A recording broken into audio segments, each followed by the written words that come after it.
As a child, I was really close to my father. I went everywhere with him, including camping, fishing, and hunting. He taught me how to set up a tent, how to prepare a fish to eat, and he tried his best to teach me hunting tips. I enjoyed going with him, but it was hard for me to shoot them, and even harder to prepare them. I typically cried, but I tried not to show it. My dad, though, bless him, never pressured me to do it, and he never teased me or made fun of me for it. He would end up doing that part when I wasn't around, or was sleeping or something. He even taught me some botany, and I knew what plants in our area to avoid, which ones were safe to eat, and so forth. I bring this up because he, of course, was the one that made me fall in love with camping in the great outdoors. So, when he died, teenager me took it very hard. I was never that close to my mother, at least not nearly as close as I was with my dad. She hated that I never wanted to do the normal girly things, that I would rather go fishing in the rain than go to prom in a limo. So, when she tried to push more of those types of things on me, it only drove us further apart. When my father passed, I became a bit of a recluse for the longest time. I still had a year before I graduated, so I had to deal with my mother's wishes and demands until then. I did some of the things that she wanted me to, just to keep her happy, hoping I could use it for a future request, and just that happened.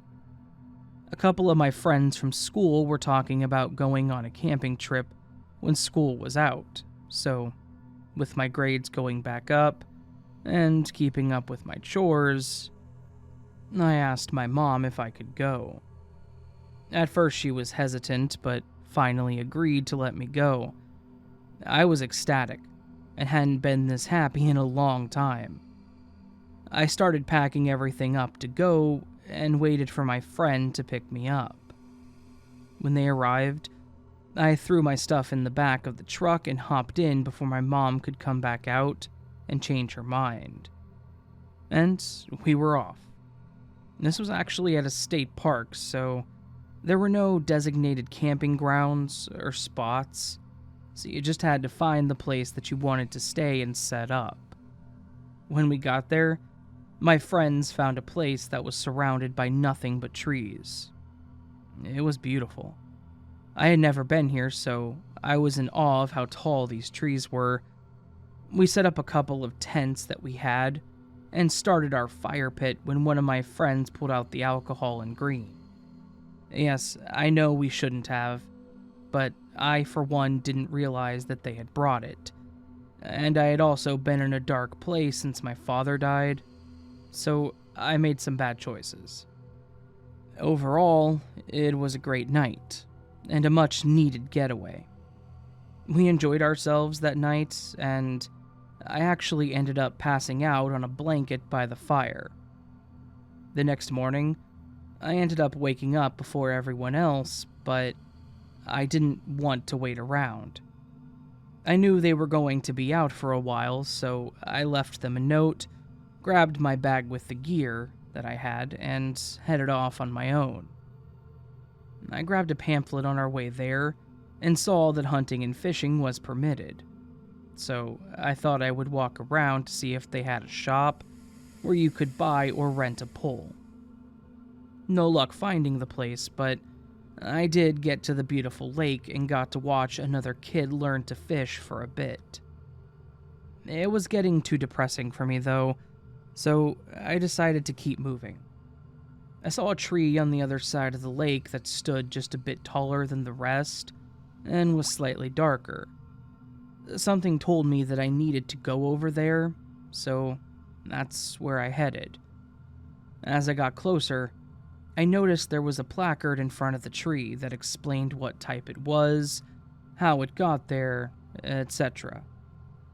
But what caught my attention was the border behind it. A few feet behind the tree lines was a cheap fence separating us from what appeared to be a field that had a lot of dead plants, debris, and the sorts, as well as a sign that was warning of bears. Of course, curiosity got the best of me, and while no one was looking, I tossed my bag and jumped over the fence.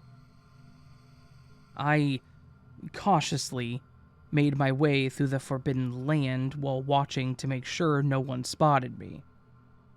I finally got far enough away that I couldn't make out any people or the starting line, so I started exploring. Along the way, I was stopped by a horrible smell.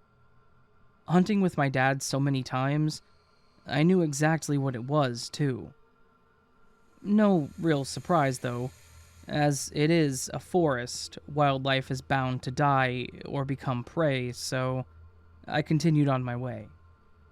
The smell, however, was just getting stronger, so I assumed that I was probably approaching it. I wasn't ready to turn back yet, so I just hoped that I didn't end up disturbing something in the process. The good news was that nothing was there to put me in danger, but the bad news was that I found the source of the smell. It looked like it was a coyote. I know this may be too much for some, but it looked like it had been cut open, like it was being cleaned or prepped by a hunter. The problem was that it hadn't been touched other than the cut on its abdomen. Who would hunt a coyote of all animals and then just leave it like this? I thought it was weird, but I carried along the way. After several feet and the smell starting to dissipate, I lightened up a bit and continued to explore. Not long after, though, I came across a bunch of tree branches and rotting broken logs. I started looking through it to see if there was anything of interest in the pieces when I noticed that some of it was wet. I thought it was just sap or water until I got closer and wiped a piece along the ground with my shoe. It was blood. And as mentioned, it was still wet like it was fresh. This kind of put me on edge after seeing the coyote earlier. I had no idea what this was from or what caused it, but a stupid me wanted to continue on further along. I ended up smelling decay again, but this time it was much worse. I ended up pulling my button up over my nose and I tried to mask the smell. With what I had already seen, though, I was determined to find out what was causing this. There was a small ditch that I had to pass over, and on the other side, the grass was even taller. I was about 5'5" at the time, and it went up to about my knees. As I started going over the ditch, I noticed another dead animal in the water. It, again, looked like a small coyote or a fox. This one was harder to tell by the condition it was in, so I quickly jumped over and walked along the side of the ditch. A few feet away, there was an opening in the grass, like someone else had walked through it. What better time to pass through it, right? I could see in the distance, though, what looked like a very old tent, so I thought I would make my way toward it. Cautiously. Along the way, I started to spot blood again. This time, it looked like a trail, like something was being dragged. As I got closer to the tent, the smell became almost unbearable. I pulled myself together and made the final steps to the tent. However, this was not actually a tent. It looked like a tarp that was thrown over a low-hanging branch. I don't know if that was done on purpose or if someone was staying in it, but that was the least of my fears. In front of this tent was another tarp, spread out on the ground, being held down by 4 or 5 carcasses of coyotes, foxes, and a wild hog. These, however, were not looking like they were hunted in the sense to take home. They were mutilated. There was also one that had been attached to a tree. Its head was missing, hanging upside down, and even worse, it looked like it was done with some kind of spear. But the part that astounded me even more was how high up it was. The spear was out of my reach, so how tall was the person that did this? And why would they do this? And was it even a person? With the combination of alcohol, the heat, and the fear, I ended up getting sick and quickly tried to get out of there. I didn't want whatever was out there to find me. I did find my way back by a close route. That way I didn't have to see or smell any of that again. But when I approached the tree line near a different part of the lake, I noticed that it had been cut, pushed down, and then attempted to be put back up. Someone or something has obviously been back there, as well as in the actual park, which terrified me even more.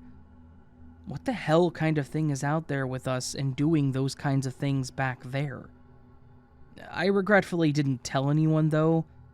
Hell, I didn't know if it could have been someone that worked here, and I wasn't supposed to be back there anyways. So I couldn't even think about what I could say.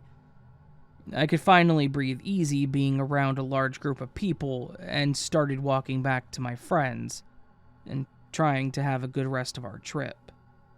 I can tell you one thing, though. It wasn't easy, and I still haven't forgotten about it.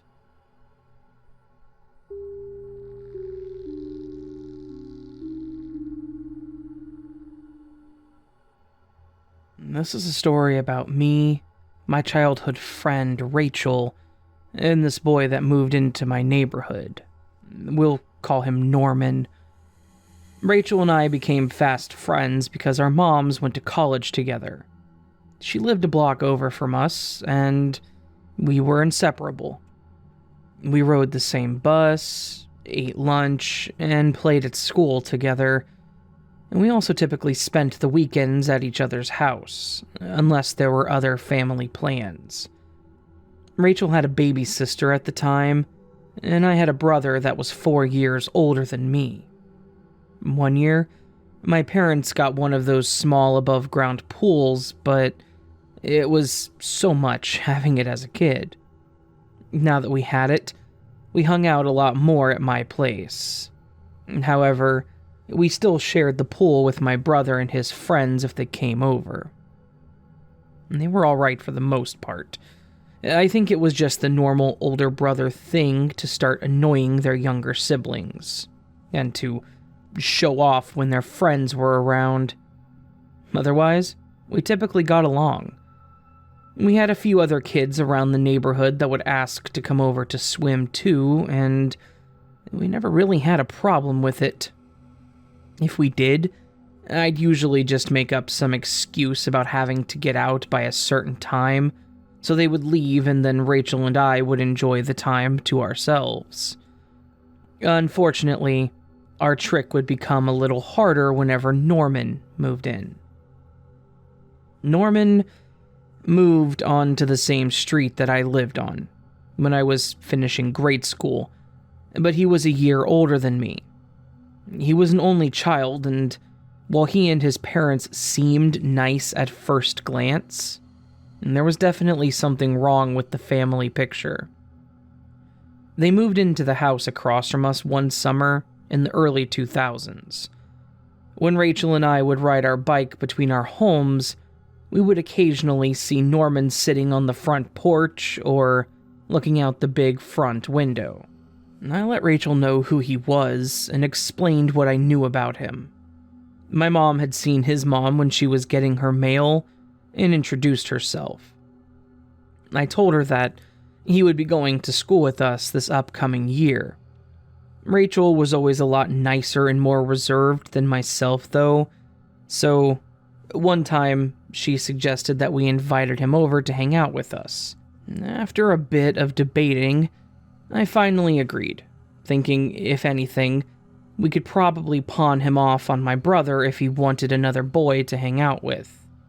So, after getting permission to ride our bikes to the little gas station / marketplace to get ice cream, we saw Norman sitting outside and stopped to ask if he wanted to join us.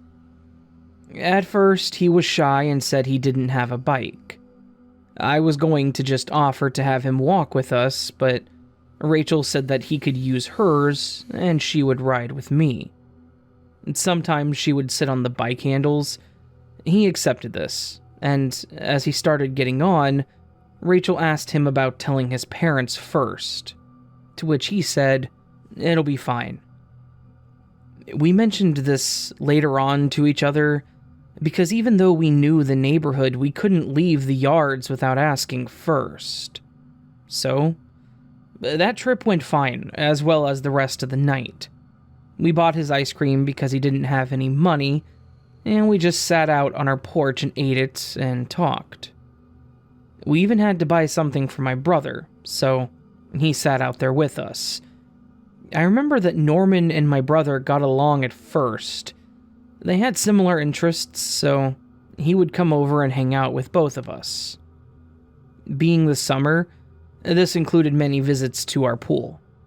We invited Norman over to swim as well, and I remember him wearing swim trunks that were too big for him, so my brother actually gave him a pair of his that he didn't wear anymore. He told us that his parents didn't have a lot of money, so he had a lot of hand-me-downs from his father, including the swim trunks. I started to feel bad for him. His family obviously didn't have a lot of money and maybe didn't even care much about his whereabouts because he never asked them to leave or told them where he was going. So, we made it a point to try to include him more in things that we did, and he even came over for dinner a few times. After a while, he would come over and ask for my brother, and then if he wasn't home or was busy, he would just go over to where we were. Most of the time it was fine, but he started getting weird. When we were playing with our dolls, sometimes he would ask to play, which we were surprised about because my brother never wanted to play with us. With that, though, we would let him join, but he would make them do weird things. He'd say they were getting drunk, and they'd start fighting and beating each other. And the worst that we would do is if they were fighting over a dress or falling off a cliff and were saved. So this would throw us off, and we would go do something else. Swimming was usually it because it got him outside, and we could always make up our curfew again. So out we would go to hang out, and sometimes we would just swim around and make up games in the pool, but then he would start getting too rough. We'd splash around, but he would just force so much water at us at one time that it got annoying. One time my brother came out to swim, and we said we were going in so it would just be them. Once we went in, though, he would calm down.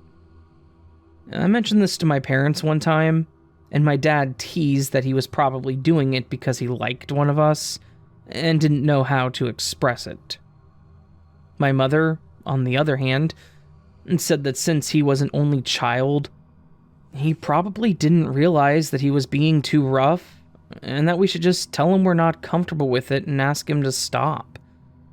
I agreed, and said that I would try that next time, if anything.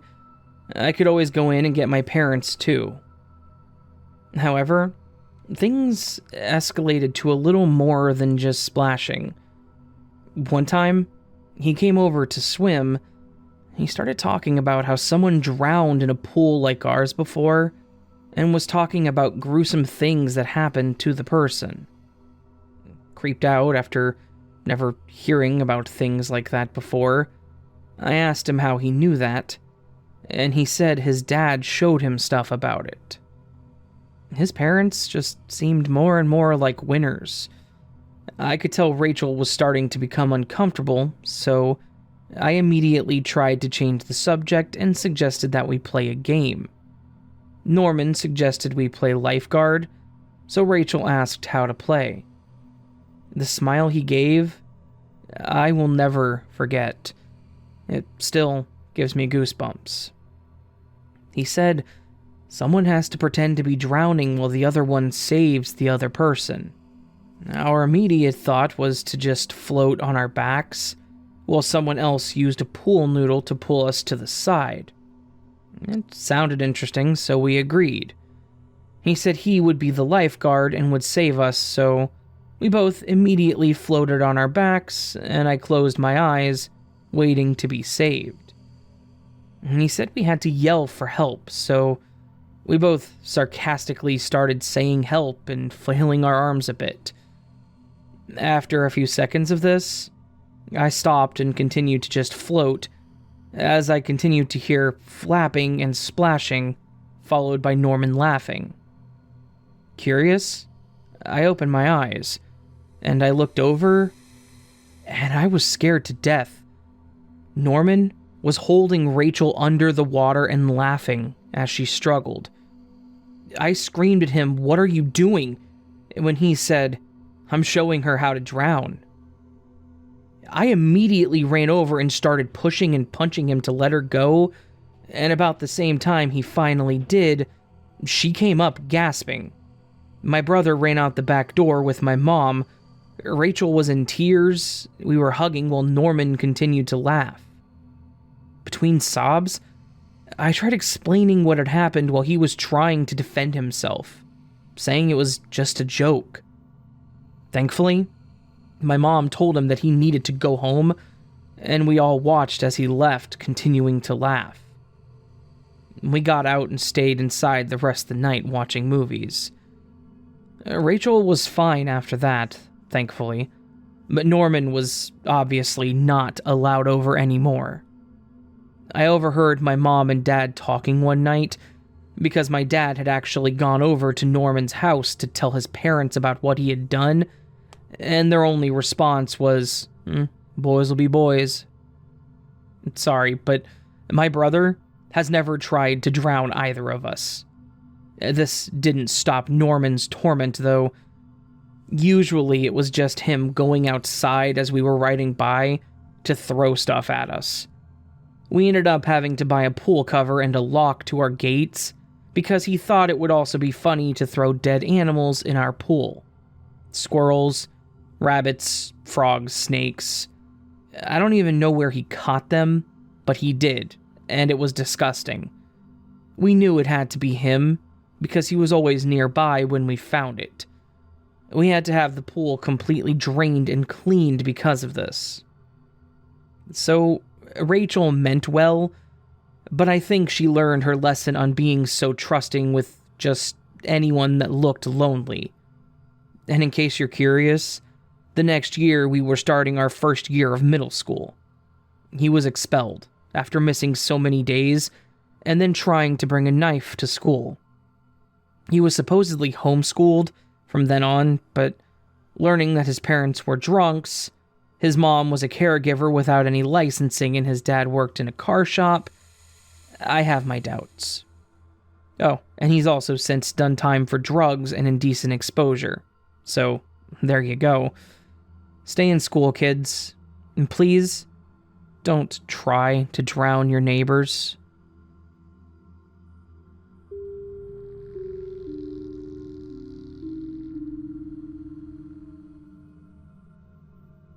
Hey all, I just found this subreddit, and I have a story that I think fits. It's been told many times in my circles, but not online.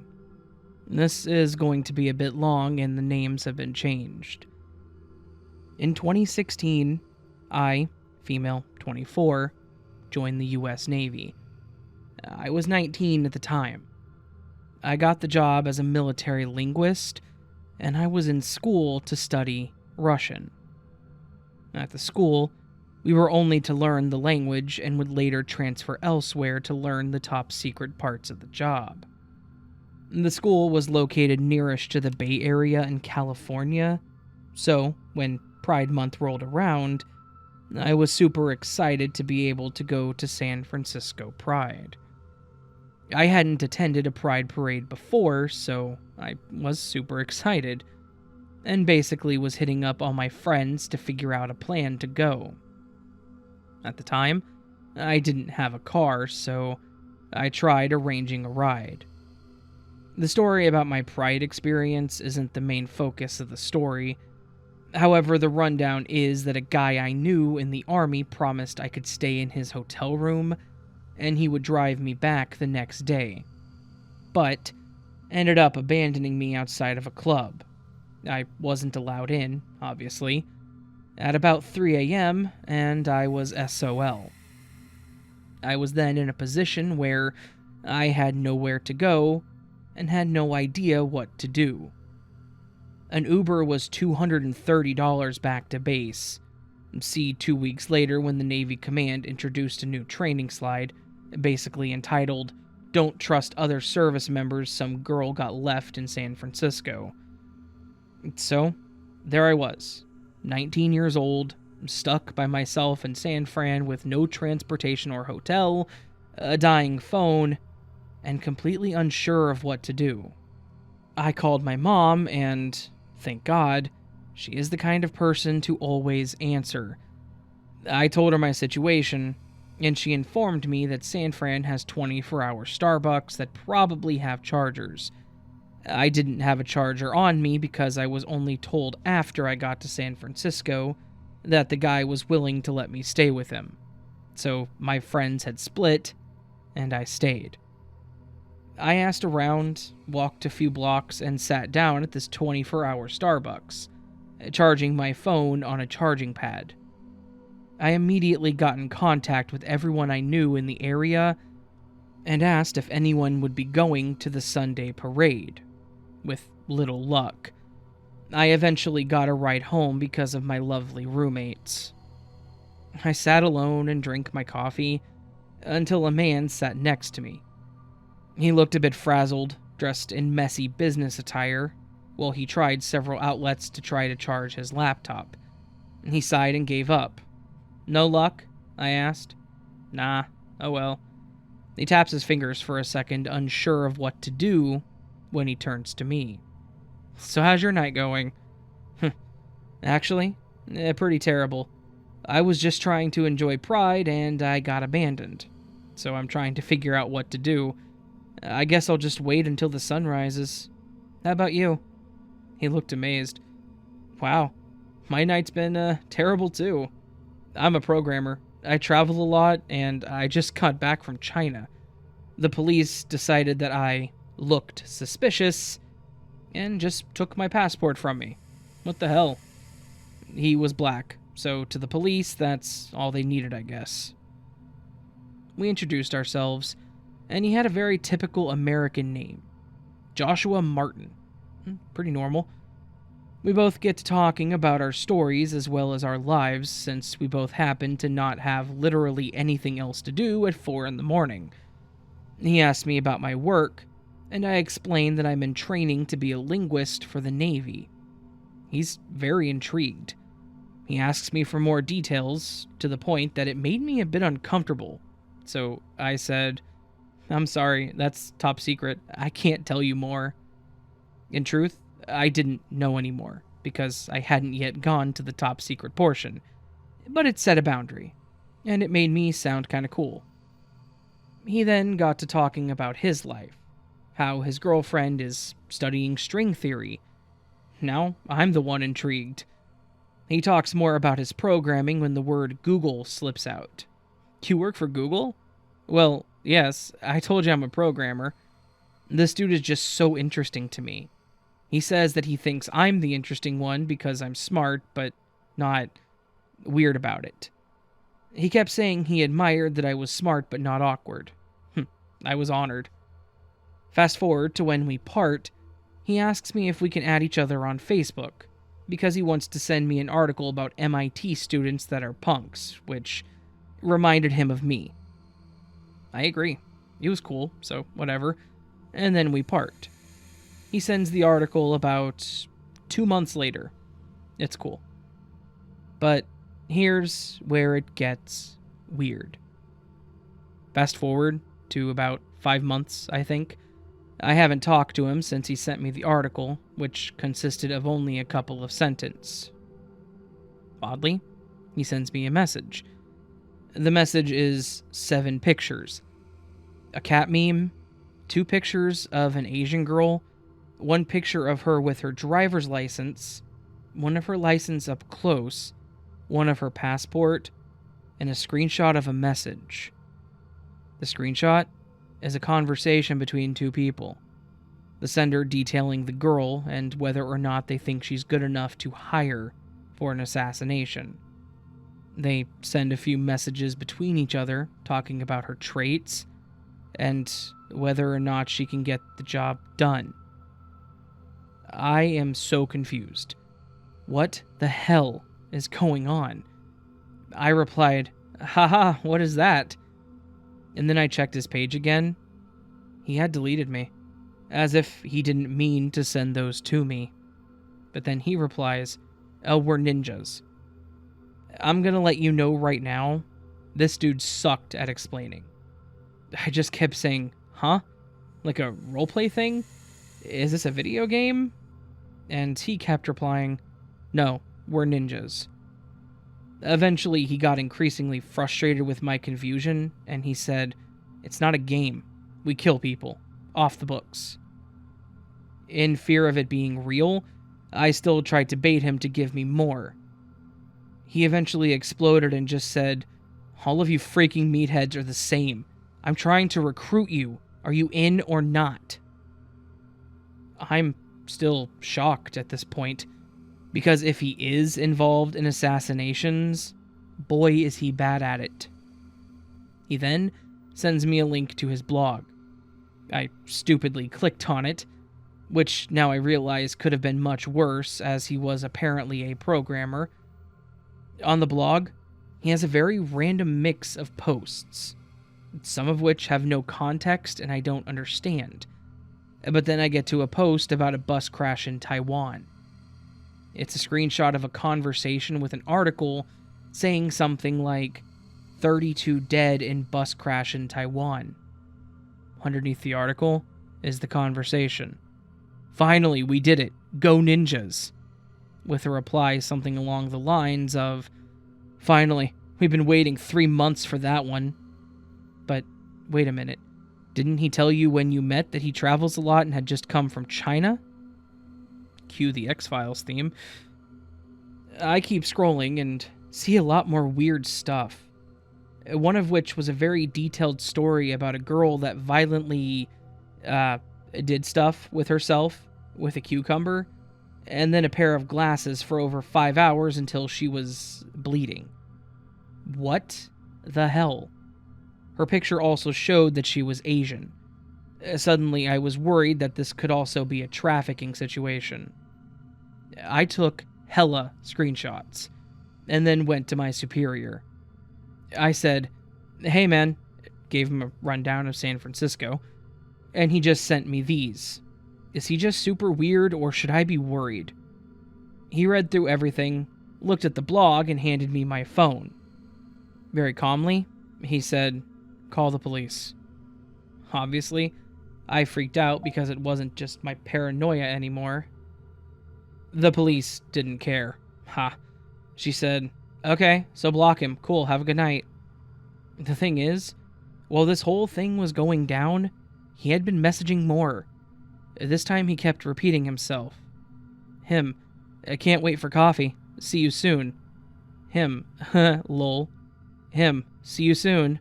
Me, "Huh?" Him, "Looking forward to it. See you soon." I did end up blocking him, and now, slightly paranoid about him seeing me soon, I called my mother to tell her everything. The problem is, my mother is a little crazy. Well, crazy enough to call the FBI. I rolled my eyes and said, "Mom, you can't truly think the FBI cares about this crazy dude." A few days later, I got a call from NCIS. They wanted to talk. The detective, funny enough, was Detective Holmes. Nice. He took my whole very thorough statement, took pictures of our Facebook messages on a camera, and at the end I asked him, "Hey, do you think this guy is actually someone to worry about?" He deeply sighed and said, "Honestly, kid, I have no idea. This guy is so weird, I truly don't know. But I haven't seen someone like this before. Well, that didn't help. I never did hear from NCIS, although I suppose it's not their job to keep me in the loop. However, just about a year ago, being the petty bitch that I am, I decided to look through my blocked list on Facebook. Reminisce about all the a-holes I blocked. And then I noticed a name that I didn't recognize. A very Russian name. Sergei Yanovich Antonov. It was him. Little American boy had changed his name on Facebook. I have so many questions. Is he a Russian spy? Was he specifically approaching me because he knew I was in the Russian program in the military? Was he really involved in trafficking or assassinations? I wish I knew. Either way, no. I will not be seeing you soon.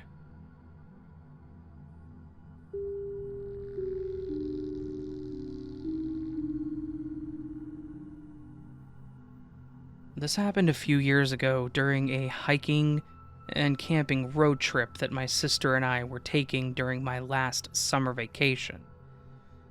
Basically, the summer between my junior and senior year of high school. She had already graduated 2 years back and was about to go out to college, so she wanted to go out and have a week to ourselves, one last time for my last summer break.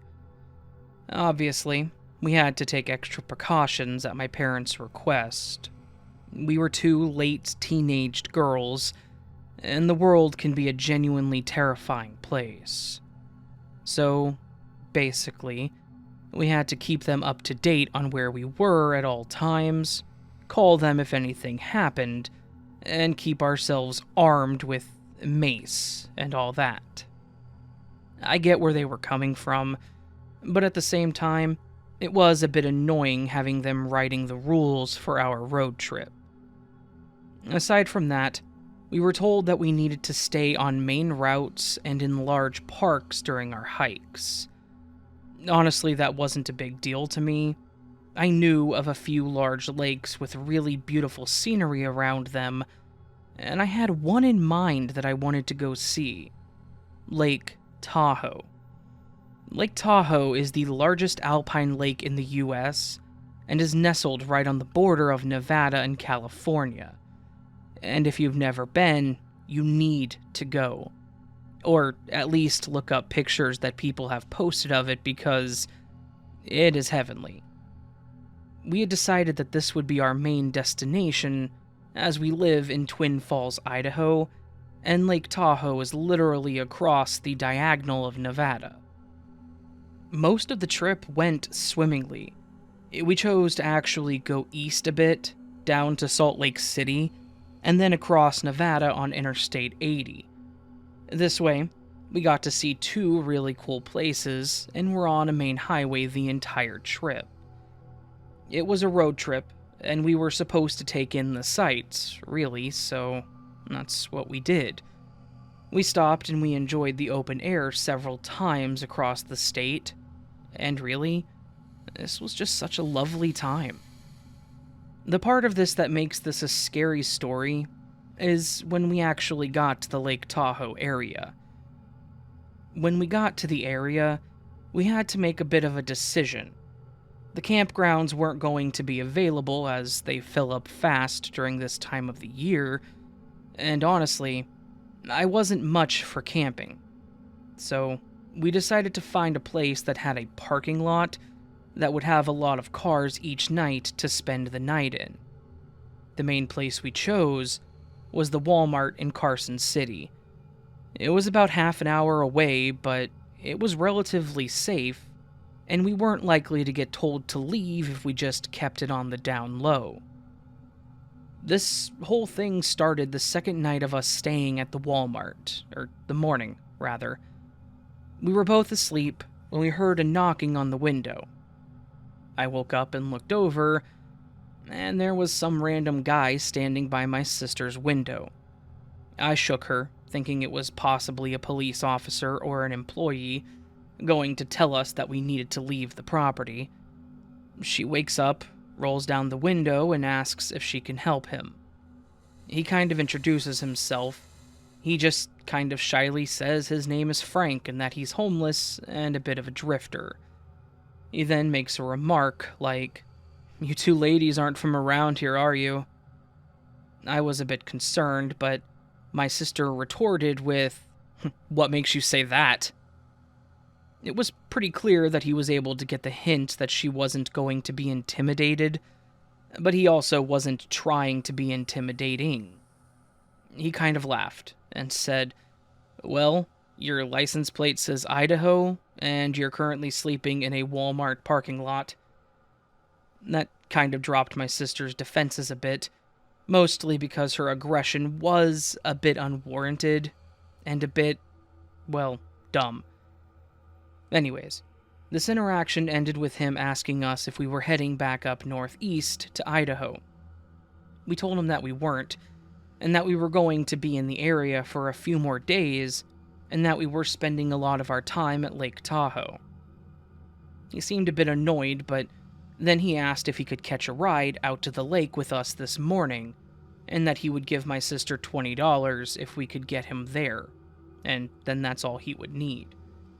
I don't know if it was the money or just my sister feeling like an idiot with the whole thing a few minutes prior, but she told him that he could hop in and that we would take him there at the time. I just kind of stared at her like, "What the hell are you doing?" But she dismissed me and said that he just needed a quick ride and that I needed to be more trusting of people. Anyways, we helped him load his belongings, which was pretty much just a tent and a few groceries, into the trunk, and we headed off towards Lake Tahoe. On the way there, which really wasn't much time, this guy started telling us all about who he was. He said his name was Frank, that he was actually from New Mexico originally, and that a few months back his wife had tragically and suddenly passed away. He said that she was pregnant, and when she passed, they couldn't save the baby, and that it had completely devastated him. He mentioned that ever since it happened, he'd been trying to find himself, and that he had ended up a bit of a vagabond, just traveling places and living out in nature, which was the happiest that he had ever been. It was a bit weird that this guy was telling us all about who he was, what his life was and all that, but at the same time, I figured maybe he just didn't have anyone to talk to.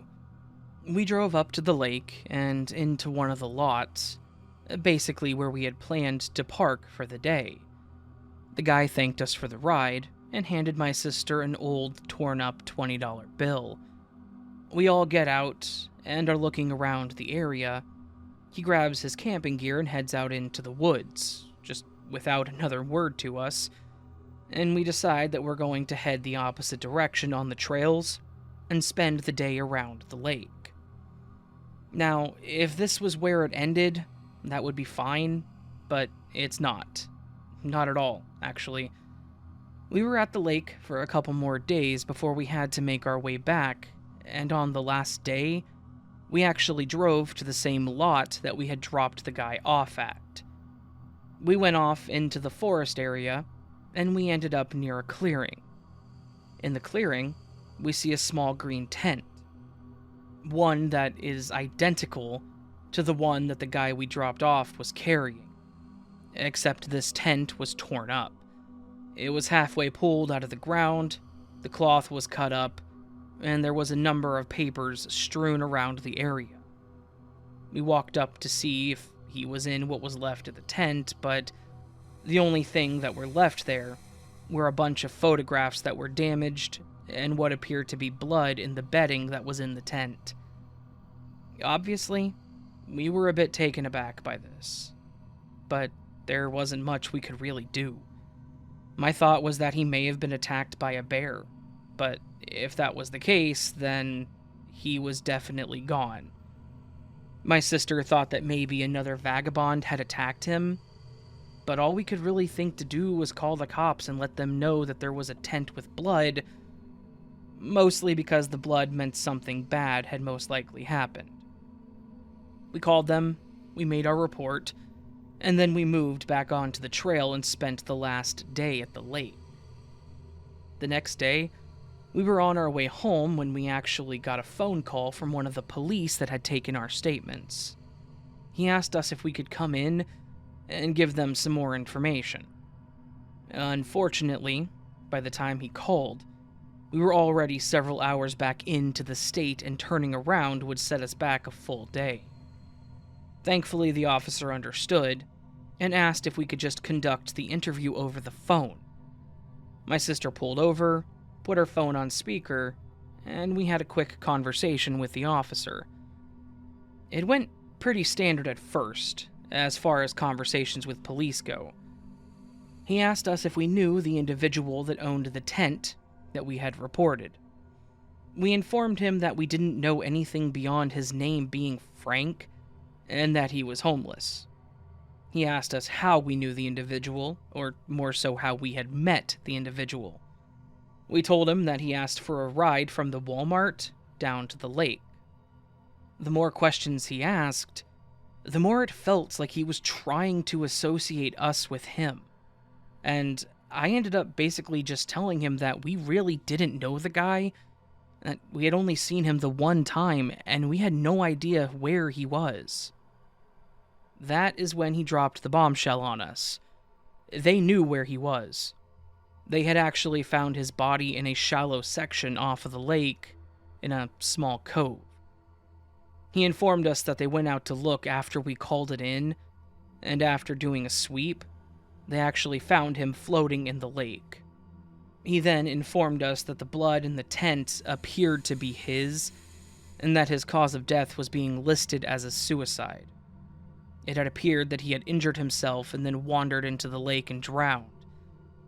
He then informed us that Frank was actually wanted by the police back in New Mexico in connection with his wife's death.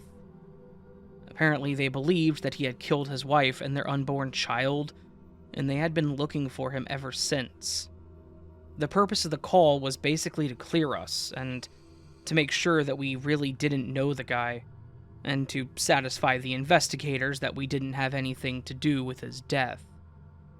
So, that is the story of the one time I went to Lake Tahoe, and the last time my sister and I took a road trip. Also the last time she gave a ride to someone that she didn't know.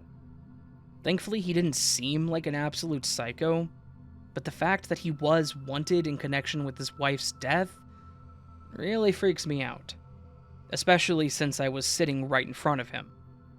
It's actually almost terrifying how normal he seemed, especially considering what he had done and how he was living his life.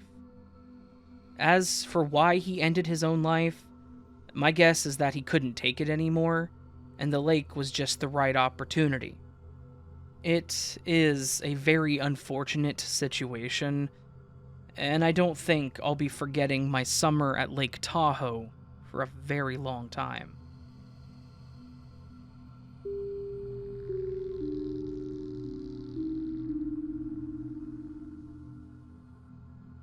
A long time ago, way back when I was young, probably around 9 or 10, I would spend pretty much the entire summer vacation over at my grandmother's house, which was lakeside property. The edge of her backyard actually lined up with one of the larger lakes in our area, and it was a really neat place to stay for the summer. I'm sure my parents did it just to get rid of me for a couple of months, and to keep my grandmother happy, but I loved it. And it really didn't feel like I was being exiled from my own home at all. Even better, one year my aunt and uncle had to move in with my grandmother while they found a new place, which meant that I got to enjoy the summer with all 3 of my cousins. Back when I was that age, my cousin Pete was actually one of my best friends. When he and I would get together, we would be inseparable. He was older than me by only 4 months, so it was almost like we were twin brothers. always doing the same thing, we enjoyed the same things, and we acted pretty much the same. That is to say, we were both a bit rowdy and considered troublemakers. Anyways, on to the story. This took place back when I was about 10, going on 11.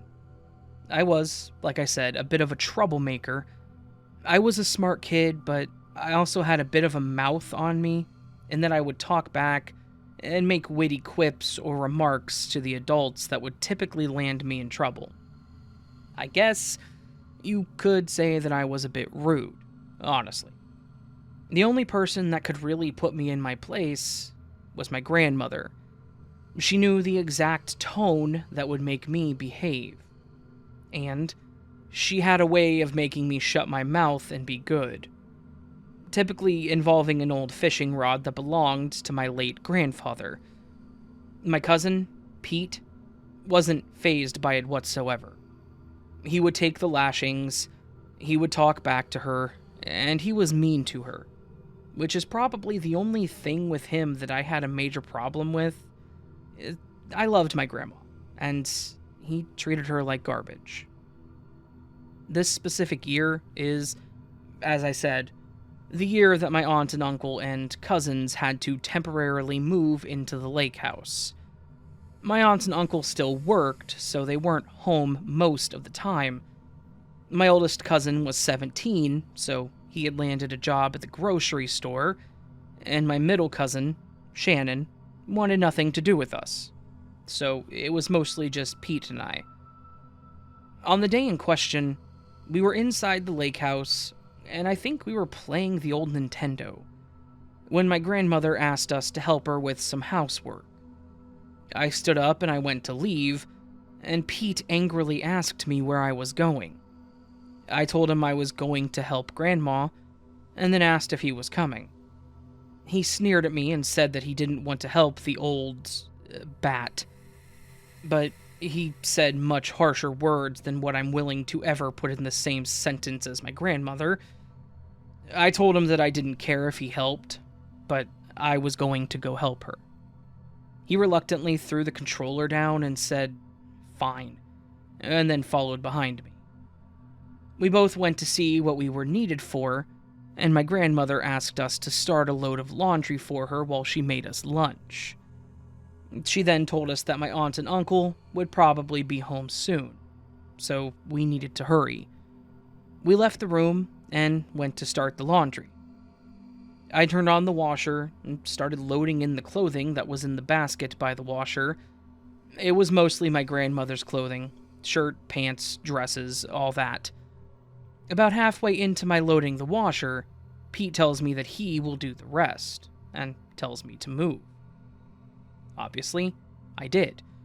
I didn't really want to do the laundry, and was only doing it for her because she wanted me to. As he's filling the washer, he stops and looks at me, and then lets out this evil little chuckle and says, "Hey, watch this." He then proceeds to grab the bottle of bleach and pour half of it into the washer, shuts the lid, and then walks out of the laundry room. The only thing I remember about that moment was that I was shocked and appalled at what he did. But I was also 10, so I didn't know what I should do. I kind of just walked out of the room and let it be. Obviously, this wasn't the end of it. Later that night, when my aunt went to change out the laundry, she pulled the clothes out of the washer, and the night went to hell. My grandmother was crying, and my aunt was screaming, asking who had done that. At first, I was going to let it go, but seeing my grandma cry broke my 10-year-old heart, so I told her. I told her that it was Pete, that we went to do the laundry, and after we had put all the clothes in, he poured the bleach into the washer. And Pete tried to deny it at first, but then yelled about it being an accident, that he thought it was the detergent, that he just grabbed the wrong bottle. He tried everything he could to get out of it, but they weren't having it. I got in trouble for not telling anyone when it happened, but Pete seriously got the bad end of the stick. A couple days had passed, and Pete was basically grounded to his room. I was allowed to roam the house, but I wasn't supposed to play Nintendo or anything like that.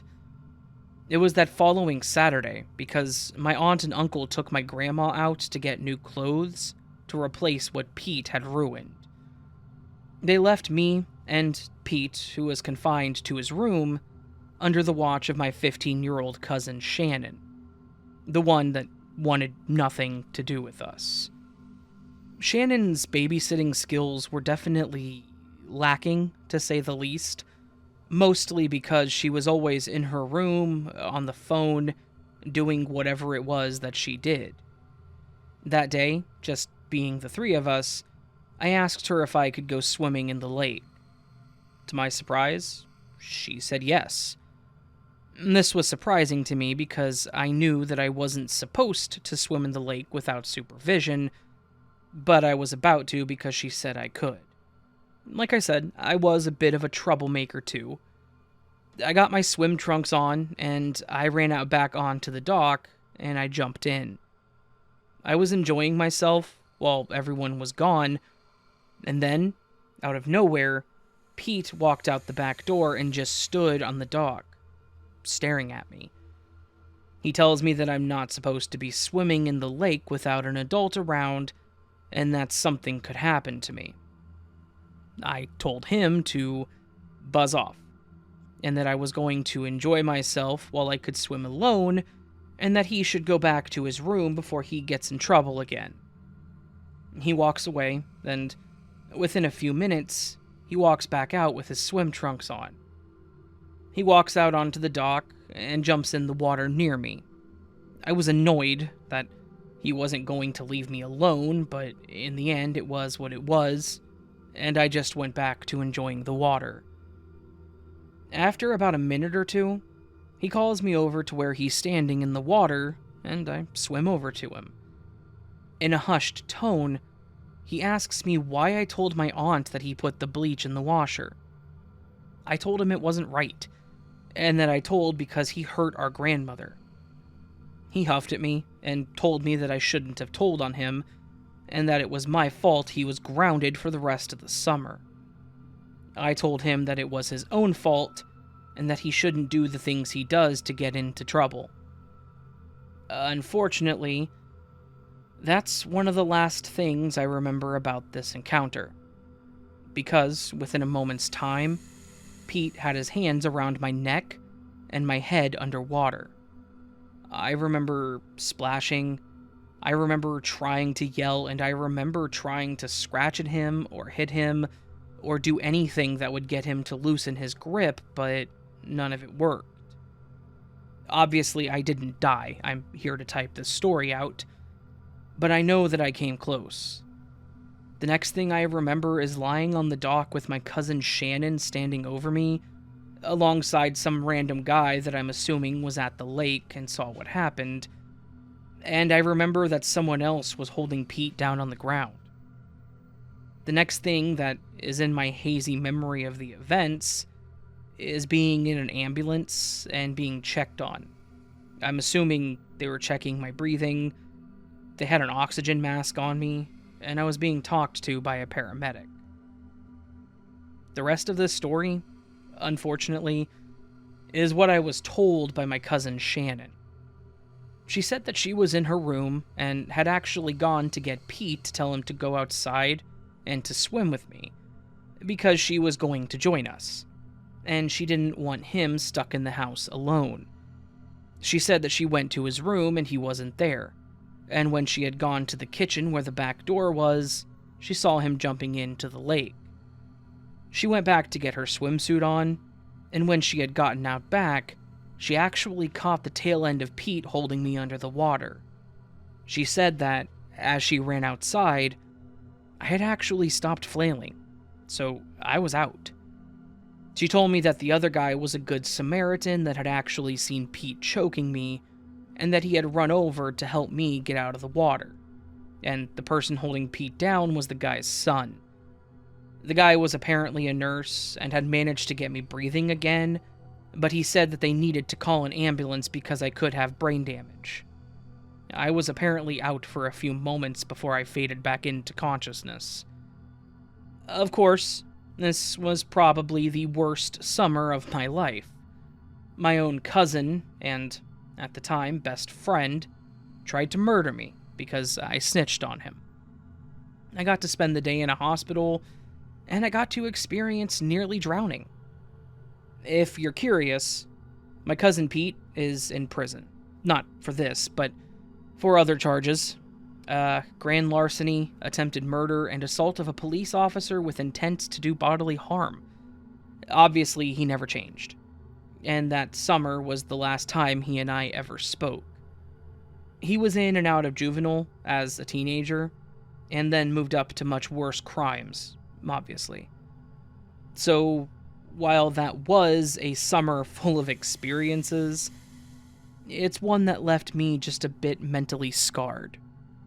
I'm now terrified of water, and I really hope that someday I can just forget about it and go swimming again. Though, that's not likely to happen any time soon.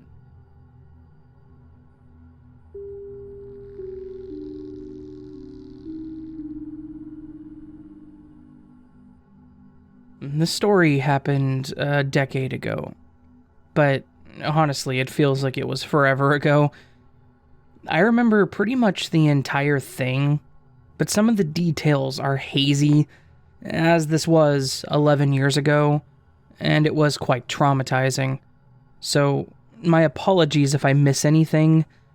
Let me give you a bit of backstory before we get into the actual situation.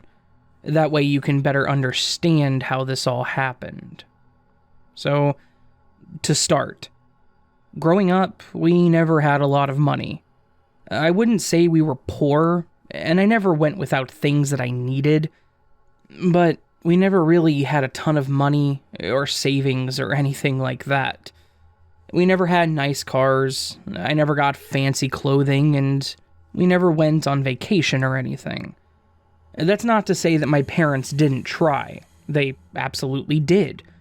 It's just a good way to look at how it was for me growing up. In addition to this, I never really had many friends when I was young. The neighborhood we lived in didn't have any other children until I was about 10. And that's when my cousin on my mom's side moved in at the other corner. When she moved in, we were inseparable. I was always at my aunt's house, or she was always at our house. So, like I mentioned before, our family never really left town or went anywhere fancy or anything like that. So in 2010, when my grandmother on my mom's side decided to put together a family reunion, and she told my mom that she would pay for the hotel for my parents to come out, and that she wanted them to bring me and my cousin, because my aunt wasn't going to be able to make it, I was ecstatic. I was about to go to Colorado Springs with my best friend, and it was going to be the best summer ever. Even if it was just a medium-priced hotel with no real amenities for like 3 days. Like I said, I didn't know about the Lux life, so this was an extravagance to me. When we got to the hotel, I was in love with it. My cousin and I had an adjoining room with my parents, so we were pretty much allowed all the privacy we wanted. But the one thing I really wanted to do was go swimming in the hotel pool. The first night there, I begged my mom to let us go swimming, and while she was a bit hesitant at first, after a while, she told us that we could go swimming after a little time had passed, and that either she or my dad had to accompany us. That was fine by me. I just wanted to get into the pool. So we went back to the room, we put something on TV, and we waited. After about an hour or so, my dad came over to the room. He said that we were finally allowed to go swimming, and that the plans had changed a little bit. He told us that he would walk us down to the pool and stay for a few minutes, then, if it seemed safe enough, he would be heading back to their room so he and my mom could spend some time together. Again, I was totally fine with this. And this meant that we got the privacy and we got to enjoy the pool. His only stipulation was we had to be back in the room within 2 hours, or if anyone from the hotel told us to leave, we had to do so without question. We both absolutely agreed to their stipulations and got our swimsuits on.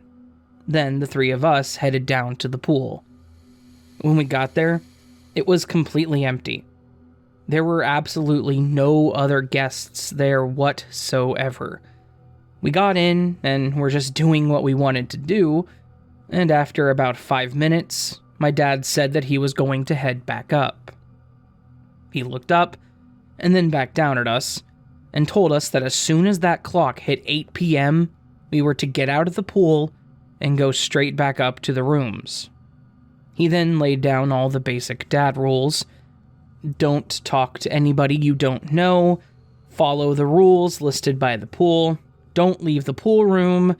And again, if anyone tells us that we are to leave or asks us where our parents are, we are to get out and tell them that we were just about to leave. And do so respectfully and without question. After he left, the two of us went back to swimming and were having one hell of a time. It went like this for about an hour. No one else walked into the room the whole time, and it was such a blast. Then, at about 10 past 7, a guy walked in that looked a bit disheveled. By that I mean that his hair was dirty, his face was a bit scarred and sunken, and I'm normally not one to judge, but he definitely looked like he was a bit of a creep, or maybe just aggressive. Aside from that though, he was wearing the green polo shirt, which was the same kind of shirt the front desk attendant was wearing, and it was a bit loose on him, not tucked in and just a bit dirty, but he appeared to be an employee all the same. I initially thought maybe he was just a janitor or somebody who watched the pool or cleaned up the pool area. With that, my first thought was, oh great, he's gonna kick us out. He walked over to the side of the pool and waved us over to him. Obviously, I didn't really want to talk to this guy, but my dad told us to be respectful if an employee came in, so we swam over to him. As soon as we got close to him, he smiled and asked us if we were enjoying ourselves. We said we were. I told him that this was the first time I'd gone swimming in a few years, just trying to be polite and make some small talk in hopes that he would turn a blind eye to us swimming without our parents. He then asked us if it was just us in the pool. We nodded. We told him that it had been empty the entire time we'd been there. He smiled and nodded along with us for just a moment, then started asking us where we were from. Like an idiot, I told him we were from Missouri and that we were here for a family get-together. I don't know why I told him this, and I know it was stupid, but I think I was just hoping he would go away if I satisfied his queries. He then tells us that he's new to the area himself, and that he hasn't met any people. I thought this was a bit weird, since he literally worked at a hub where people were in and out all the time, but I also figured that he probably meant locals. Then, out of nowhere, he literally says to us, "Alright, now how about you girls take off your tops?" Obviously, we thought this was a joke, and an incredibly awkward and inappropriate one at that.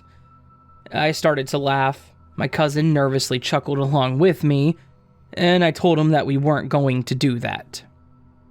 He then lifts his loose-fitting green shirt, and tucked into his belt is what looks like some kind of handgun. Then he smiles and tells us that he wasn't joking, and that he wanted us to slowly take off our tops before he did something that we would regret. My smile fell fast. Like, I went from awkward laughter to nearly sobbing within half a second. My poor cousin, who had pretty much just been quiet this whole time that I blathered, basically started pleading with him to just leave us alone and that we wouldn't tell anyone about this whole thing, which was a whole hell of a lot smarter than what I had been saying. He laughed again and said, "Look, you're not gonna tell anyone anyways, because if you do, I'll find you. Now, I want you to both start undressing, and this'll all be over within just a few minutes." I looked at her, she looked at me, and neither of us knew what to do at that moment.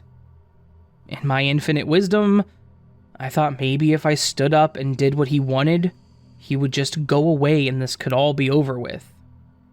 So I stood up and started to reach back to untie my top. The look on his face was disgusting.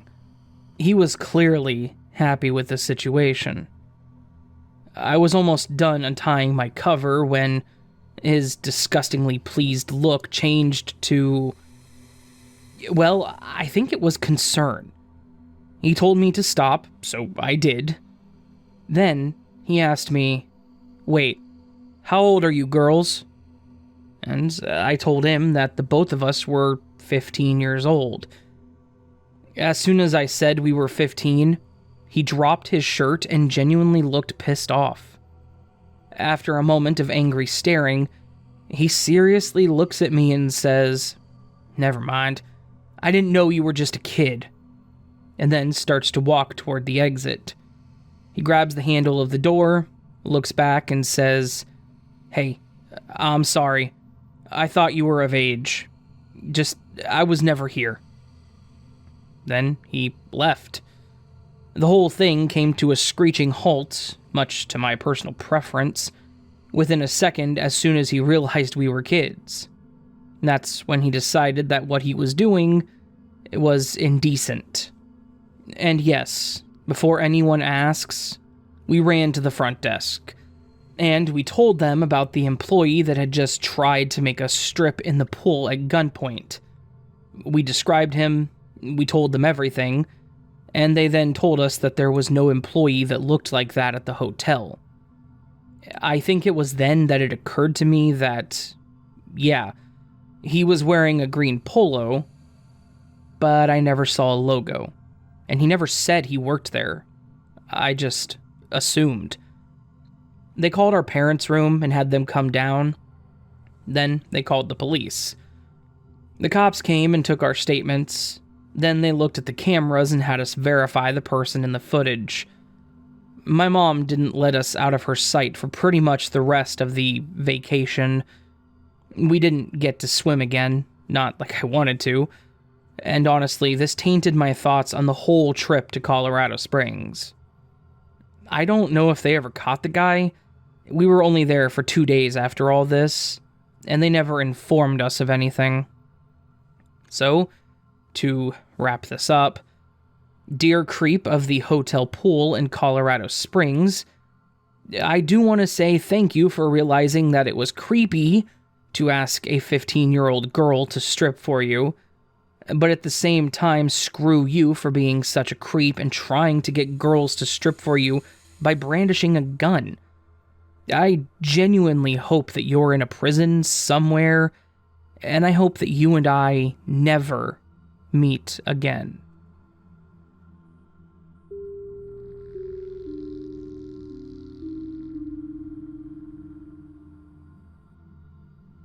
I grew up in a very busy family. Both of my parents worked a lot and were hardly home, meaning time together was few and far in between. We spent a lot of time with babysitters and relatives, and when we did, on the rare occasion, have a family vacation, it wasn't all that special. It was typically a hotel with a pool that me and my siblings would play in, and maybe one of my parents while the other one was working in the room. I bring this up because my now wife, girlfriend at the time, had a completely different family.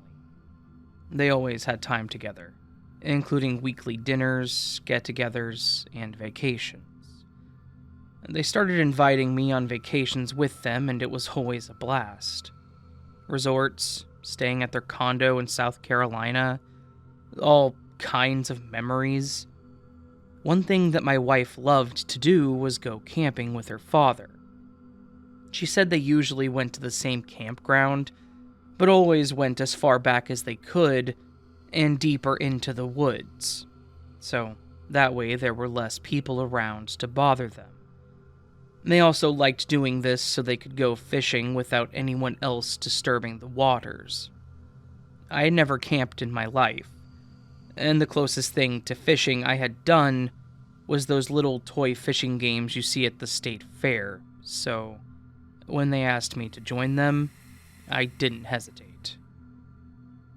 My wife and I went and got supplies for myself, some new stuff for her, and a fancy blue tent for ourselves.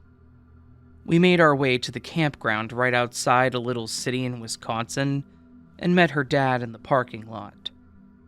We then followed him towards the back of the grounds, parked, and then started grabbing our gear to walk through the trees and bushes. When we got through it, though, I knew it had to be the perfect spot to camp. I could just barely make out our vehicles, but you could hardly even hear the other cars driving by. Because of the walk to get there, you also had plenty of time to hear someone approaching. We set up our tents, got our fire pit ready, and then started getting our fishing gear in order. I, embarrassingly, needed help with mine, but thankfully my wife Jen helped while Mike teased me. All in fun, though. Once we finished, we walked a little further down by the water, and we started fishing. It went pretty well. I had some troubles, but nothing that stopped me or held me back from doing it more. We started our fire, made a small dinner, and just relaxed. It was a great first night camping, in my opinion. It wasn't until we went to bed that the problems started occurring. I had a lot of trouble falling asleep. I couldn't get comfortable. I got too hot. Every little sound I heard made me sit up and look around. I know it made no sense, and I was being unreasonable, but I suppose with it being my first time, I wasn't used to not sleeping on a mattress behind a locked door. All the while, I was impressed as to how deep in sleep Jen and my snoring father-in-law was. Thankfully, I did finally fall asleep, but I was awoken by another sound sometime later. I rolled over to hold my wife when I noticed she wasn't in the tent. Thinking maybe she was going to relieve herself, I just waited for her to return. I remember checking my watch, and the time was around 2 a.m. I laid there and managed to fall asleep, and again woke up to a noise. However, my wife still hadn't returned. I looked at my watch, and it was now a little past 4. As I started to put my watch back down and unzip my sleeping bag, the tent started to be opened, and in came my wife. Tired, and not at all coherent. I just asked her if she was okay. Her only response was, "Tired." She slipped back into her sleeping bag and was right back out. I didn't give it much attention after that, and just worked on falling back asleep. The next morning, I was groggy, but I was ready to get the day started and enjoy this time that we had. We would be out here for 2 more nights, so I wanted to do all I could while we were there. We made a quick breakfast, went to a nearby hiking trail for several hours, and then we went swimming. From there, we took showers in the rooms they had set up nearby and headed back to our spot to fish some more. I did better this time around, and with all we did, I was hopeful that I could crash that night. I did. I was out pretty quick, but I woke up when I had to use the restroom. As I rolled over, I noticed that Jen wasn't in the tent again. I checked my watch, and it was around 2 in the morning once more. I thought it was just a coincidence, but I sat up, waiting for her to get back so I could go out there. When she didn't return for several minutes, and with it getting harder for me to hold it, I finally just got up and went out. I grabbed a flashlight, walked straight from the entrance to our tent through the trees a little way over, and took care of my business. As I was walking back, I was trying to look to see if I could find Jen. I saw our tent, our fire to the right, and then Mike's tent on the other side, facing the opposite way of ours. But no Jen. I started walking around the pit to see if she was over by her dad's tent, when I noticed a light coming from the ground facing away from the tent. I started approaching the light, which already had me panicking, as it was towards the dense trees, so it made it look like there were a lot of people standing there. After reasoning with myself that they were just trees, that's when I noticed they weren't all trees. Jen was standing there, tall, not moving, looking slightly up towards a tree. I picked up her flashlight and I asked if she was okay. No response. I walked in front of her, and I noticed her eyes were wide open, staring into this tree. I looked up into the tree to see if I could see anything, but there was nothing there. I then looked back at her, put my hand on her shoulder, and said her name. She didn't respond. It was weird, and I didn't know what to do. So I just told her I was heading back to the tent and walked away, looking back at her every few steps. She never moved, never said anything. Her stare didn't break. I went back to the tent and I fell asleep.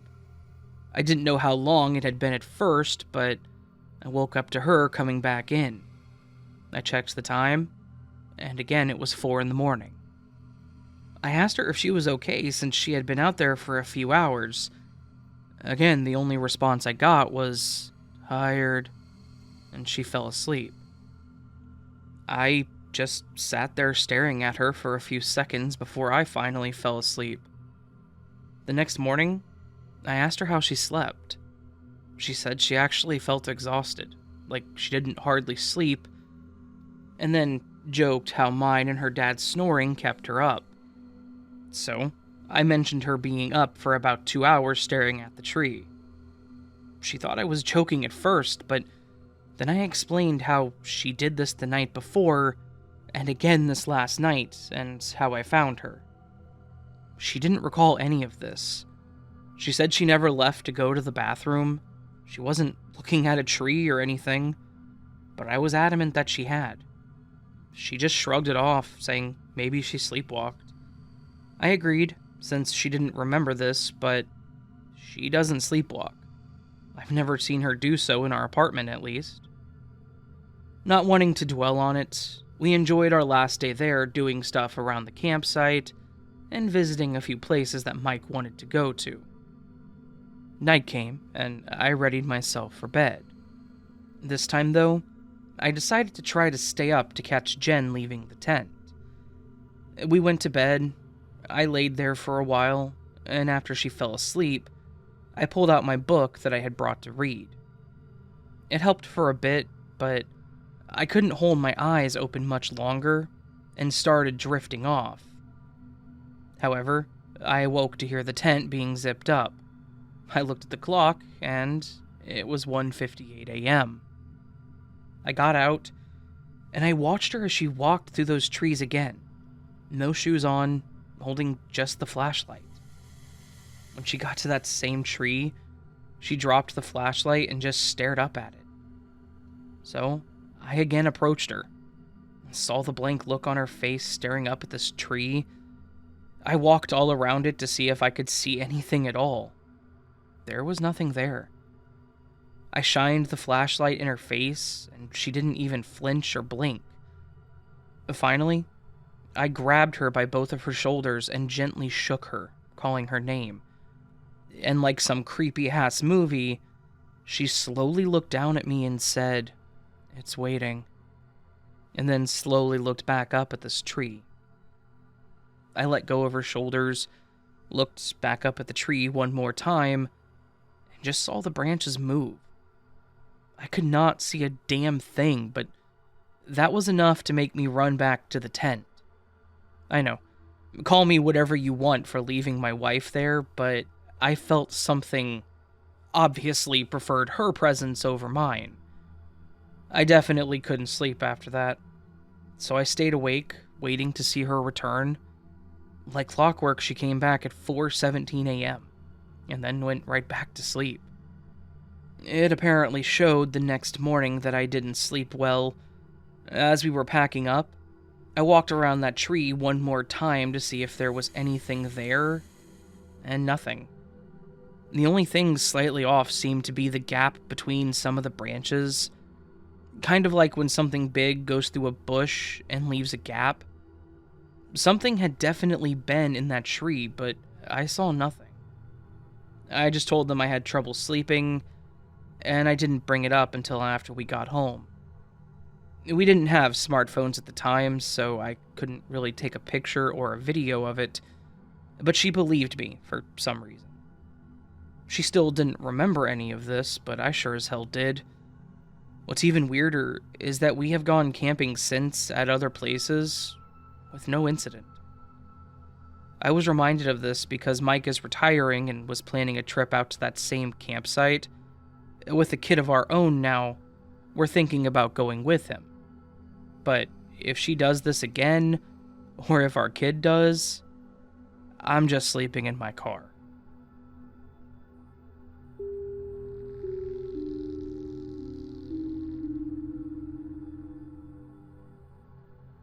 And this happened to me when I was around 11 or so. I'm a female in my early 30s now, and my mother actually explained the situation to me when I got older and understood better. The neighborhood I grew up in was a fairly nice one. Almost everyone knew each other, especially our family because my parents had an in-ground pool installed, so we had a lot of people over, and we had pool parties. And I loved it, because we always had big birthday parties for me and my two older siblings. Our house sat a little higher than others, being that it was on a bit of a hill, and we had a chain link fence all around with gates on the sides so that people could just go straight to the backyard. There was a set of stairs that led up to the wooden patio going around the pool, almost leveled with it, with a table and canopy set on it. It was always fun waking up, going swimming until around noon, and then my mom would bring us lunch and we would sit out there and eat. Our neighbor on one side had 2 kids. Their youngest was a year older than me, but we always hung out, and the oldest was the same age as my brother. Directly behind us was just a bunch of dense trees, like a small forest, and the other side was a single guy, and we'll call him Frank. Everyone looked older as a kid, but I think he was maybe in his 30s or 40s. Frank was always nice to us kids in the neighborhood. He gave us the best candy in Halloween. He was way too skinny to be Santa, but he still dressed up like one and handed out little gifts to us too. He came to our pool parties and cookouts just like everyone else. When he would go swimming with us, he and my dad would put us kids on their shoulders, and we would try to knock each other off. He would toss us in the water, or watch us dive or swim like we were racing. He had a dog too, a collie, I believe. And she was so pretty, so when I wanted to walk around but couldn't go far, I would just walk over there to see her. He would let her go out back with me, or let me play with her in his living room until I was called home. So, all around, he was a pretty nice and trusting guy. As I got a little older, as mentioned, around 11, I started having more friends over for sleepovers and parties. When this happened, we would have full reign of the pool. My sister and her friends may be there, but my brother wasn't. So, we could have our own time. We would be rowdy and loud at times, jumping into the pool and laughing, but all in fun. A few times we would see Frank walking out to get his mail. He'd stop, look over at us and wave, and then just continue on. He would make jokes sometimes about us being loud, but again, all in fun. But that was about it. And there were a few times where he actually tossed some water toys over to us that he had bought, like a beach ball or dive rings for us. And I remember him saying one time to me and my friends that it was so you girls didn't get bored in the water. I didn't really think anything of it at the time, and neither did my friends. It just gave us a reason to keep swimming. There were a few times when Frank was at our place and I would go get out of the pool and get something from inside, or if I mentioned that I wanted to go swimming, he would end up leaving shortly after, saying he had things to do. I remembered this because he used to tease me about leaving footprints for my mom to clean up, or racing me to the pool, but then he stopped and instead just went home. It was something I grew to expect, so when he stopped, it threw me off for a while. One summer, Frank had a privacy fence installed.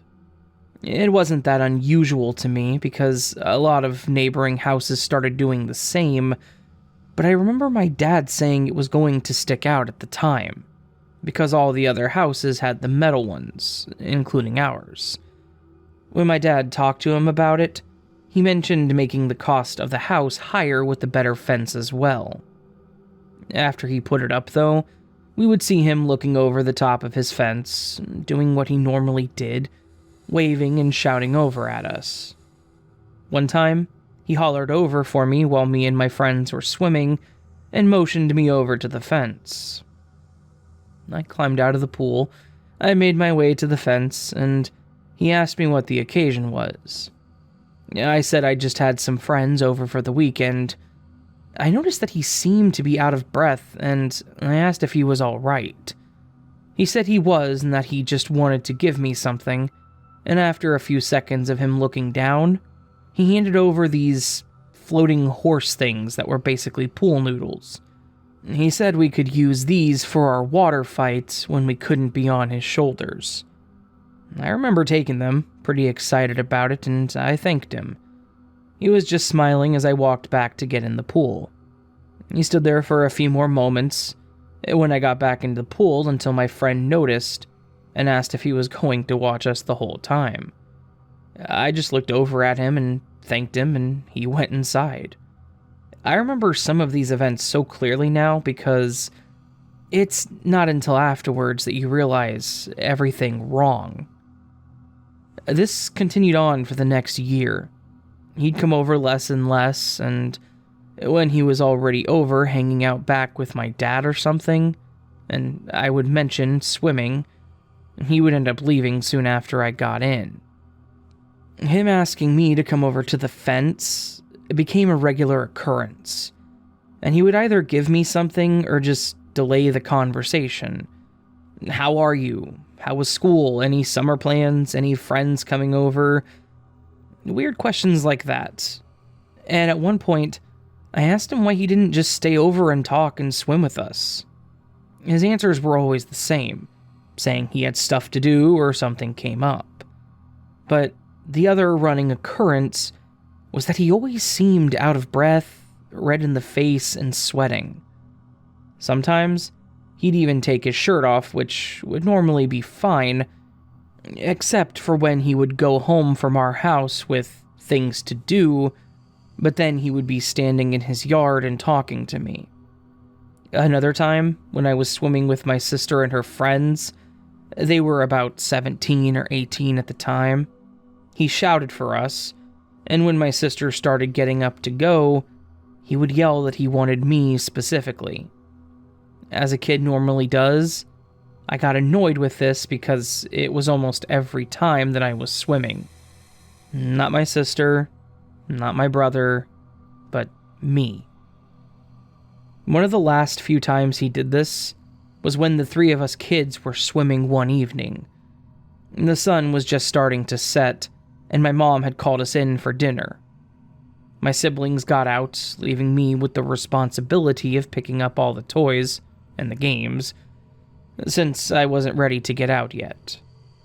Lo and behold, as I'm getting out, Frank is yelling for me. I told him I had to go, and he said it would be real quick. So, I finished up, and I walked over to the fence again, where Frank was breathing fast and sweaty. He smiled at me, and asked me how I was doing, and said that he once again had something for me. He hadn't given us any gifts in a while, so I lightened up a bit, and asked what it was. He looked down again, taking deep breaths, and I again asked if he was okay. He slowly looked up and then handed me a pack of glow-in-the-dark dive rings and sticks.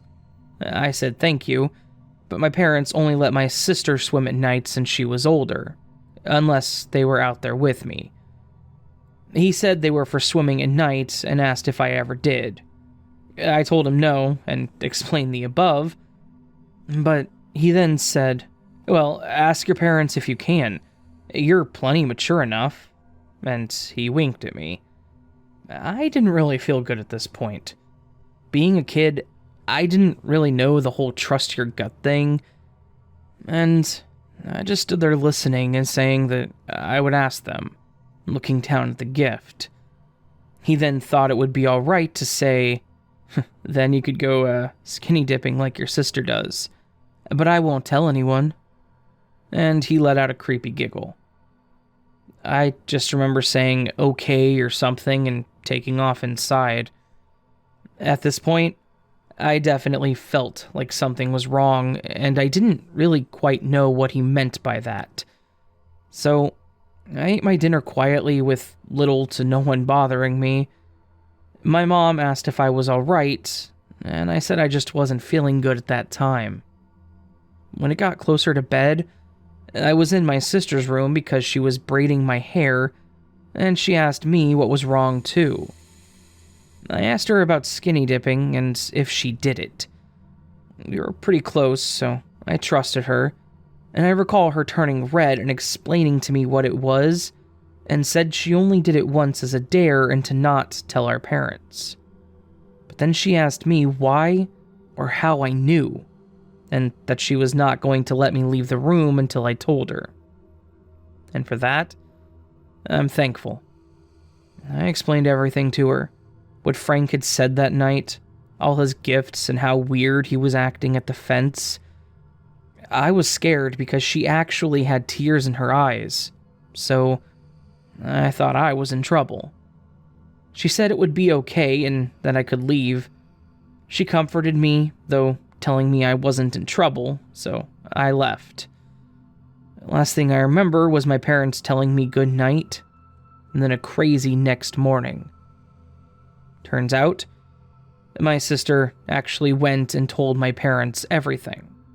Of course, that meant telling on herself, but that was the least of their concerns.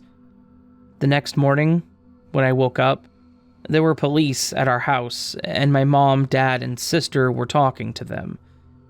My mom noticed I woke up and ushered me into the kitchen for breakfast. From there, I had to talk to the cops, or these detective-like people, and tell them the same thing I told my sister. From there, not much was really said to me.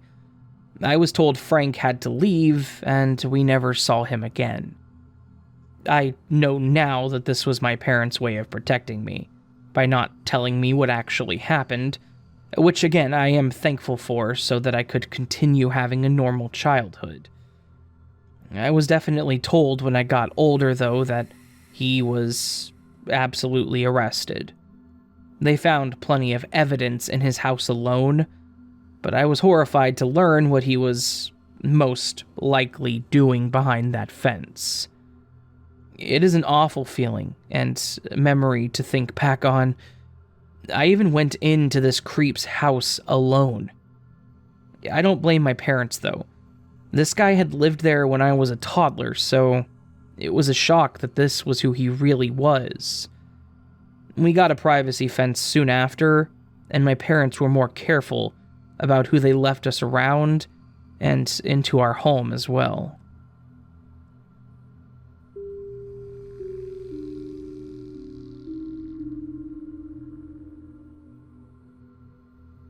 I've been listening to a lot of your creepy neighbor stories, and it made me want to share one I experienced myself.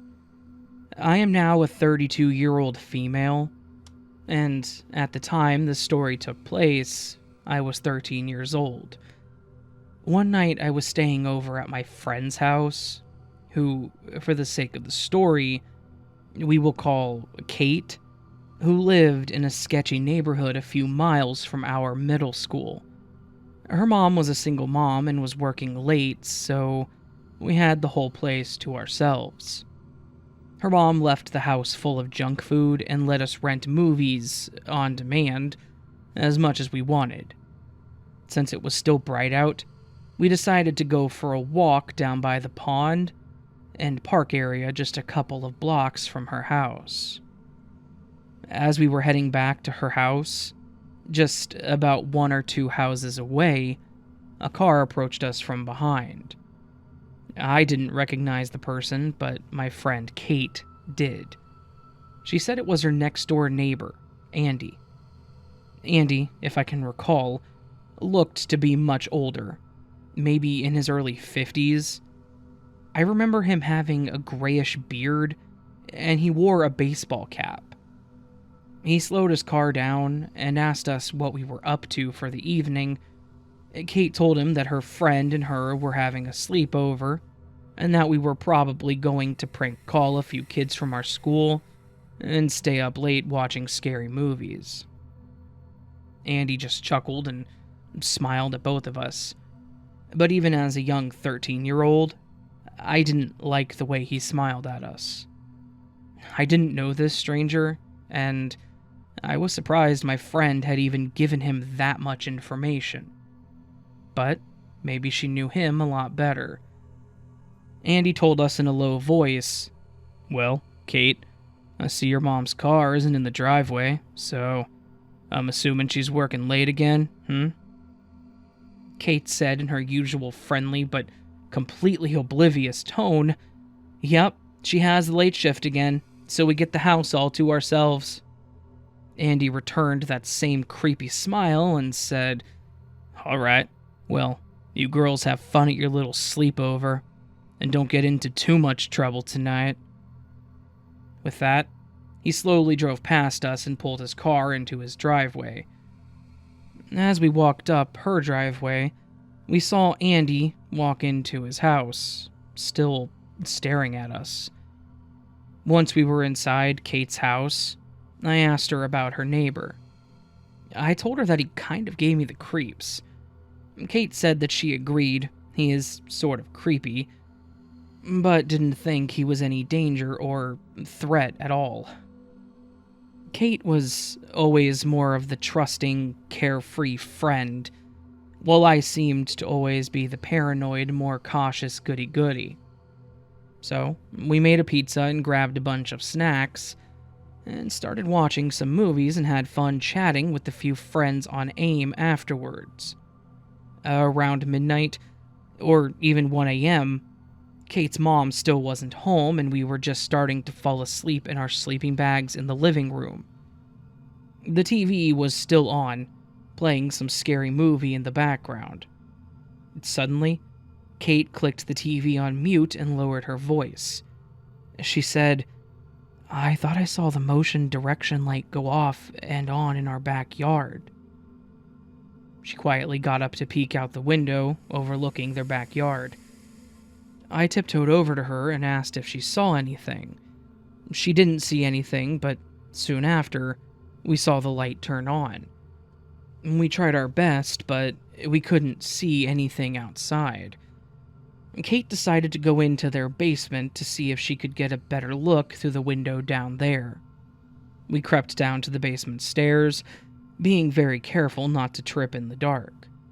We didn't turn the lights on just in case whatever was out there would see us. I don't know why Kate was suddenly taking this so seriously, since she was usually the more laid-back friend, but maybe we were both being super paranoid from the scary movies we were watching. There was a large window next to the door on the far side of the basement. The motion detection light, it turned on again, spilling in through the window, so we could see a little in the small basement. Suddenly, we heard the door leading out to the backyard in the basement rattle. We both jumped and screamed. The window on the door was covered by a set of blinds, so we couldn't see who was on the other side, but we knew someone was definitely trying to open the door. Fortunately for us, it was locked with a deadbolt, but we were still scared crapless. Kate grabbed a baseball bat lying on top of a sofa and began edging towards the door. I whispered at her to get away and that we needed to get out of there and call her mom or the cops. But Kate, always being the more brave one, carefully lifted a corner of the blinds in the door window. Whoever was on the other side was still trying to get the door open. Kate lifted the blinds, and there stood her neighbor Andy. Kate and I both screamed. Andy just held his hands up in the air and shouted, "Whoa, it's okay, girls. I'm not going to hurt you. I just want to see if you're all right. It's late, and I thought I saw someone running through your yard." Kate and I both looked at each other and then at Andy. There was something so sick and menacing in his eyes, and we both knew that he was definitely lying, and was the one trying to break into Kate's house. Kate shouted back at him that he better get the hell out of there, or she was going to call the police. And he just sort of blinked at us and repeated he just wanted to check on us, because he knew that we were home alone.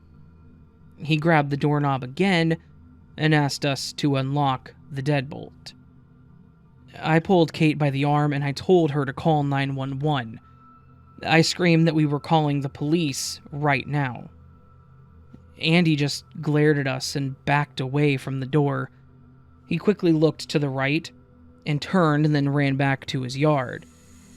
Kate and I ran upstairs and her mom was walking into the house. She asked us what we were doing in the basement, and we both frantically tried telling her what had happened with Andy. Her mom was very shocked, but didn't think it would do anything to call the police, because he technically didn't break in or hurt us. Kate and I were both freaked out and wanted her mom to call the police and report him, but she insisted that there was probably nothing they could do. Fortunately, I didn't have any more encounters with Andy the few more times that I did go over to Kate's house, and soon after, she and her mom moved away. I don't know what Andy was trying to do or what his intentions were that night, but I'm really glad that we didn't find out.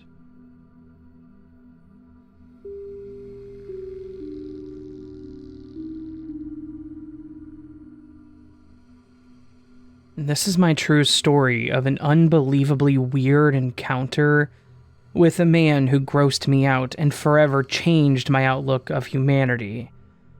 It was the year 2015, and I had just bounced back from giving birth to my only child. I was feeling good and felt sexy again after losing 50 pounds due to my pregnancy and the 9 months of suffering. I woke up one morning and thought, I want a mommy free day, and proceeded to get all fancy with some makeup and a cute outfit. This was a huge mistake, and I should have just stayed home in sweatpants and an old t-shirt. I was not at all prepared for what was about to come my way on this mommy free day. I do mean nothing, or nobody, could have prepared me. As I stepped outside on a nice, sunny, and hot day, I felt free of responsibility and just wanted to go shopping around town.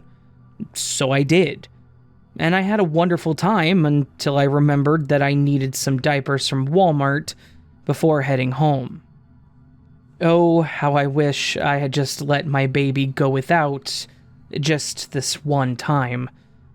As I strutted into Walmart with my newfound confidence after giving birth, I saw a greasy-haired, disheveled man at the front door looking at me, but I gave it no mind.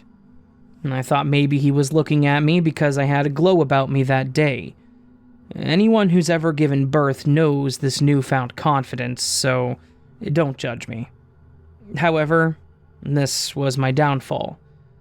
As I pushed my cart, I soon was lost in the magical land of Wally World, being distracted at every shelf. Because I was distracted, I did not notice that same man at the front door following me until it was much too late.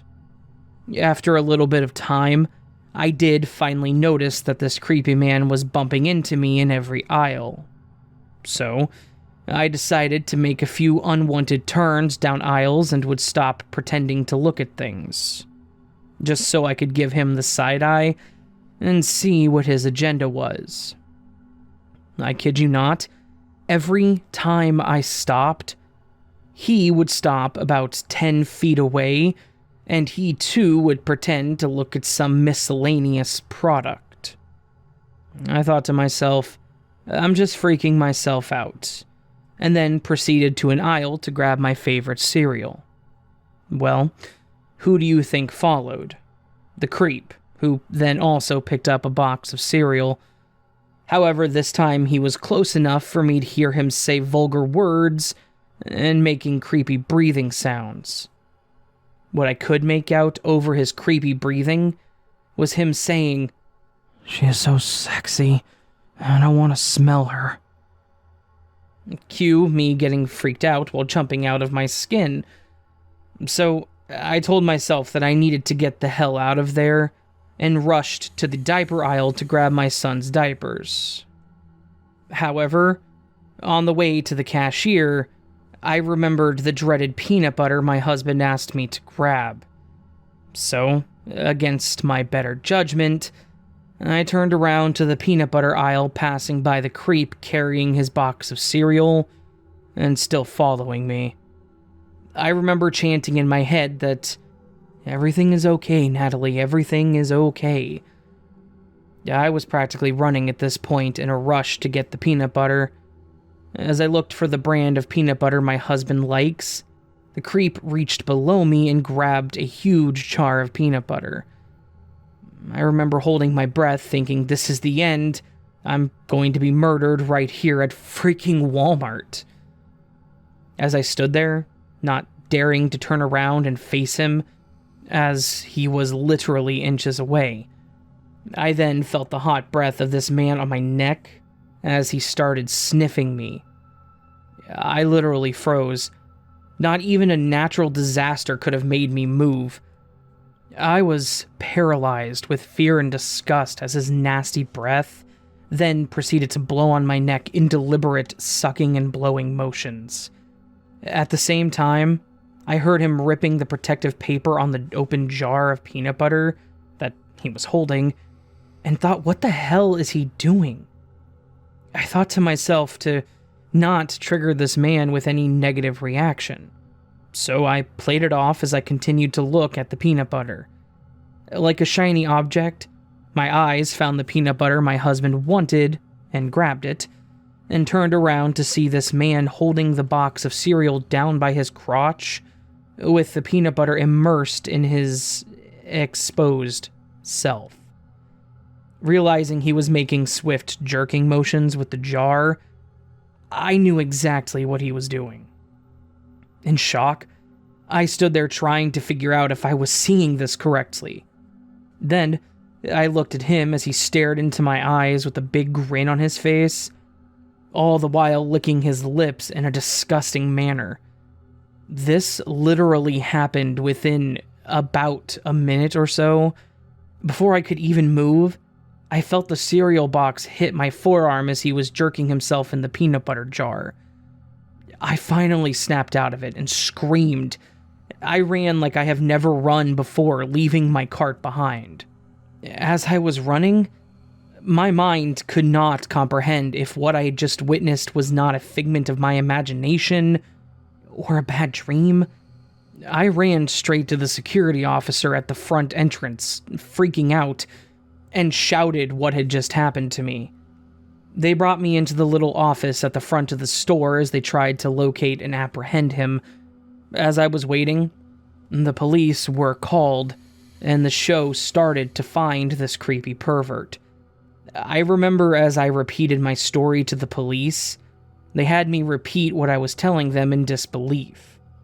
They even asked me if I was sure that he had had his junk in the peanut butter 3 different times, as I sat there in shock.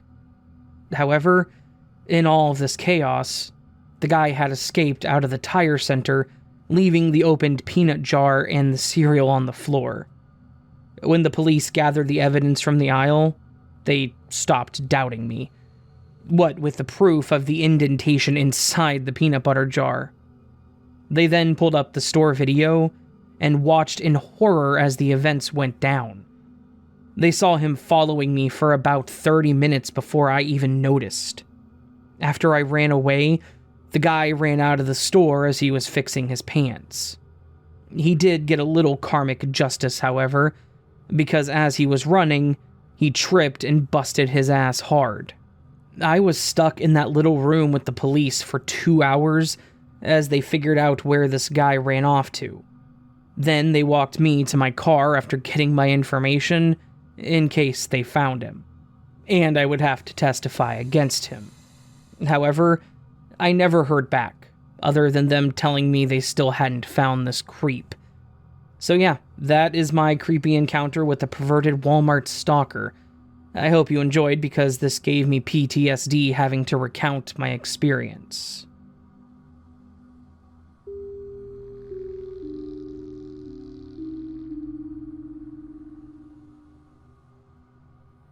Hollywood. Hollywood is the town I live and grew up in. It's a small town of about 12,000 people on the coast of Northern Ireland, and is considered the best place to live in the entire country. Crime rates are low, everyone's nice. So, that's why it felt so strange to have someone as vile as the person in this story to exist. And this story starts in April of 2020. The worldwide pandemic that I don't need to explain had just started. Our school had a lockdown, and we were no longer in school until after summer. My neighbor, who I will just refer to as Matt, and I had a lot of free time on our hands. And there's a woods near our house called Glen Lyons. It's not massive, but it has a lot of parts that are hard to get to if you don't know about them. Matt and I decided we wanted to spend some time up there, messing about like the young teens that we were. The first thing we wanted to do was build a dam. I'm not sure why, but we found it fun. We went up there almost every day for about a week before getting bored of it. We decided to do some exploration. We spent a few hours exploring before uncovering something pretty cool. It was a small den that someone had built in a little clearing by the river. Building dens was something Matt and I had done before, but very rarely had we done it successfully. So, we decided we wanted to help. We left a paper note in the den asking if we could join, and we went home shortly after. A few days later, we went back to check on the note. They had responded with another note, informing us that we could help them build the den.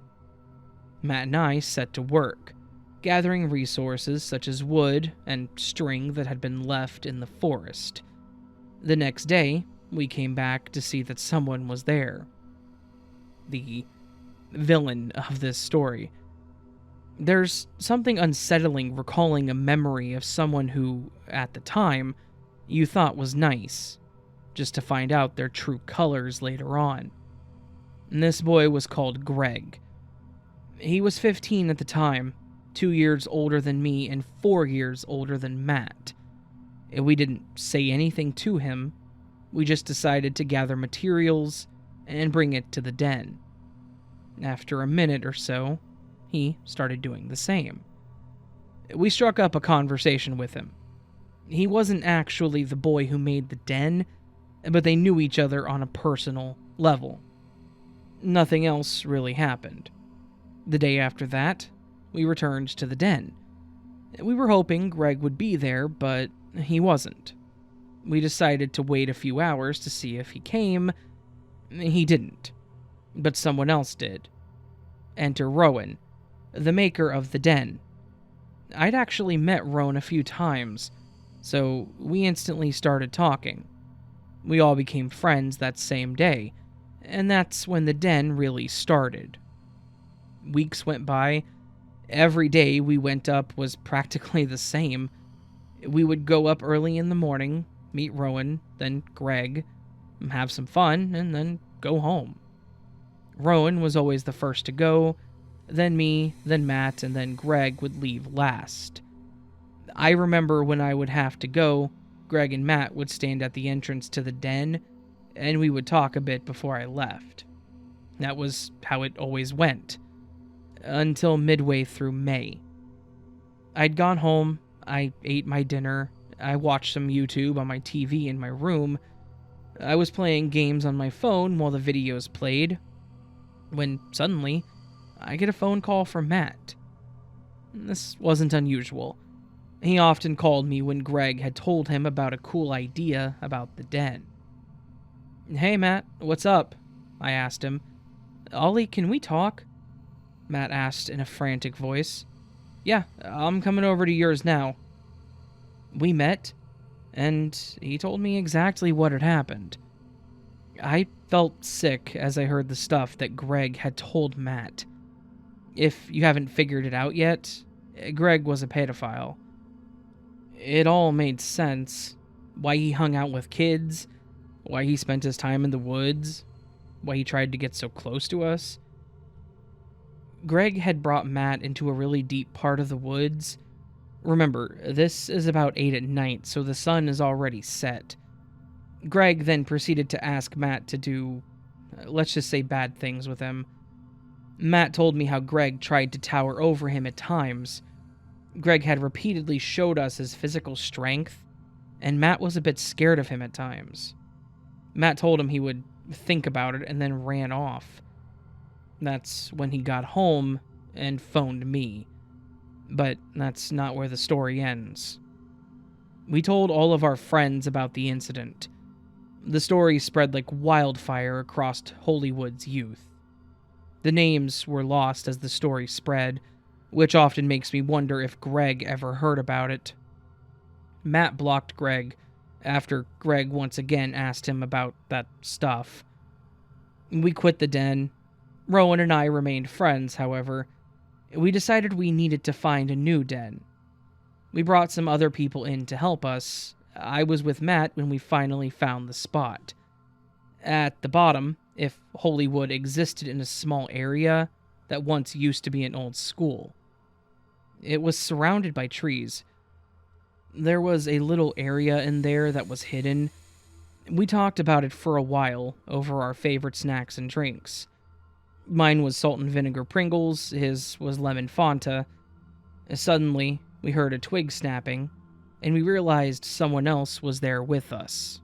We got scared and we ran off. We told Rowan about the spot the next day. We were busy, but we wanted him to check it out. When he got there, he phoned me, and what he said disturbed me. "Ollie? Yeah? There's already a den here." I was confused and unsettled. Paired with the other person being there, something felt wrong. All three of us went there the next day. Besides the den, something else was there that made me extremely uncomfortable. There on the ground were 3 different things. A full can of salt and vinegar Pringles, a full bottle of lemon Fanta, and multiple cans of a very unusual type of beer. The very beer that Greg loved to drink. The implications were there, but we had no proof. We told our friends, who urged us to go to the police, but With no evidence, we had nothing to back it up. Greg goes to the same school as Matt and I. We sometimes see him walking through the corridor. When I overhear people talking about the incident, I wonder what they would think if they realized the pedophile was in the same class as them, working, hanging out, and playing with them. So, that's my story about Greg, the stain of Hollywood. I understand it isn't as scary or traumatic as some other posts on this sub, but it honestly terrified Matt and I beyond words.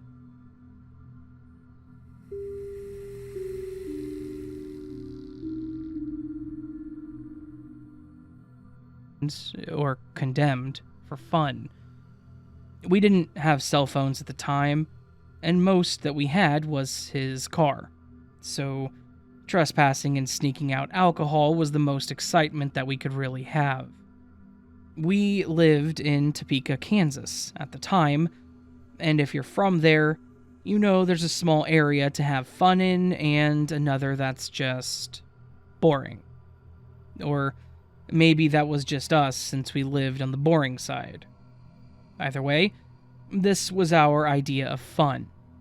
With empty houses or buildings to explore, we had plenty of new places to choose from. One place in particular that we had been wanting to check out was the Topeka State Hospital. It had been closed for a while, and with all the rumors of previous patients haunting the place, we desperately wanted to check it out.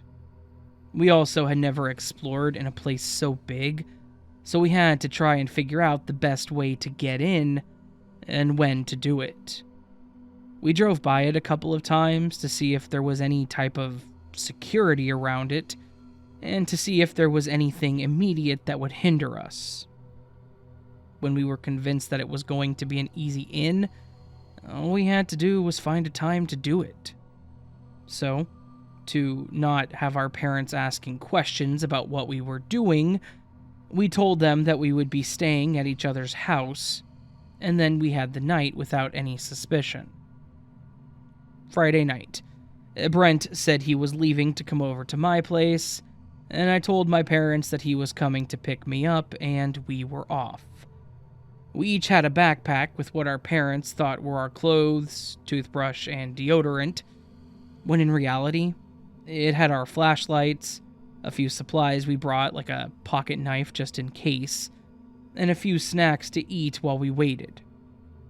We learned over time that the fewer things we brought, the better, especially if we needed to get out quickly and ditch our bags. We parked several feet up from the building to try to make it not look so suspicious, and we sat in the car and ate. We thought we would kind of scope the place out to see if anything came by and get any last-minute jitters out of us. After about half an hour, we decided it was time to go, before we chickened out. We approached the building, and, not to our surprise, the front door was completely locked and boarded up. So we walked around the side, seeing if there was any other way in, when Brent noticed a window that had been broken out and haphazardly boarded up with a no trespassing sign attached to it. Now, the boards weren't the best, so it was pretty easy to pry off with just our hands and the little hammer that we had with us. So Brent went in first, and then he helped me in, and that was the start of a very long night. Once in, we turned on our flashlight. We put on our backpacks, and we started to look around. Immediately, the smell hit me. It was very musty, like what a damp, old room would smell like. The paint or wallpaper was eerily peeling on the walls, but the oddest part for me was how still the air was. I motioned to Brent to stop for a second, just to try and listen, and the only thing you could hear was our slight breaths. You couldn't even hear the sounds of bugs outside. It was just one of those moments that was hard to explain. However, we didn't want to waste a lot of time, and we started moving on. We looked through the rooms where the doors were already open and saw much of what you would expect: bare shelves, broken bed frames, and chairs. The restroom stalls were all broken, and some of the toilets just busted. There was also a lot of graffiti everywhere too, so we obviously weren't the only ones that had been here. As we looked around and just took in what all we were seeing, we heard what sounded like someone walking slowly above us. A little scared, but also not ready to leave, we decided to go up to the second floor and check it out. The stairs were not something I would want to walk on more than once, but the railing seemed sturdy enough. We made our way up there to see more of the same: creepy dark hallways, spray-painted doors and walls, and those yellow file folders scattered all over the ground. While here, we again heard more footsteps, but nothing else with it. We were just about to head up to the third floor when Brent turned around to look down the hall again that we were just at. Nothing there again. We got this far without anyone showing up, so we wanted to get all the way to the top. We climbed the stairs to the third floor, where we were greeted with a door slamming this time. I think Brent was a little fed up at this point, with us both not being fazed by ghost stories, or at least not willing to admit it, so he shouted out, "We're not here to harm anyone or anything." After wincing at hearing him unexpectedly calling out, we waited in silence, but heard nothing, not even the footsteps. We both let out a quiet laugh and just continued on. Looking around the rooms, I saw some really old clothes that looked like they had been disintegrating over time, just sitting in the corner of a room. In this same room, I started smelling sulfur. It was almost like there were fireworks going off right in front of me. I walked out of the room quickly and across to where Brent was, who claimed he didn't smell anything at first. I brought him over to the other room where he could then smell it.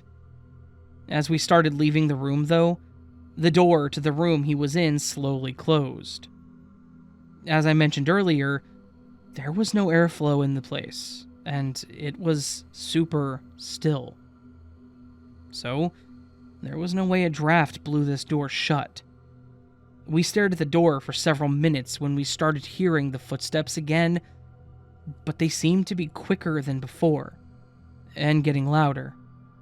We walked over by the stairs slowly and just waited. That's when I felt a really cold breeze brush my back, and I very clearly heard the word, "out," whispered in my ear. I was done. I took off down the stairs. Brent followed right behind me, and when I got to the bottom, I leaped out the window that we came through, and then I waited as Brent crouched down to do the same. As he was doing this, it sounded like someone was running towards us. I yelled at Brent to hurry up when he nearly dived at the window to get out. We quickly took off to his car, not caring if anyone saw us, and just sat in the car. We stared at the place for several more minutes to just calm down. After a while, we both asked each other if we heard the voice, and that's why we both started running. So, at least I know I wasn't the only one. As mentioned, I didn't really believe in the paranormal, but after that experience and reading more about what took place there, I can definitely believe that former patients are, sadly, trapped in there. Brent and I still remember this, but we've not told a single person about it, and we've kept this as a personal experience that we will never forget.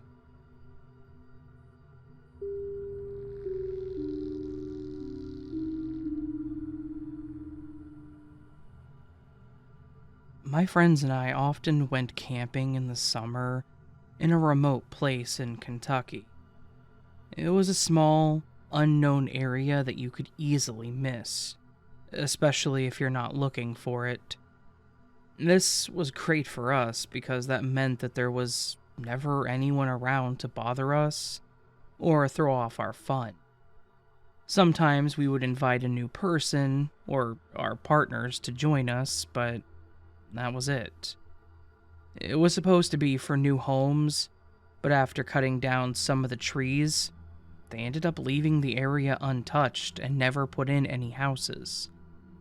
Including myself and my girlfriend Robin, there were going to be 6 people there for the weekend. I wanted some time alone with Robin, so we decided that we would stay an extra day or 2 after they left. Once we got there and got all settled, everyone started drinking and being stupid. It was a great time, but Robin wasn't one for the great outdoors. She wanted to join and be with me, which was sweet, but she couldn't stand the bugs.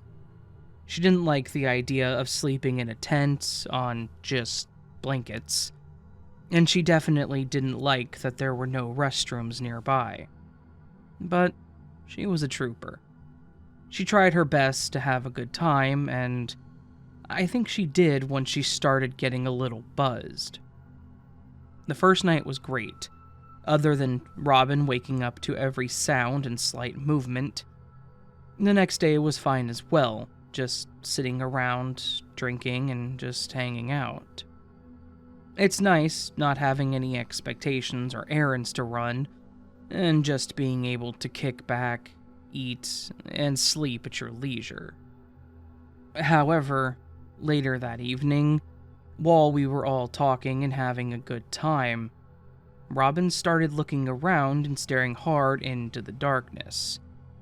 After doing this a few times, I asked her what was going on. She said she felt like someone was watching us. I brushed it off at first, thinking it was just her starting to get paranoid with it getting darker. She shrugged it off at first too, but then I started seeing her go right back to it. I asked her again if there was something she actually saw. She again said no, but just felt uneasy. I suggested maybe we head to bed early, thinking maybe it would help, to which she didn't hesitate, and we headed off to our tent. We laid there, and I started drifting off while she was reading a book. I'm not sure how long I was out, but at one point, she started shaking my arm trying to wake me up. When I tried to ask her what, she put a finger to her mouth telling me to be quiet and to listen. I sat there quietly, hearing only my friend's radio at first. When I mentioned this, Robin said, "The footsteps."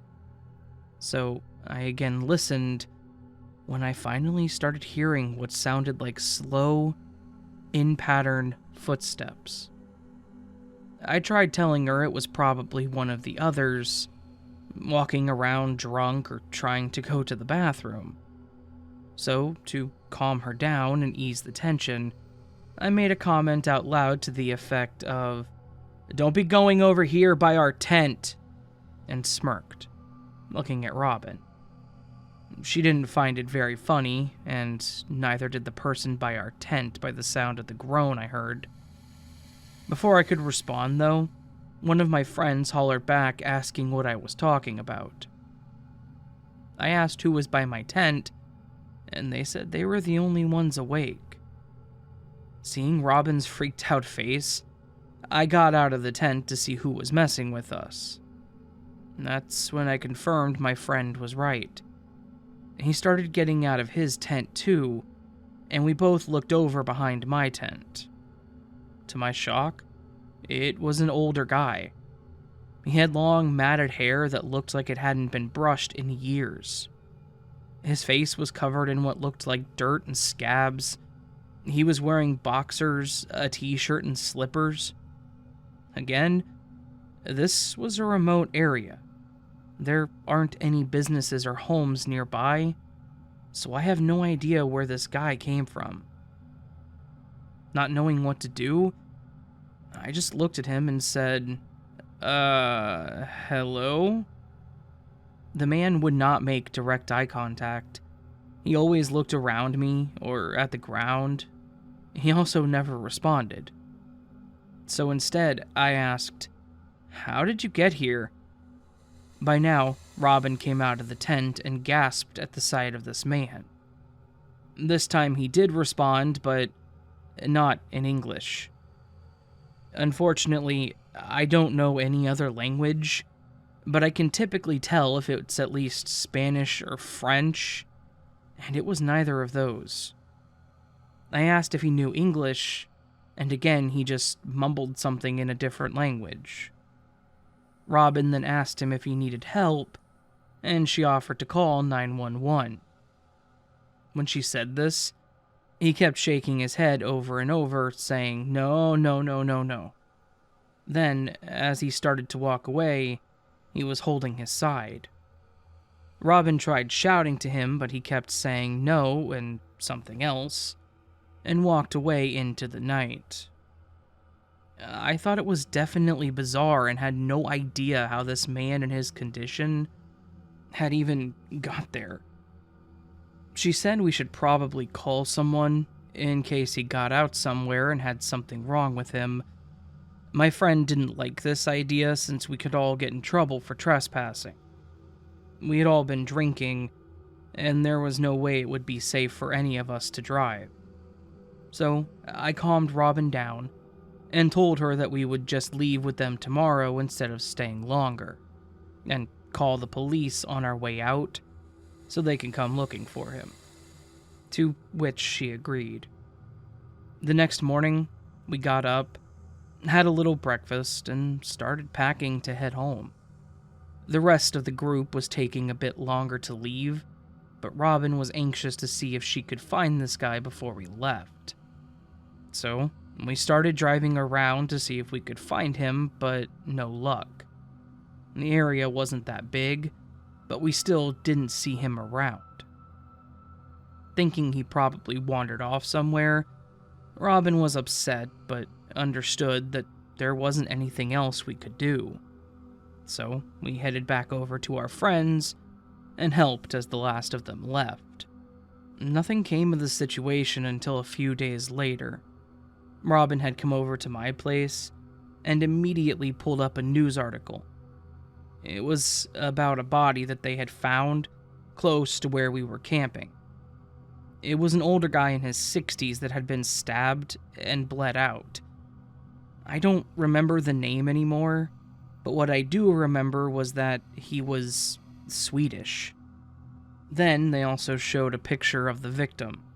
It was the same guy that we saw while camping, just in better health. And that also explained the different language that he was speaking. It was pretty heartbreaking. This guy was standing right in front of us, probably holding his side from a stabbing, and he didn't want us to call the police. Why? And to top it all off, the suspect was still wanted. Was the killer nearby? Did he walk by like this guy did while we were asleep? Robin ended up going to the police and talking to them, and I can't blame her. She has too kind of a heart, which made it even worse on her, knowing that we didn't do anything. I don't know if they ever caught the suspect, but I sure hope so. For everyone's safety and so that man can be at peace.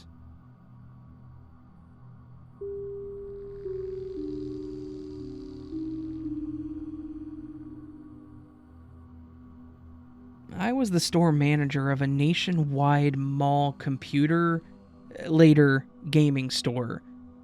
This was long before GameStop and cell phones. We were located on the left side facing the middle of the mall, with JCPenney's to the left at the end. This detail plays into what happened.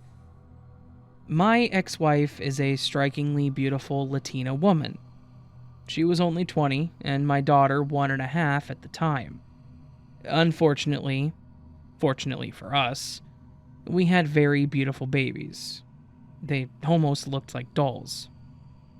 The reason I say this is my daughter attracted way too much attention as a baby. We stopped going out in public because people were constantly approaching us and trying to touch her. It was a Sunday. I would work the whole day since it was a short day. The three of us would go to work. My ex-wife would dress our daughter and herself up and make a day of it. She liked to shop and wander for the day, coming back to have lunch, and being the manager, I took long breaks as well. Everything is going along fine, like every other Sunday. I go out to give her some money, and my spidey street senses start going crazy. I look to the left, and I see a man intently looking at my wife and our daughter. I meet his gaze. He doesn't look away. We had a huge wedding with 200 plus guests, so I asked my wife if she knew the person staring at her. We both look up, and he was gone. It couldn't have been 2 or 3 seconds since I last looked at him. There was something strange about him. I remember to this day, he was dressed in a dark gray suit with a dark gray overcoat. And not to trouble her, I told her not to worry about it. We had lunch, we took the long way back to the store. We stopped by mall security. I introduced her to the security guys who had become good buddies. I pulled them aside and told them what had happened, and they were concerned. We stopped by the info booth, and I tell the person working there to let me know if she sees him. Now, my ex-wife loves to shop at JCPenney's and goes shopping in the store. Before she goes in, I tell her about the man in the gray suit. She let me know that she'll keep an eye out for him. And then there's a call on the store phone. An employee tells me it's the phone. I'm like, yeah, I heard it ring. And he tells me he needs some help. He pulls me aside and says, "It's your wife, and she sounds scared as hell." I jump on the phone. She tells me the man that I had described had been following her for over half an hour. When he had first showed up, she said he was reaching for our daughter. I immediately call security. They come up the middle with my employees standing watch on the entrance to JCPenney's. I go out the back into the parking garage, which was no more than 50 feet away. There were only 2 entrances to the store, front and back. There were lots of emergency exits on the parking garage side, so the only entrance not covered was in the front. Luck would have it, a police officer had pulled someone over from the street and was in the front parking lot. By this point, I don't want the gentleman to go away. I want him caught. Everyone starts converging on the store. He's got nowhere to go, right? They walk to the station where my wife is surrounded by the store manager, several employees, and they have our daughter behind the counter. The police officer has been alerted. Mall security escorts both of them out of the store to me. We put them in our car, and they drive straight to her mother's. They continue to search the store, every nook and cranny. He was never found. To this day, I can remember every detail, but the detail that sticks with me the most is that his eyes were coal black.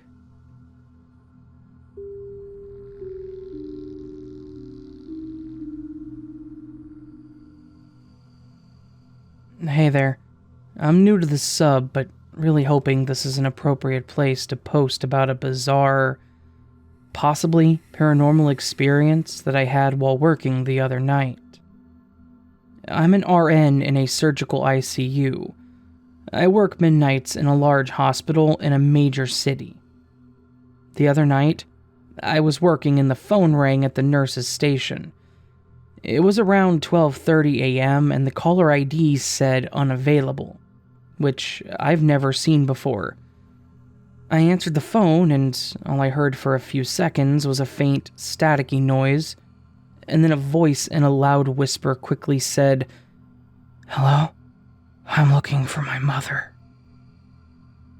I was a little surprised and didn't know how to respond for a few minutes. and the voice repeated itself after I didn't respond, this time sounding a little more distressed. I finally said, "Who is your mother? And do you know what room she's supposed to be in?" The voice responded with a name and said, "I think she's supposed to be in room 37, or something like that." At this point, I was getting really creeped out because they were still whispering, and I couldn't even tell if it was a man or a woman. And they were beginning to sound more panicked as the call went on. It almost sounded like they were hiding from someone and trying not to be heard talking on the phone. And there was also still that faint static noise in the background. I responded with, "Are you okay? I'm having trouble hearing you clearly. Why are you whispering?" And the voice responded with, "I need your help. I'm looking for my mother. Are you able to hear me? I'm looking..." And then the line cut off, and I just heard a dial tone. I had chills up and down my spine, and my coworker who was sitting next to me during this was just staring at me with her eyes wide open, and said that I looked terrified. So, anyway, I looked through our unit list and there was no person listed with the name the caller gave me. I searched the entire hospital census and there was no patient admitted under that name. So I went and found the charge nurse and asked her if she remembered any patients recently admitted with that name and told her the story. She didn't. And we looked through the last few weeks of records for patients who had passed away in our unit, but nothing matched. She said she thinks that someone was just messing with me, but I haven't been able to stop thinking about it for the last couple of days. Logically, I know this was most likely a prank call or something, but that seems so weird. Why? Why would somebody call an ICU at 12:30 a.m. just to mess with a nurse?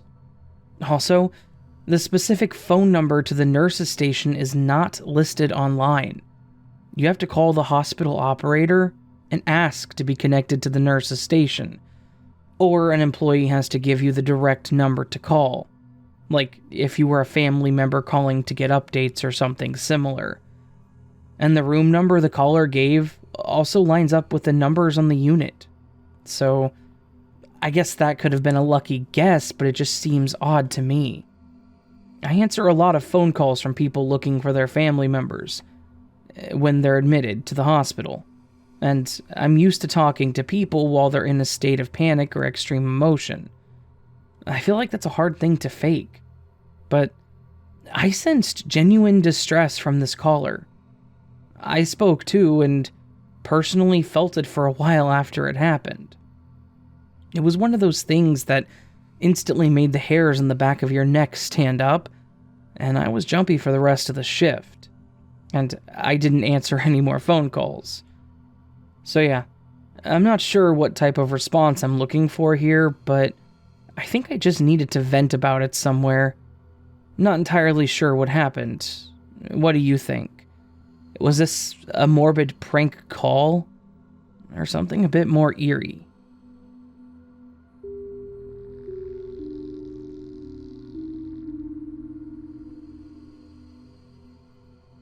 I don't remember when this exactly happened. I just remember that I was in high school. I'm 26 now. So, years ago, my best friend had just recently got back into contact with his biological dad. He didn't have a good relationship with him as he left my friend and his mom early on and became a drug addict. But that's not important. What is that my friend started to have a relationship with him again, and my friend invited me and a couple of other friends to go hang out and spend the night at his dad's. There were 4 of us in total, including me. My friend's dad was a bit weird as we decided to walk to a corner store, and he asked us to basically steal a couple traffic cones the city had for a construction site nearby on our way back. So I didn't really like him, and I didn't take a lot of what he said seriously. he didn't seem like a great person still. So, when he told us later that day that the second floor of his barn/work shed was haunted, I just scoffed. I figured he was just trying to scare his son and his friends. We straight up told him BS. So he took us to his computer and showed us some pictures he's taken up there. And he told us about this weird mist that only appears in photos. If you just shine a light through, you won't see it. Sure enough, in the photos, there's a weird mist. I just think it looks like dust, personally. Until he reaches a specific photo when it pops up. The first thing I see is a skull with faded red eyes. The mist in this photo was forming this skull clear as day. We were all freaked out by this, so naturally being dumb white teens, we wanted to investigate. We get flashlight lights. I grabbed my camcorder to use as a voice recording device. Didn't have much else. I think I could have used my phone at the time to take a voice memo, but I had no idea how to do that. Before we headed up into the barn, my friend's dad warns us not to move anything up there because the spirit doesn't like it when stuff gets moved. So we grab ourselves and head up the stairs.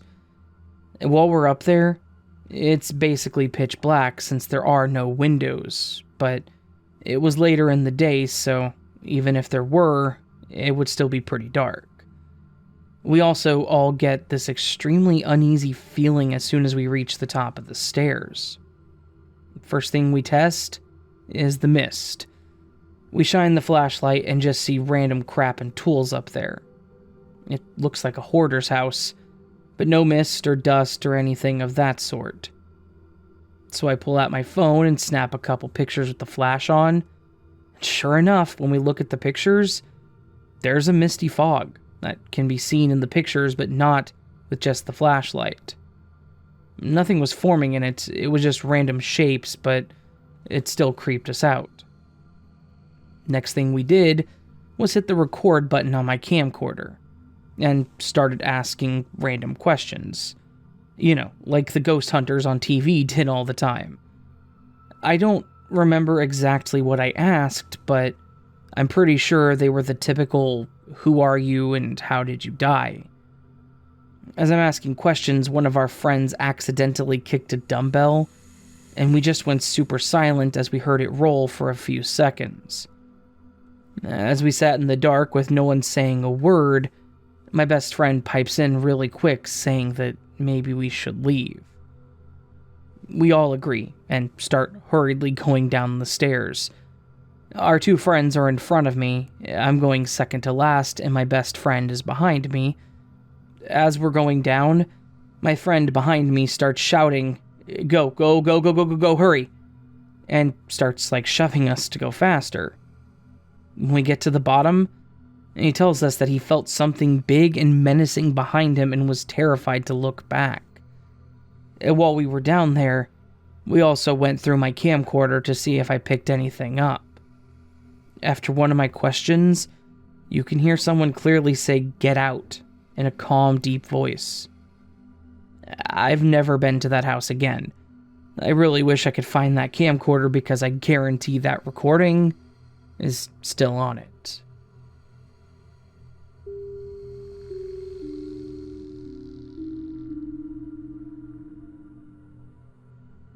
This happened about 2, almost 3 years ago. My cousin and their whole family have been staying with my family for a few months now, and I'm really close with my cousins, so I was excited to be living with them for a while, so they redesigned our garage as kind of like a hangout, where we would watch movies, play games, etc. And as we were still teenagers during summer vacation, we would stay up very late, normally going to bed at 3 to 5 in the morning. And at this time, we were very into paranormal sightings and ghost hunting, and we would watch a bunch of that kind of stuff on YouTube and debate whether those types of videos were real. So, One night at around 2 to 3 a.m., my two cousins and I, and their younger brother, who was about 6 at the time, were playing Super Smash Bros. Ultimate. And after a while of playing, we decided we wanted to watch ghost hunting videos instead. So my oldest cousin told his little brother, the 6-year-old, to go to bed because we were going to watch some scary stuff, and we didn't want him to get scared and cry or have nightmares. But my little cousin kept refusing. So they both ended up arguing really bad that my little cousin was on the verge of crying. Me and my other cousin, we're about the same age, were talking about something else on the side while he dealt with the younger one.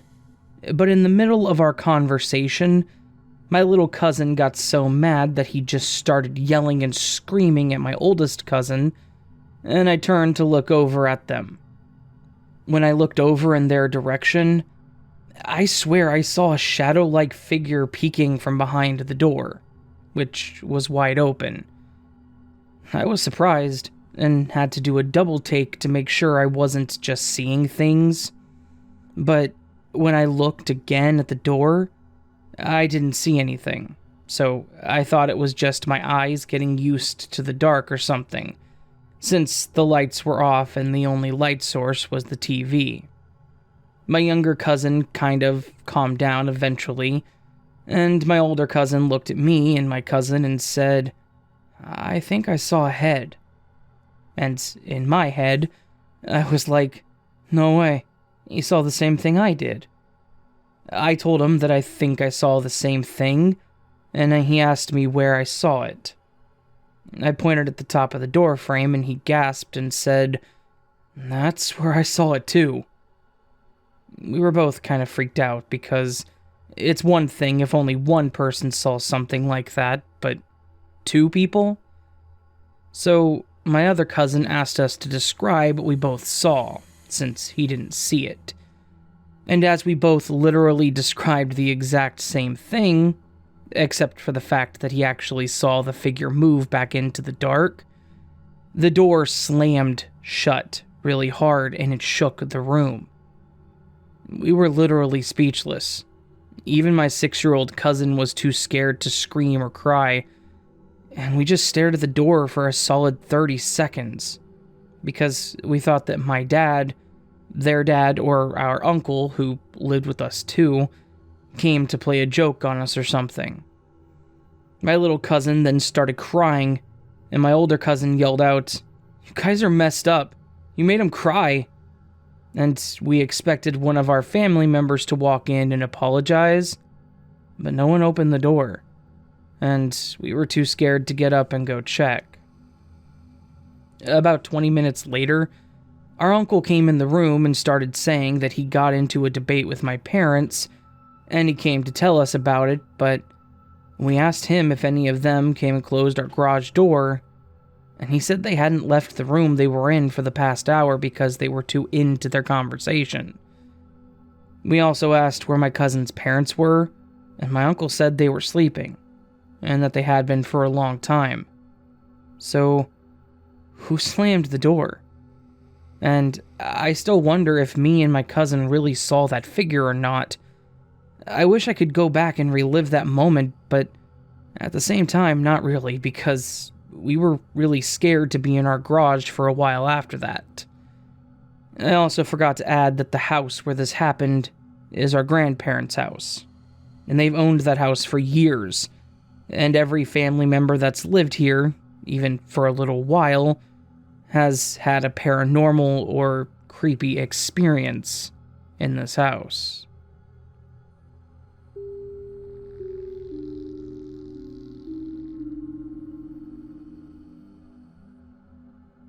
Before I start, I want you to ask yourself a question. What is the earliest memory you remember? I imagine for most, it would be some event from early childhood, perhaps a general memory of an ordinary day. My brother is one of a few people who vaguely remember their birth. Just the thought of it is crazy. A memory so close to the beginning of your life. Anyway, for me, it's a bit different. I also remember some kind of beginning, only it wasn't my birth. This is the second glitch in the Matrix that I've posted here, and the first I ever experienced. Not only that, it's also the earliest memory that I have. I've got some time on my hands right now, so I can share it properly since this one is a bit more philosophical in nature. To begin with, you have to know that I was a strange child. Since a very early age, I had some deep existential thoughts. For example, I remember watching Back to the Future 2 with family. It was pretty late, and I had trouble following the story. I remember it was that scene where Marty tries to take the almanac from Biff while Biff is driving the car. For some reason, I thought that Biff is actually Marty from the future. I thought about how crazy it would be to meet yourself from the future, only to find out that your future version is rotten to the core. How time can change people, and how different we can become through time. Themes I would see years later in complex shows like Netflix's Dark. Not exactly thoughts a typical 7-year-old would have, but I'm getting off track. The point is, since I was a child, I would spend a lot of time seriously thinking. Knowing that, let's explore my earliest memory. I was about 5 or 6 years old. I slowly woke up and suddenly I was thinking, who am I? Why am I here? What is my life and when did it all begin? Questions I knew answers to, yet I asked them in my head anyways. I opened my eyes and it felt like I was opening them for the first time. I looked around the room. I saw my brother in the bed next to mine. I saw the desk and lamp between the beds. I saw the TV in front of me. I heard a woman in the kitchen and I knew it was my mother. That's the thing. I knew this room. I knew this place and I knew it was my family, and yet it felt off. Like those memories were just implanted. Like I was just put there. Instead of knowledge I learned over time, it felt like it was knowledge that was given to me at that moment. I was confused. Why does everything feel so weird to me today? It was my life. I knew it was my life, so why does everything feel so different? Feel so new? And this is when one of those deep thoughts hit me. What if this is my beginning? Like in a movie or a video game? What if this is a story and everything starts now? Even back then, I knew it was ridiculous. I wanted to deny it, and so I decided to remember some specific event, some specific memory. But there was nothing. I remembered nothing. I knew my room, my family, I knew their personality, but I didn't have a memory of any conversation, any interaction. I was angry at myself. Maybe if I paid more attention, maybe if I decided to remember, or maybe there really was nothing to remember. Maybe that's how my story starts. That's why I decided to remember this event. I looked around one more time and I swore to myself that I would not forget this moment. I will remember. And I did remember to this day.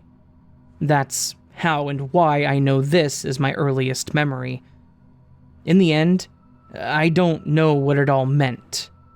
Maybe it was just a strange rush of weird thoughts of a strange child, inspired by the way that fiction is written. Maybe I couldn't recall any memories back then because I was young and I wasn't paying attention. Or maybe for me, it was the beginning. My beginning. My father says that everyone is trapped in their own matrix. Maybe that was the beginning of mine. Or maybe my matrix was glitching. The question is, was it the matrix that was glitching? Or me?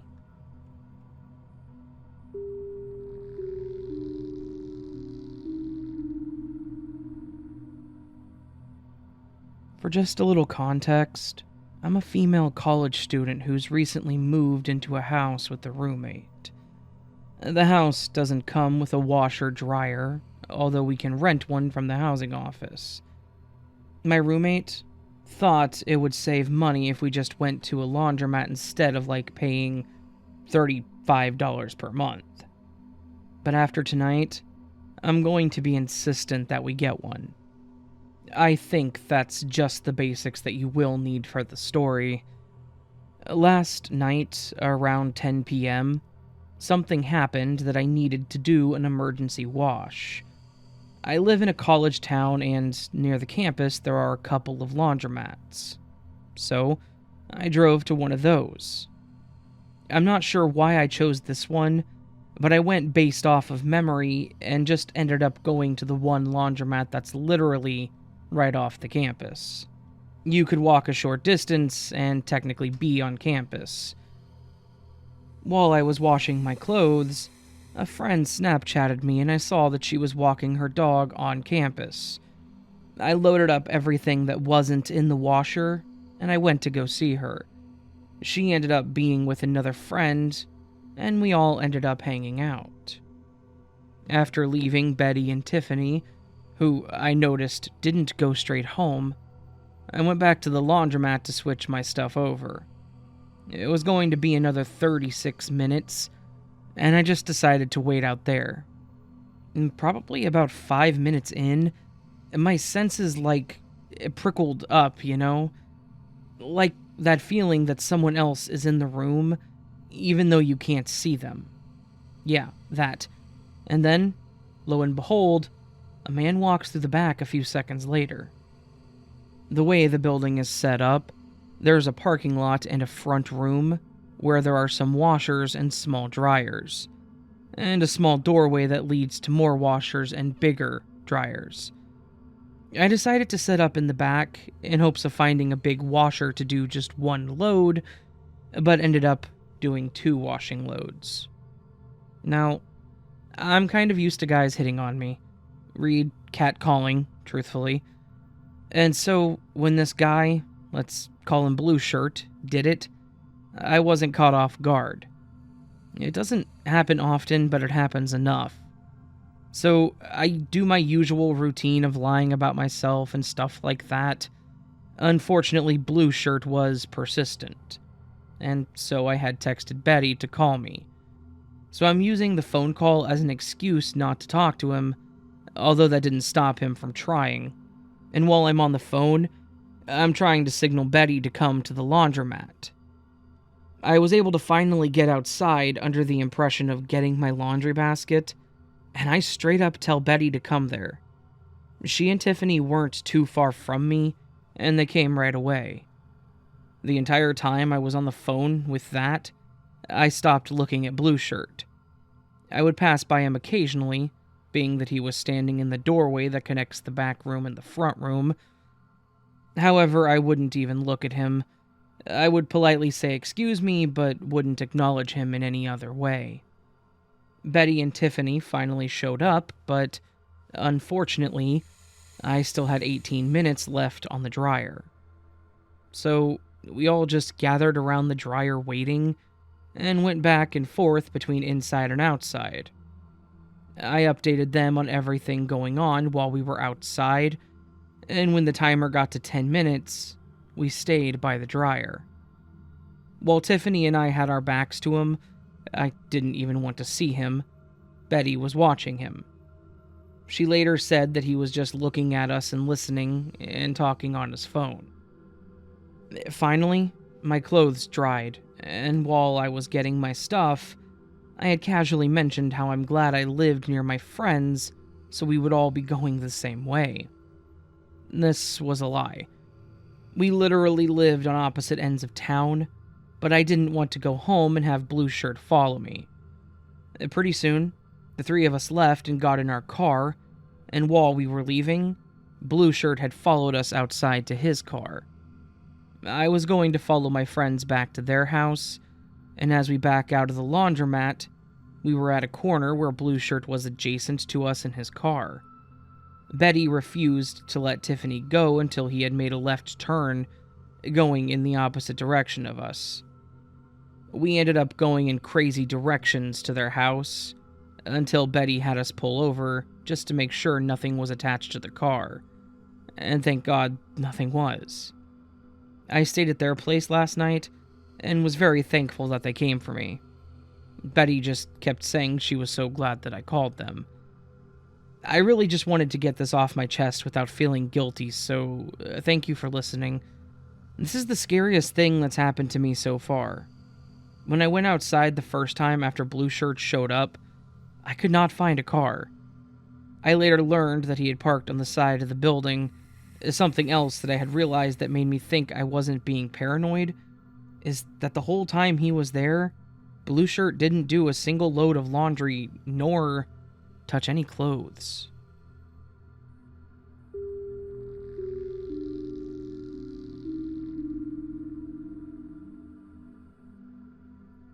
I went to college in a historic, mid-sized city in Florida, and at the time I lived in a duplex downtown, maybe 3 blocks from campus. The city is known to be pretty safe, and I lived in a pretty decent area with large, historic homes near me. This all happened about 3 years ago. A little backstory that will become relevant. The duplex I lived in had a front door that locked, and then both the upstairs and downstairs units had their own locking door. I lived downstairs and had 2 roommates, but this specific night, only one of my roommates was home. We knew the girl that lived upstairs, but only really spoke to them in passing. When they moved in, we emphasized how important it was for them to keep the main front door locked, and they did a good job of doing so. So, me and my roommates are in for the night, knowing the front door is locked, and smoke a few joints. At some point, we hear a knock on the front door, and quickly realize the girls upstairs had ordered a pizza. Later on, it becomes evident that they never locked the front door after receiving their pizza. We finally go to sleep in our own rooms, and since I had a queen bed, I would often sleep with my phone and laptop next to me in my bed. A couple of hours after I fell asleep, I woke up to a man standing over my bed. As soon as I realized I'm not dreaming, I noticed that he is quickly moving my phone and computer off of my bed and moving my comforter, trying to get into my bed. I start to ask him who he is, what he's doing there, and I'm just generally confused, as I was still slightly high from before I went to sleep. The only thing he said to me, multiple times, was that he was just trying to get in bed. At this point, I began to panic, as my mind obviously goes to the worst. I was hoping that maybe my roommate had invited some random Tinder guy over and that he had gone into the wrong room, but the more I questioned him, all he had to say was, "I'm just trying to get in bed." I own pepper spray and a stun gun, but I accidentally left them on a shelf that the guy was standing in front of, so there was no way I would be able to grab them without escalating the situation.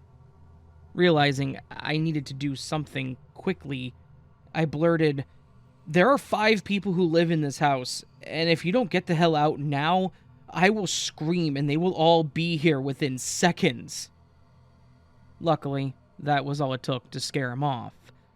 I don't know if he had brought something with him or if he'd stolen something from me, but I saw him grab something in the dark and run out of my room. As soon as he left the room, I shut the door and locked it and tried to find my phone. I couldn't find it anywhere, but then quickly realized that between my room and the front door is the room of my friend that was home. As scared as I was terrified that the guy had maybe gone into her room. I grabbed my stun gun and a pocket knife, counted to 3 and ripped my door open. I ran into my roommate's room and she was fast asleep, and there was no evidence of the guy.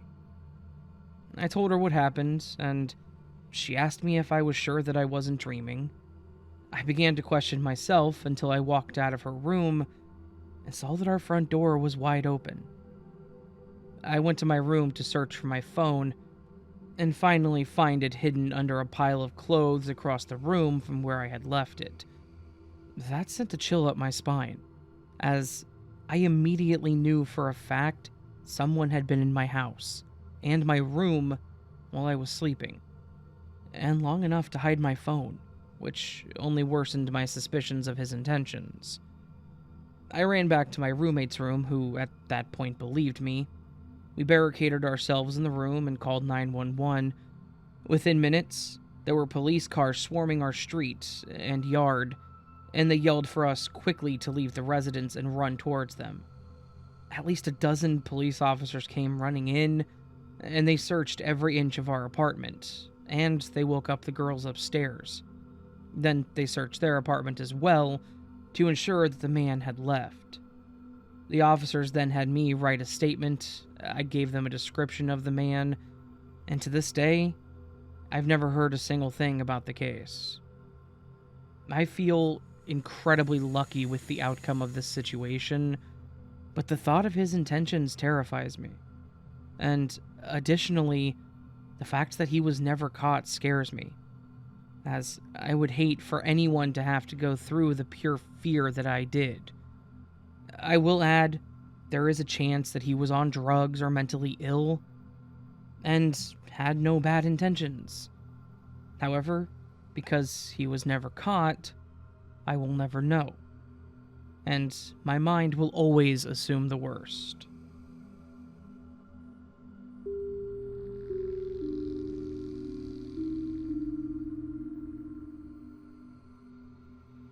My wife and I have been married since the middle of 2005. I know this because this story took place during our honeymoon, which was in July of that same year. Unlike most couples that want to go to Hawaii or some other fancy place for their honeymoon, we decided that we would do a trip to Yellowstone, and we wanted to see some of the vast, empty, natural parts of Wyoming.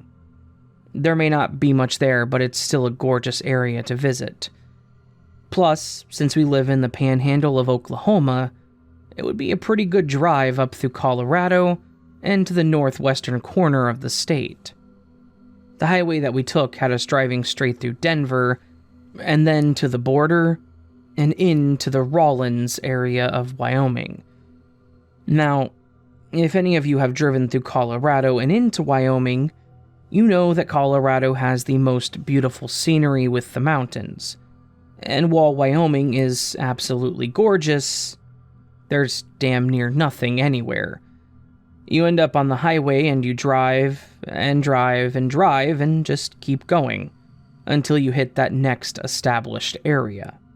There are the occasional rest stops, the gas stations, and then a few areas where you'll see housing, but for the most part, there's just nothing there, making it the epitome of middle of nowhere.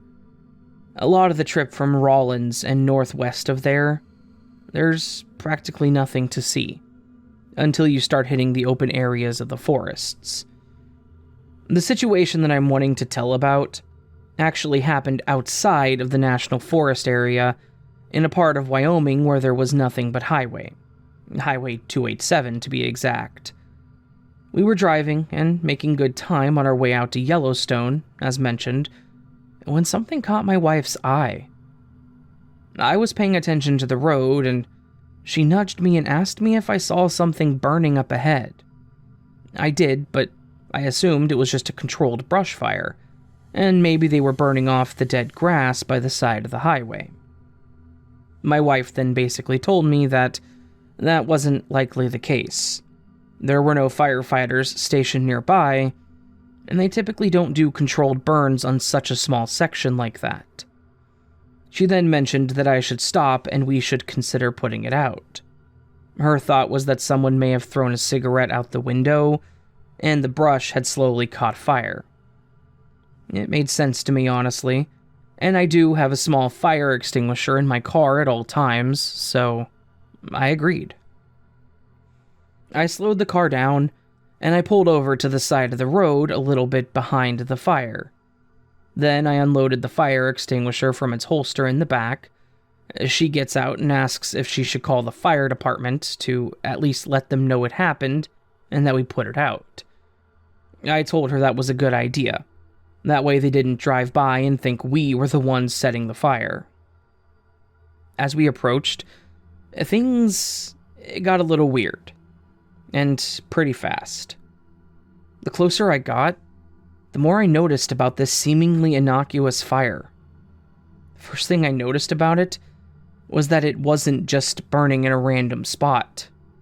This fire was built. I could see that the area where it was lit had been cut out, and that there was no grass around the ring of rocks that the person had put together. Whoever had put this small pit together knew what they were doing.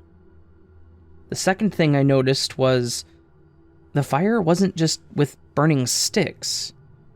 It looked like there was something else in the little fire pit. I pulled the ring and all that, and I swept the fire out. Once I was sure that things were no longer burning, I walked up to the pile of debris, and I was 100% right. Whoever started this little fire, they weren't just burning wood, but what they were burning makes this a million times more confusing and honestly just as creepy. As I was sifting through the burned items, I noticed a lot of what was in the fire was soft and fluffy.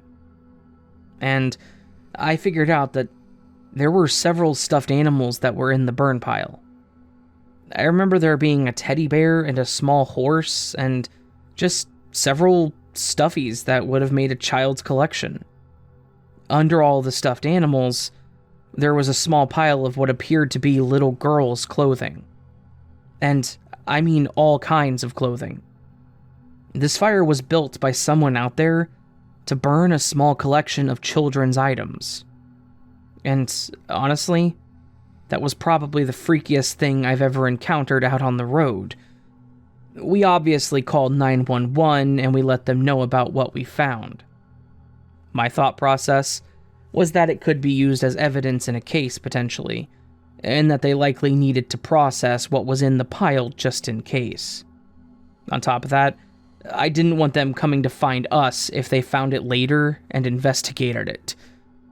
The highway patrol showed up and took our statements and pictures, did all the basic runs of our information, and then they let us leave after they were satisfied that we had nothing to do with it. Obviously, I have no idea what all that was, and I really don't want to know, at all. I can say that I've never seen anything like that again in any fires along the road or anything like that, thankfully. But yeah, so that happened, and is something that kind of just haunts my nightmares at this point, if I'm being completely honest with you.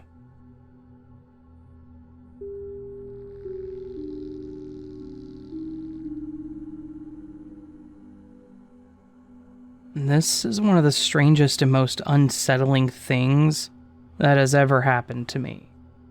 When I was in high school, I lived with my mom in a house that was built in the 50s.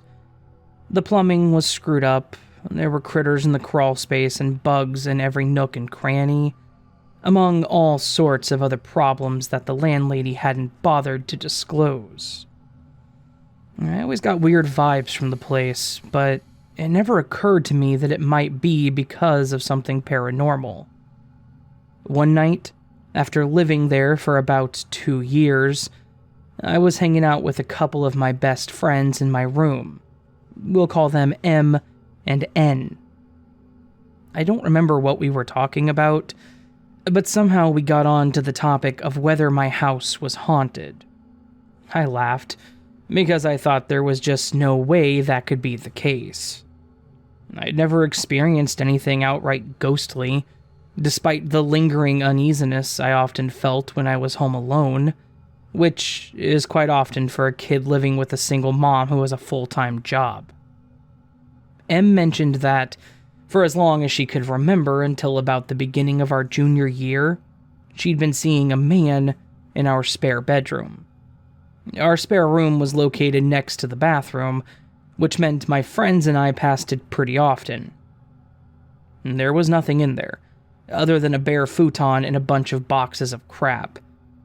Anyways, I obviously freaked out when Em said she had seen a man in my house. As I said, I lived alone with my mom. There is no reason a man should ever have been in my house without me knowing it. She said she didn't see him anymore, and never said anything to me so as to not scare me. I was upset with her, since this ghostly man thing obviously could have been dangerous, but she said she was never concerned about him. She's always been sensitive, as they say. She can sense energies and see things that other people can't. She described him as sad. Said he would sort of just linger inside the room and look miserable. Meanwhile, N's eyes widened as he listened to M. He said he had seen something too, and it sounded very similar to what she was describing. I asked them what the man had looked like. After exchanging spooked glances, M told me the man resembled the Babadook, and nodded in agreement. If you've never seen the Babadook, which you probably have, but otherwise spoiler warning, it's a horror movie about a monster that comes straight out of a children's book and possesses the child's mother. It's one of my favorite horror movies, mostly because the monster is uniquely terrifying. It's so unnatural and disturbing. So you can imagine my terror when they described this mystery ghost man who had apparently been in my freaking house, without me ever seeing him, as a creature out of that nightmarish movie. Despite them swearing up and down that they hadn't seen him in quite a while, it didn't make me feel any more secure living there. They're some of my closest friends and would never lie to me about something like this. This was something they had never mentioned to one another, so for them to say they had seen the same ghostly figure numerous times, it was horrifying. The idea that I lived in an apparently haunted house for several years scares the crap out of me.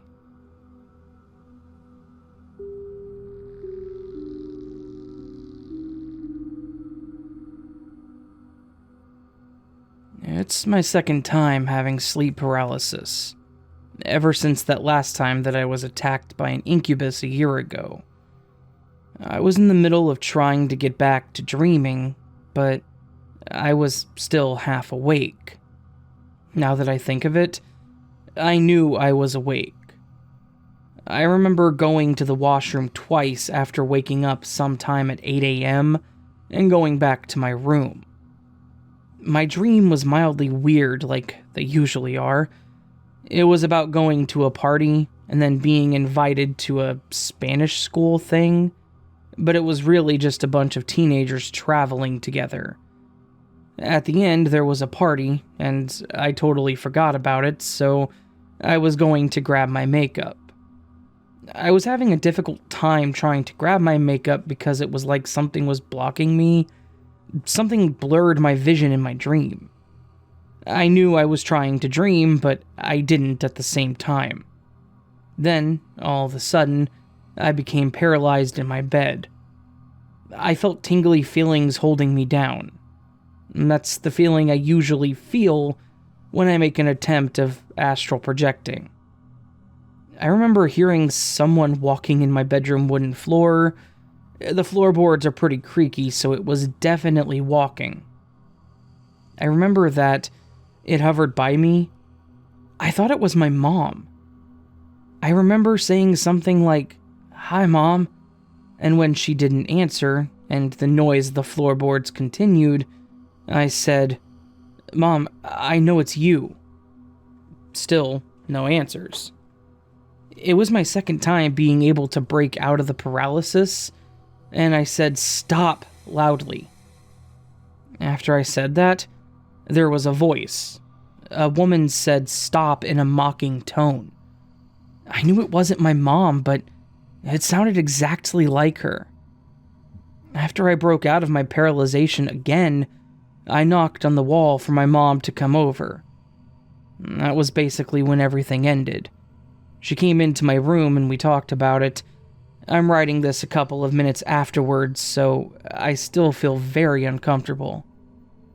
I don't know if this will add any relevance to the story, but I'm getting into more of the spiritual side of the world.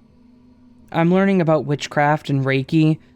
I only started learning a few months ago, so I'm still pretty new to this world. I remember these past few days I kept seeing dark shadows here and there. As much as it's sketchy, I became accustomed to having weird things happen to me. I've been able to see and sense things ever since I was a kid. It's only starting to become stronger because I'm now becoming older and I'm getting into all this spiritual stuff. I have a guess that more entities are able to take control of me because I'm naive and weak. I'm also at that time when everything's confusing in my life, so it makes sense that even spiritually I'm having trouble. I had my fair share of talking with spirits and then giving me bad dreams about human sacrifices, but I've never gotten a response quite like this. It was so clear. I could feel the presence of this entity right there in my room. It was nothing like the incubus attack. That entity dived right into it, while this entity just taunted me. Since I'm free today, I'll probably burn some sage, but if you have any suggestions of what I could do, or answers for me about what that may have been, thank you.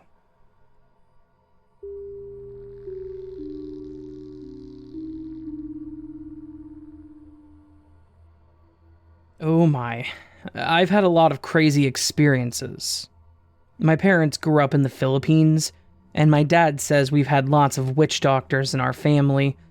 Long story short, the third eye has been passed down through our family for generations, and he has lots of crazy stories about things he's experienced and seen, but since he and my mom moved to Australia, he thinks he's either lost his third eye or there's just nothing there. But it turns out I inherited it when I was born here. So, at the start of 2019, I had a casual job in a cafe, and I come home in the middle of the day. My bedroom is at the very back of the house, so I walk through the whole house and no one is ever home. So I let my dog in, and we head over to my room and I decide to do some cleaning. We don't have round doorknobs that twist in my house. Our doors have those horizontal handles that you grab and push down. I was going to take out a bag of rubbish, and I reached for the handle, and it violently started moving. Like someone had grabbed the other side of it and started pushing on it. And then bang, bang, bang. I immediately launched forward, and slammed the door shut and locked it. It was such a strong, violent presence that my first thought was, someone is in the house and trying to rob me. I stood still, trying to listen out if I could hear any movement, but there was nothing. My dog is a smart dog, too. If there were intruders in the house, he would have been barking and jumping at the door, but he was all fine and dandy. I messaged my family chat asking if anyone was home, but it was the middle of the day and they all said they were at work. A few nights later, I wake up to the sound of my dog aggressively growling. My dog is a little Jack Russell cross poodle, and he's a very friendly, docile boy. I have never heard him or any domestic animal for that fact growl so deep in his belly. This dude was proper mad. His stance was wide, his head was low, tail tucked between his legs, and his eyes were fixated on the corner of my room. And he was so still, and he was so angry. I have never seen him like this before. At first I was scared, but then I got mad and I looked to where my dog was looking, as if I knew where exactly his entity was, and I pointed my finger and said, "You can try to haunt me, but you leave my freaking dog alone." I was so mad. I felt the energy shift in the room and my dog's eyes start following something across the room to the other side of my bed. I couldn't see it, but somehow I knew I was looking right at it, and it just felt like a standoff, and whatever it was left for the night.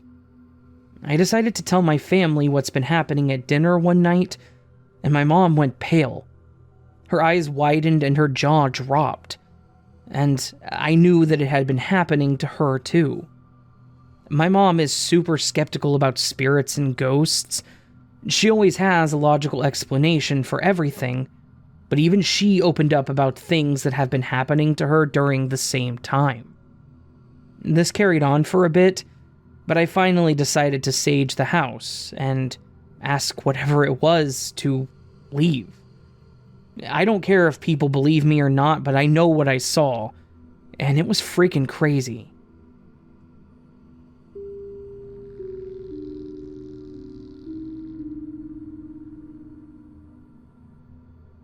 Once, I went to close the curtains as I was heading to sleep. I approached the window and I saw a face staring back at me. It looked at me. It looked surprised and suddenly ducked. We've always had 2 large dogs at our house that bark at anything that ever approaches the house. They hadn't made a noise. I went outside and found nothing. I told my parents and they just laughed at me. They said it was my reflection. I don't think my reflection would have made movements that I didn't make. I texted my friend about it, and he told me it was probably a pedophile, which creeped me out even more. If it were a person, the dogs definitely would have sniffed them out. There's no way they could have gone through the fence without the dogs noticing. If it was something paranormal, it also seems strange since there have also been no other odd instances where my dogs seemed to detect anything otherworldly going on. I never found out what I saw, but it definitely was not my reflection. My dogs were never very friendly with strangers unless we were with them. Around the time this happened, a neighbor was bitten by one of our dogs. We live in a rural area, and this particular neighbor was the closest one, and he lives about a quarter-mile from our house. This happened while my dad was out of town all week for work. This had been the case for a few months now. I was around 15 at the time. We only found out he was bitten because he came to tell us that our dog had bit him, and that he was going to call the police so they could put the dog down. For context, he was apparently taking a walk at 10 p.m. We decided to call his bluff about calling the police, as we thought it was very suspicious that he was out walking this late, also potentially being drunk. He got spooked. About a week later, he decided to come back to threaten us about getting our dog put down, but once again, he was drunk, and we were able to call his bluff. So, part of me thinks the face I saw could have been his, but I still can't figure out how he would have been able to get past the fence without my dogs noticing.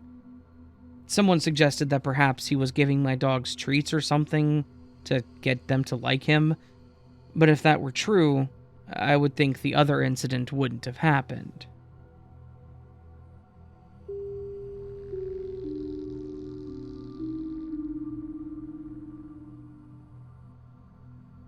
This happened about 4 years ago while I was hunting in the mountains of the northeast US. There was fresh snow on the ground, and there were supposed to be flurries later in the afternoon. It was a great day to be out until the flurries came in. It wasn't flurries. It was a whiteout, and I couldn't see but 10 yards in front of me. I start making my way towards what I thought was the direction to a large pack of dense pine trees to the east of me, but I can't see.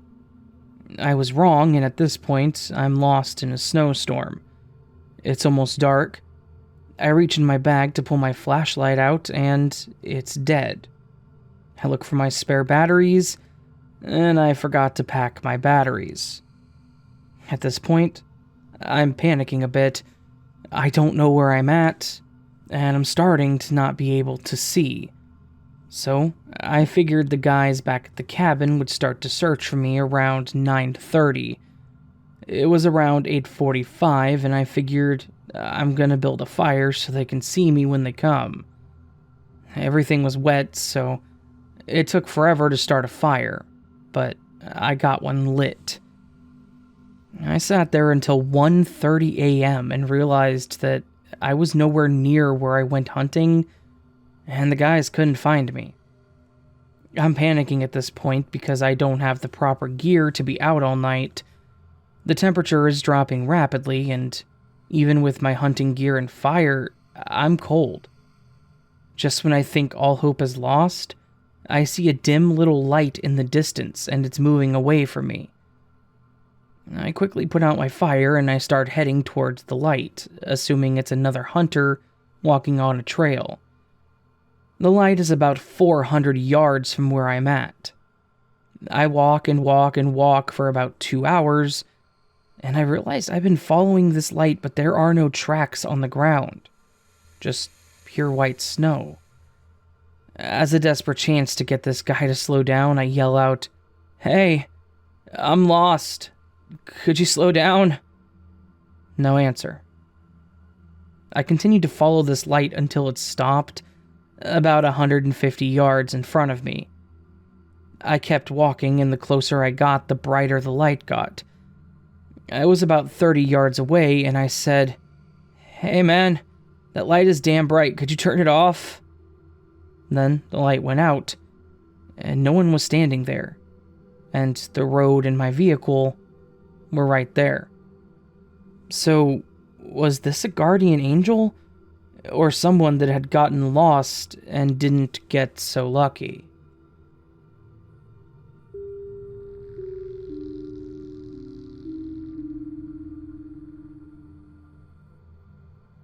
This is my first time posting a story to anyone. I've had several glitches over the years that I just can't explain. However, this one just happened to me, so it's fresh in my mind. I live in New Mexico, and I love to thrift shop.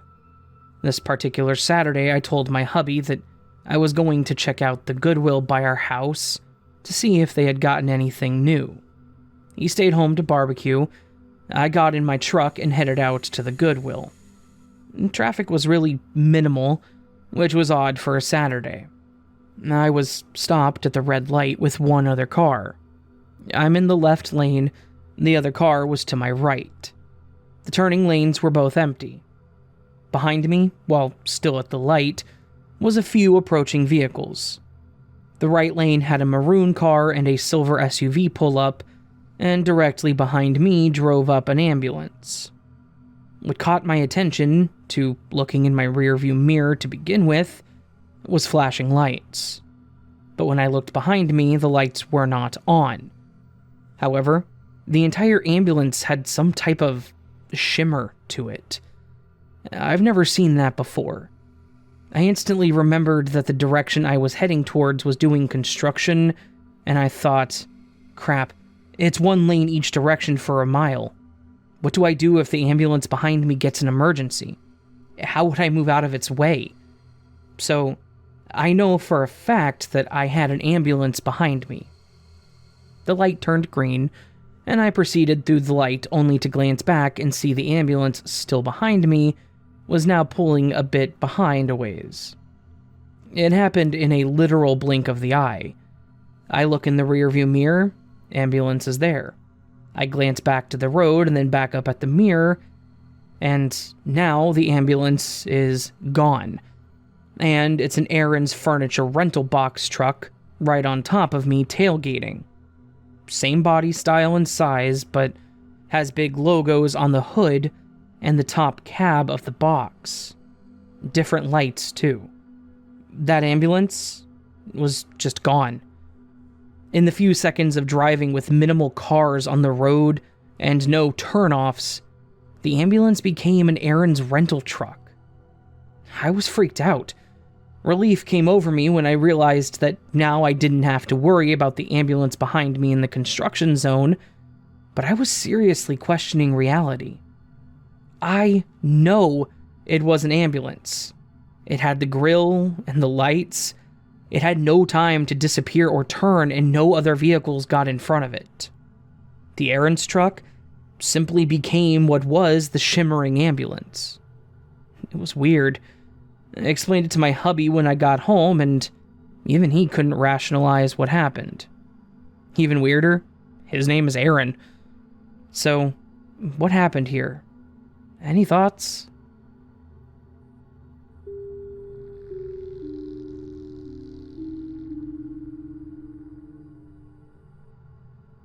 You may remember me from when I shared another story here from my time as a gymnastics coach.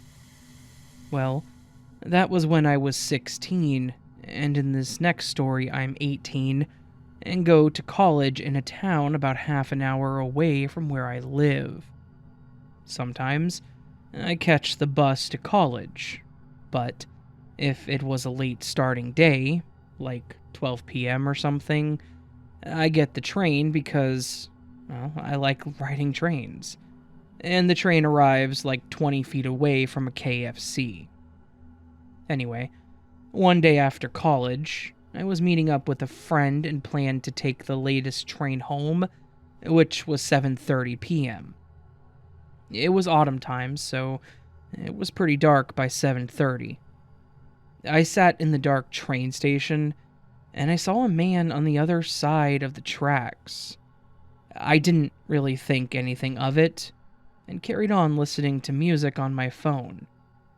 The train pulls in, and I noticed the first odd thing. No lights. That entire train was in darkness. I could see one person sat at the back with his flashlight on, and the conductor got out and asked me to buy a ticket.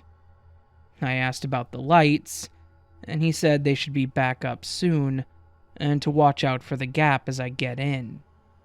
I got in the train, but I didn't go to any of the seats. I just stood there in the center of the corridor connecting areas. I remember that I wasn't really frightened. I was actually kind of excited, as it was like a small, little mini adventure. Anyways, the train is gearing up to go, and I look out the window to where I was sitting before, and there he is, the man from the other side. He had somehow, in about 10 seconds, ran over the bridge and stood outside the window. I looked at him. I could barely make him out, as he wasn't standing under the waiting area light. He was instead standing about 3 foot from the door. The moment I looked at him, he began walking towards me. I remember freezing for a moment, questioning if I was really seeing this. He began banging on the door, and I began looking around for the conductor. Promptly remembering the lights were off, I pulled out my phone and turned the flashlight on. And the moment I did, I know this sounds cliche, the man was gone. I spent the rest of the train journey in that corridor. Eventually the lights came back on for a few minutes, and I saw that there were a few people in the seats, and actually another person in the corridor with me down near the end. It was definitely a strange experience that almost feels like a bad dream when I look back.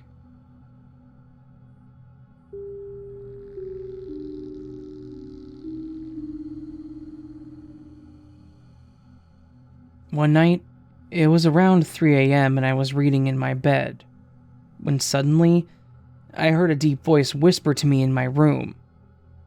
I've never experienced anything like this before, and I knew I wasn't hallucinating. I shuffled up quickly and scrambled backwards off my bed, astonished. I looked around. The entire atmosphere of my room suddenly began to change. It started to become dense, and the lights softly dampened. It felt like being in a strange fog. Suddenly, out of nowhere, A boy appeared before me, and he was a dark black figure in the midst. His body was transparent and three-dimensional. He had very dark clothes with very dark features, and he looked to be about 7 years old. His face was so dark that you couldn't make it out. He slowly started walking towards me from across the room. I stared, dead, frozen. He continued to walk towards me until he actually walked past me and reached for my door. I took a few steps back. He then placed his hand through the wood of the door and rotated his hand from left to right. As he did this, he slowly took his other hand and raised it up above his head and materialized a three-dimensional black transparent orb. He then slowly placed it on the floor. Then he stood up and turned to me and put his finger up to what I assume was his lips and shushed me. He turned back towards the door and then placed his ear to it as if he was listening for something. Then, the orb started to float in the midst from the fog towards me, and I knew that I had to get the hell out of there. But it was blocking the door, so I went into the bathroom and locked it. I waited for a while and then opened the bathroom door again, but slowly, to see if everything was gone. The boy was. The orb had disappeared, but now there was something else hanging from the ceiling light above my bed. A figure a lot older and heavier. I walked over to it and instantly recognized that it was me. But I was dark and transparent, with no face like the boy was. I was rotating left and right with the rope around my neck. I looked lifeless and I had mass. I then stumbled backward a few steps, confused, and mumbled something like, "What the hell?" I ran past myself into the living room and grabbed my keys when I felt everything stop. The atmosphere lightened up, and everything disappeared. I checked with the flashlight, but there was no sign of anything. I remember just grabbing a bottle of whiskey on the way out, getting the hell out of there, and spending the next week at a relative's house. Thankfully, I never saw anything like that again.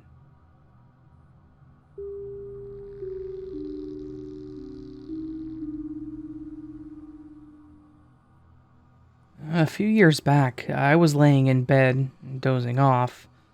My entire family had already been in bed and was asleep for a couple of hours at this point. As I was dozing off, I could hear my light switch flipping up and down, so I looked to see what was happening. I could see the silhouette of my little brother standing there at my doorway. I asked him what he was doing, but he didn't give me an answer. He was silent. I was too tired to even care, so I laid back down. I kept hearing the switch still, and at this point, the realization hit me that my light was not coming on when the switch was being flipped. So, I sat back up to talk to my little brother again, and he was gone. But my switch was still flipping once or twice by the time I got out of bed. So I ran to my brother's room to ask him what he was doing, but he was fast asleep. He's a hard sleeper, but has never been known to sleepwalk, and it didn't make sense that the switch would have still kept flipping after he left. So, at that point, I went back to bed really confused and a bit on edge. I would always stare at the small group of stars that I could see out my window while I tried to fall asleep. So, I did that, hoping I would calm down enough to sleep. As I was lying there, I got this weird chill in the room. It was enough to make me feel uncomfortable, so I flipped my switch back to straighten out my blanket to cover up with. When I flipped, I felt something wet drip on my face and run down my lips. I was so confused at this point, and I didn't want whatever had just dripped on my face to make its way into my mouth, but I could already taste the iron. I ran to my Jack and Jill bathroom and looked in the mirror. There was literal blood dripping down my face. It had landed on my forehead and nose and dripped into my mouth. I was so stunned by this that I didn't know what to think. I asked my little brother if he had woken up at all that night, and he said no. Anyone else have any similar stories?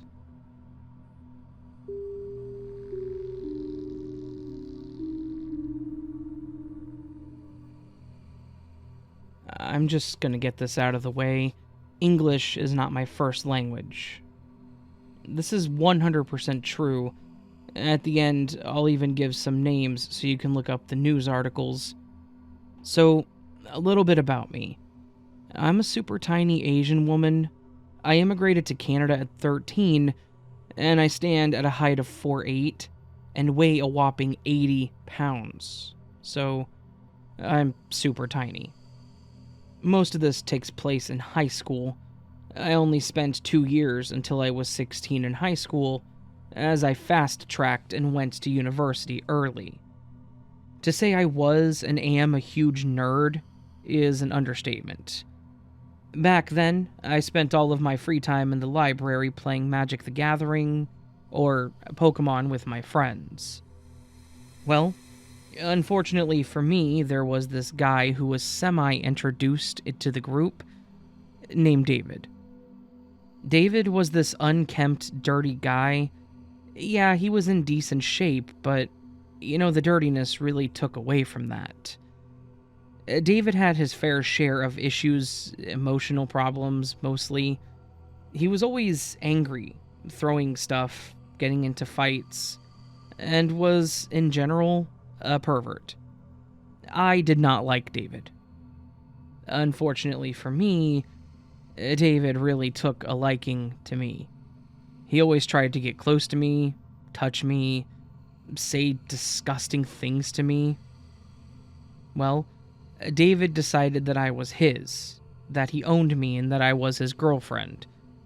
At the time, my English was terrible, plus I was still this super shy girl, and I did my best to say no, and I avoided him as much as humanly possible.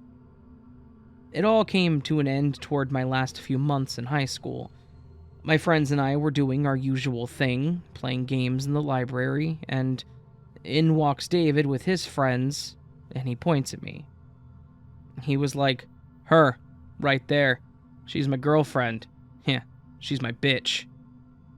At this point, I'd had enough, and I just said, "No, I don't like you. No, I'm not dating you, and no, I will never date you. I think you are disgusting." Well, David didn't like that and said, "She's just playing. Watch this." He then quickly reached out and grabbed my breast. On a good day, I don't like to be touched, and, well, this was not a good day. I lost my shit and started slapping and screaming and crying and slapping. I ended up getting a day's suspension from school and almost expelled, but lucky for me, my friends defended me. So, yeah, that's my part of the story, and now for the scary part. January 1st, 2008, in the morning around breakfast time, a girl was stabbed to death outside of her house. This was the first murder of 2008 in Toronto. It was David. So, I'm haunted by the thought that it could have been me lying in a pool of my own blood, stabbed to death by David. If you want, you can look up the name David Bagshaw. I feel so sorry for the girl that he killed, but I am thankful that I was spared. I wish none of this was true, but it unfortunately is.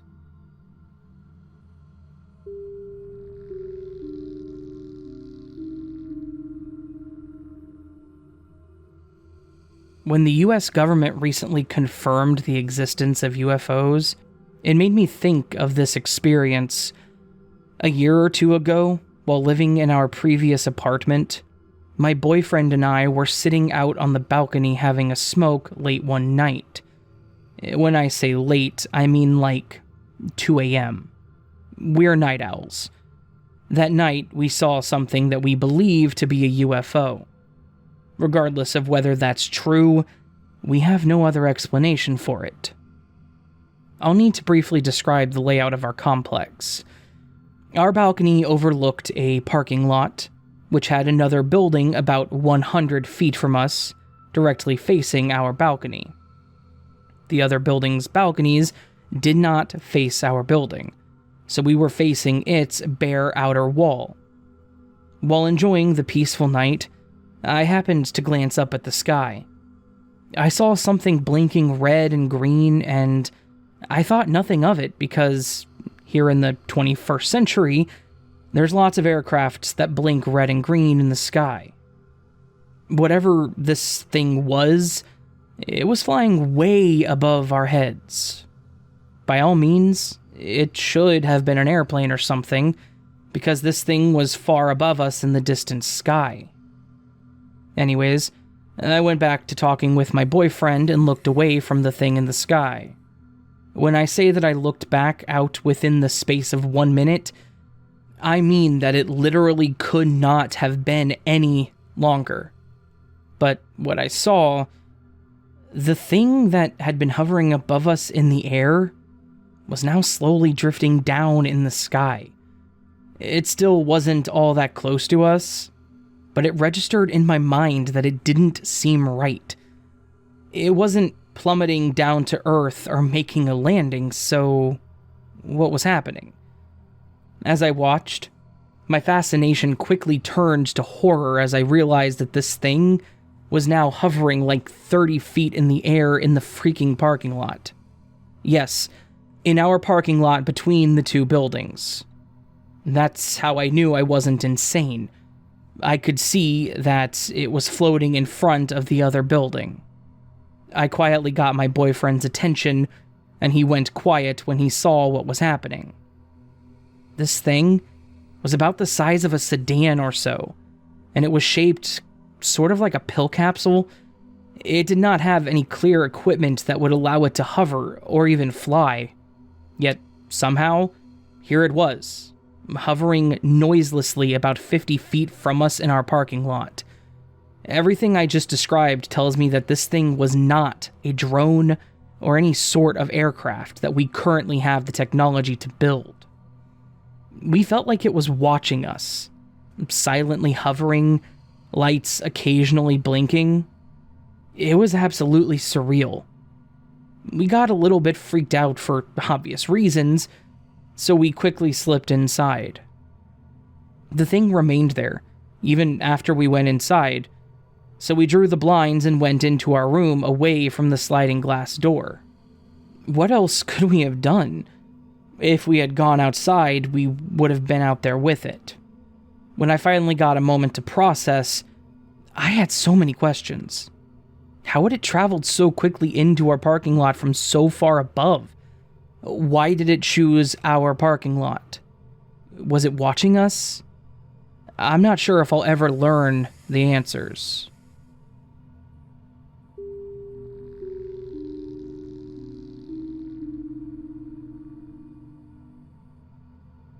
I can't find a way to write this without sounding horribly cliche, but I'll try my best.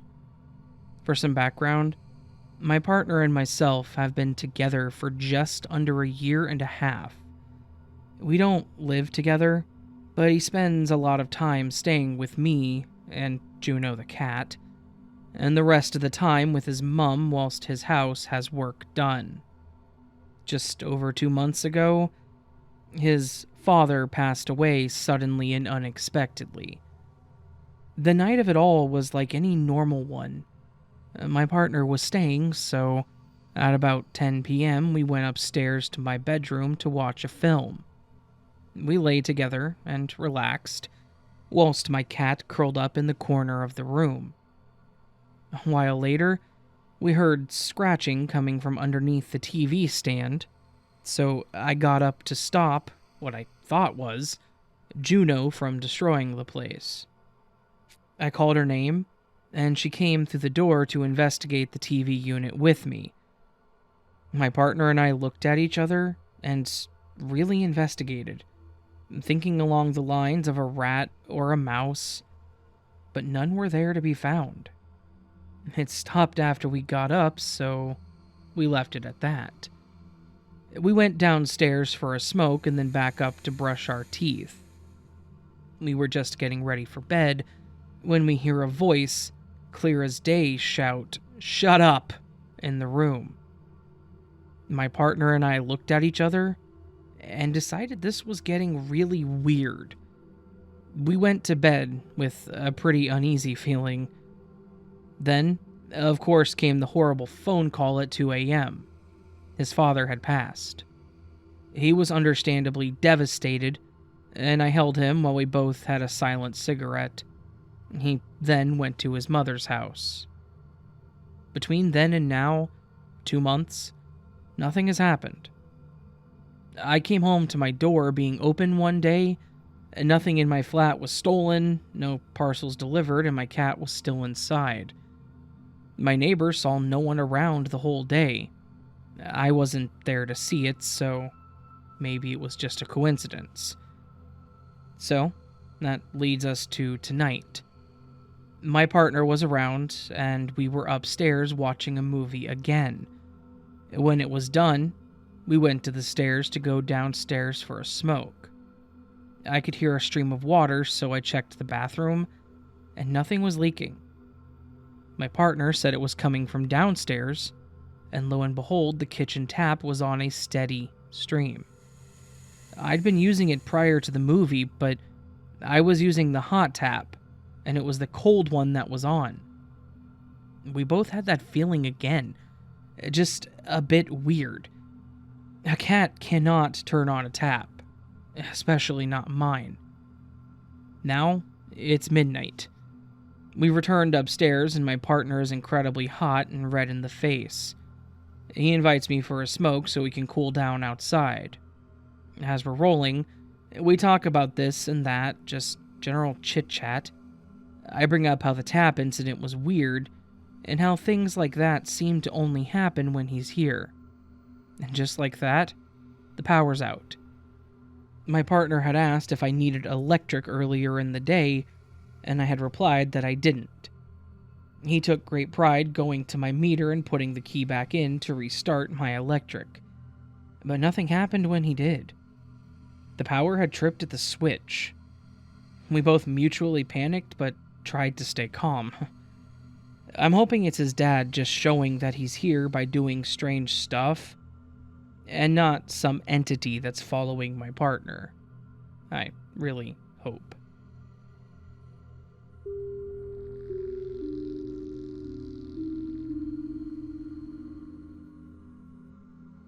A few years back, me and my girlfriend used to live in Knaresborough, England, a little semi-detached house near the canal. Beautiful, charming little town. They're known for the bed race and a crazy guy back in the days who had a questionable zoo there. We moved in, and it was a beautiful late 1800s style that had a nice homey vibe. Except the master bedroom. I did not notice the vibe while viewing the place, but when we stayed there the first night, it was considerably colder than all the other rooms, and one corner of the room seemed to be permanently damp. Our dog, a little Yorkshire Terrier Duke, could not be in the room with us anymore.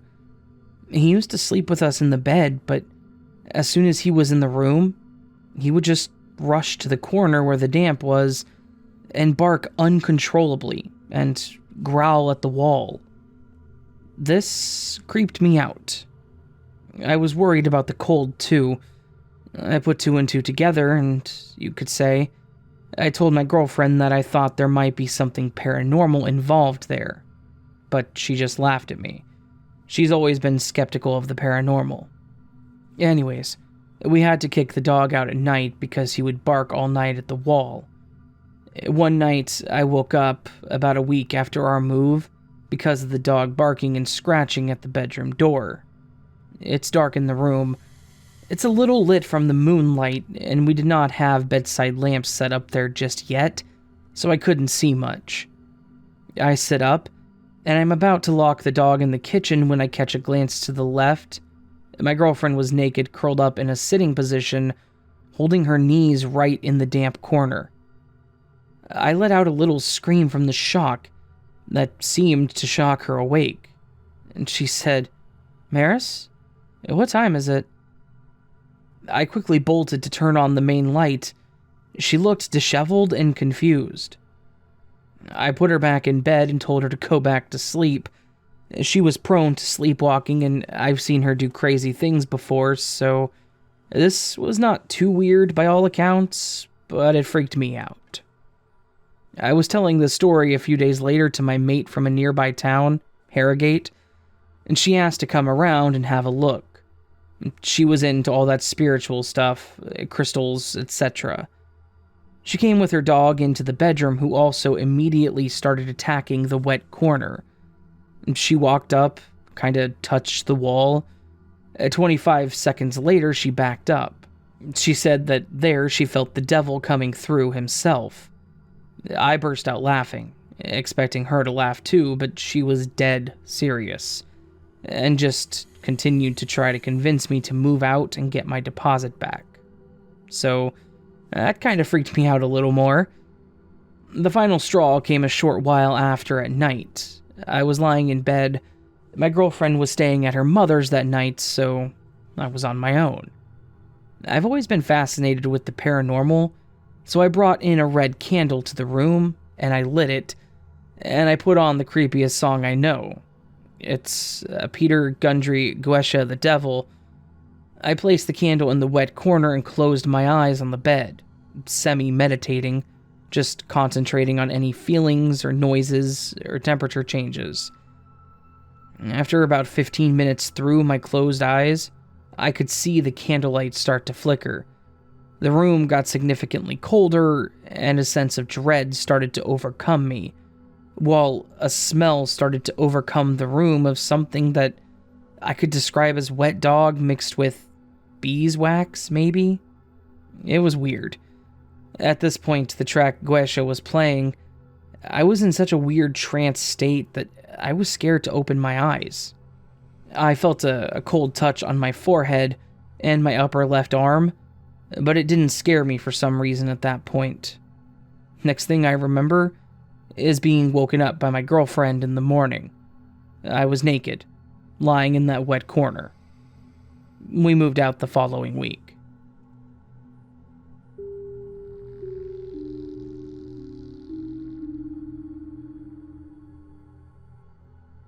This happened a couple of years ago, but reading posts here made me think about it. I moved to the UK from Finland to study. On my second year, I had moved to a flat with a couple of friends. It was a 2-story house, and we lived on the second floor on a main street. I was smoking in front of the house, and a guy was walking towards me. He looked a bit drunk and had white foam around his mouth. He stopped to talk to me. This happened quite often, so I didn't think much of it. Then, he asked for my number. I said I couldn't remember it and left my phone inside. Then he said to write my name on his phone so that he could add me on Facebook. But his phone was dead. I didn't want him to have my name or number, so I kind of felt relieved. So he just asked what my name was. Usually, I try to pronounce my name in a way that is easier to understand, but this time I didn't. Then the guy proceeded to scratch my name into his arm, hard enough that it left a clear mark. He misspelled my name, but I didn't tell him. I finished my cigarette, told him bye, and went inside. The next day, on the way to the bus, I could hear someone shouting to stop. I looked around and he was running after me without shoes on. I just shouted that I would miss the bus if I stopped and walked faster. He stopped following me. Now, whenever I went out to smoke, I checked my window to make sure he wasn't there. Sometimes he was, so I waited until it was safe to go out. One day, I didn't see him, so I walked out. As soon as I was out, he came walking down the street and asked for my name and number. This time, I told him I wasn't interested. He looked visibly upset. He started walking back and forth, holding his head and shaking it, and mumbling something to himself. I quickly left and went inside. For a while, when I got outside, I could see him peeking behind a tree before starting to walk towards me. But as soon as I saw him, I would quickly go back inside. One day, it had been a while since I saw him, so I was looking at my phone when I heard him talk to me. He told me to wait and not go anywhere, that he just needed to talk to a friend, and then pointed towards an alleyway. When he turned into the alleyway, which was very close, I just ran inside. I could hear him running behind me, asking me to stop, and then knocking on my door for a while before leaving. I was about to move to a different place soon after, so I would never have to see him again. I really wonder if he had a friend, or if there was something else in the alleyway, and what he was planning to do.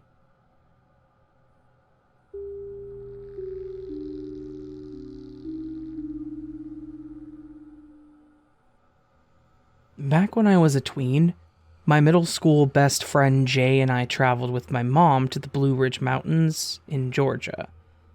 We rented out a whole cabin in the middle of the woods for several days. We were so excited. My mom had gotten it for quite a bargain, so we were surprised to see that this place had everything. 2 floors, a hot tub, a fireplace, 2 decks, and more. The route there was a long, winding, forested back road that ended in the middle of nowhere, thick in the forest. We had no cell service until we got to the house. I joked that it was just like the beginning of a horror movie. How right I was. Jay and I were sharing a bed on the top floor, and my mom was staying below us. She goes to sleep pretty early, so by about 9:30 p.m., she was out.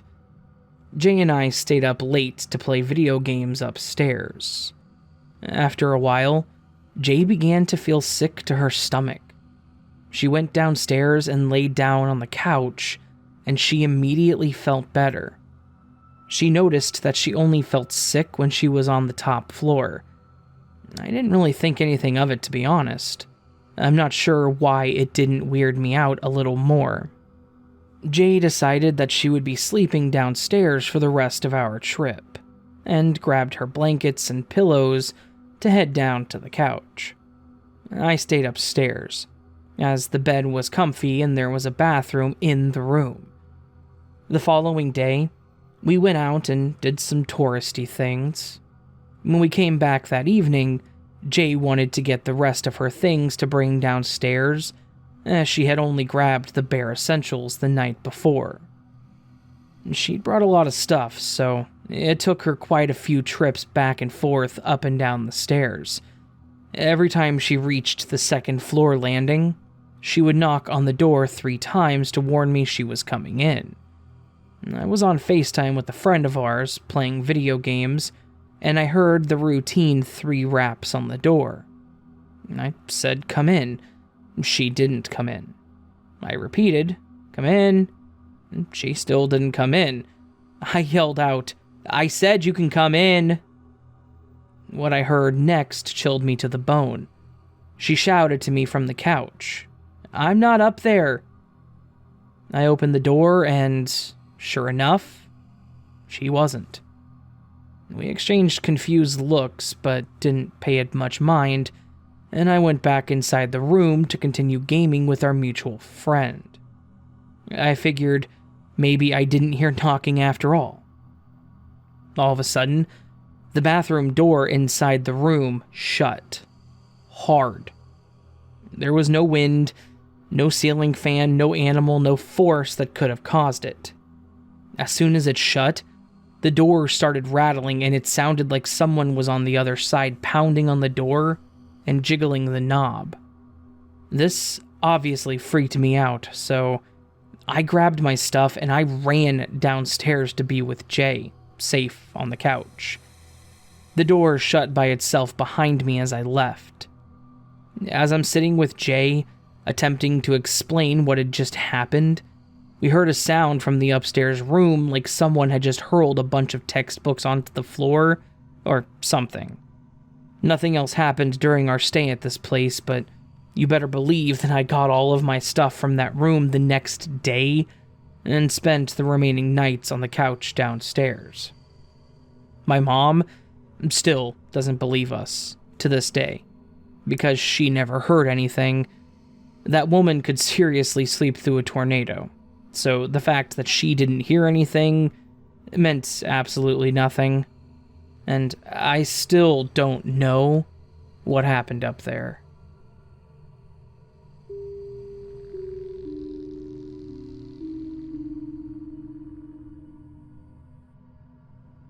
This happened a few years ago when a friend and I shared a duplex.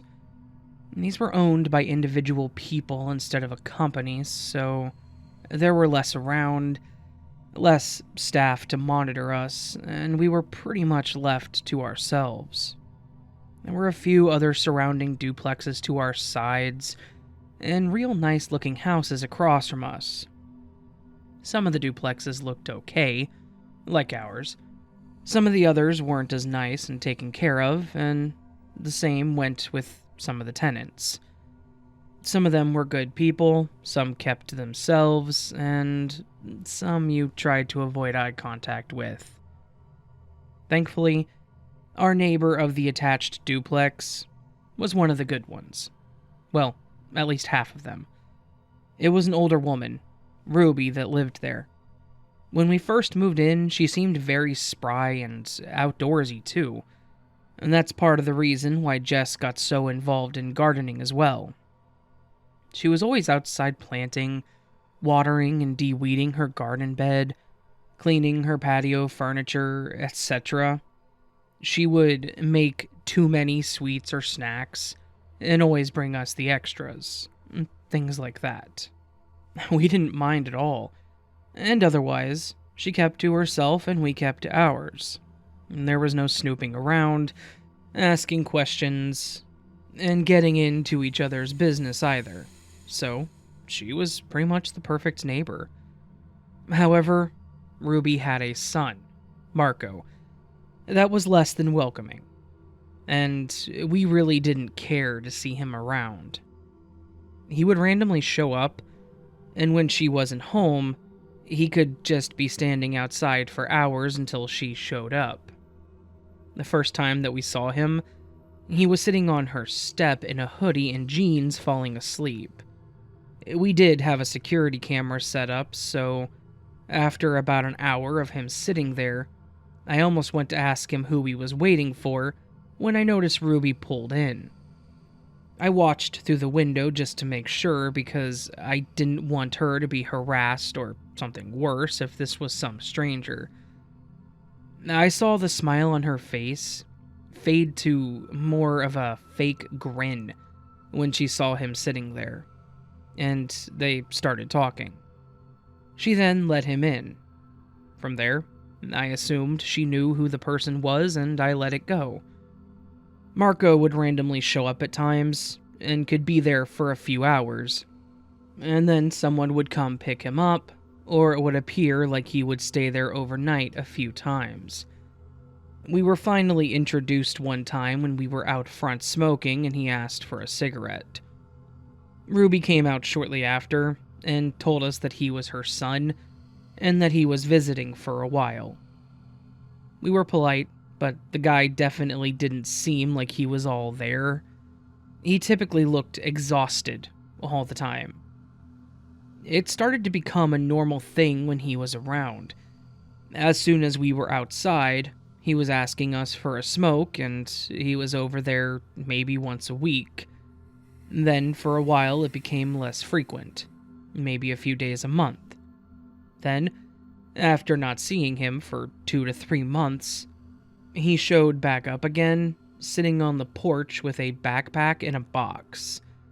It would turn out that he would move in with Ruby. Great. She didn't look too thrilled about it either.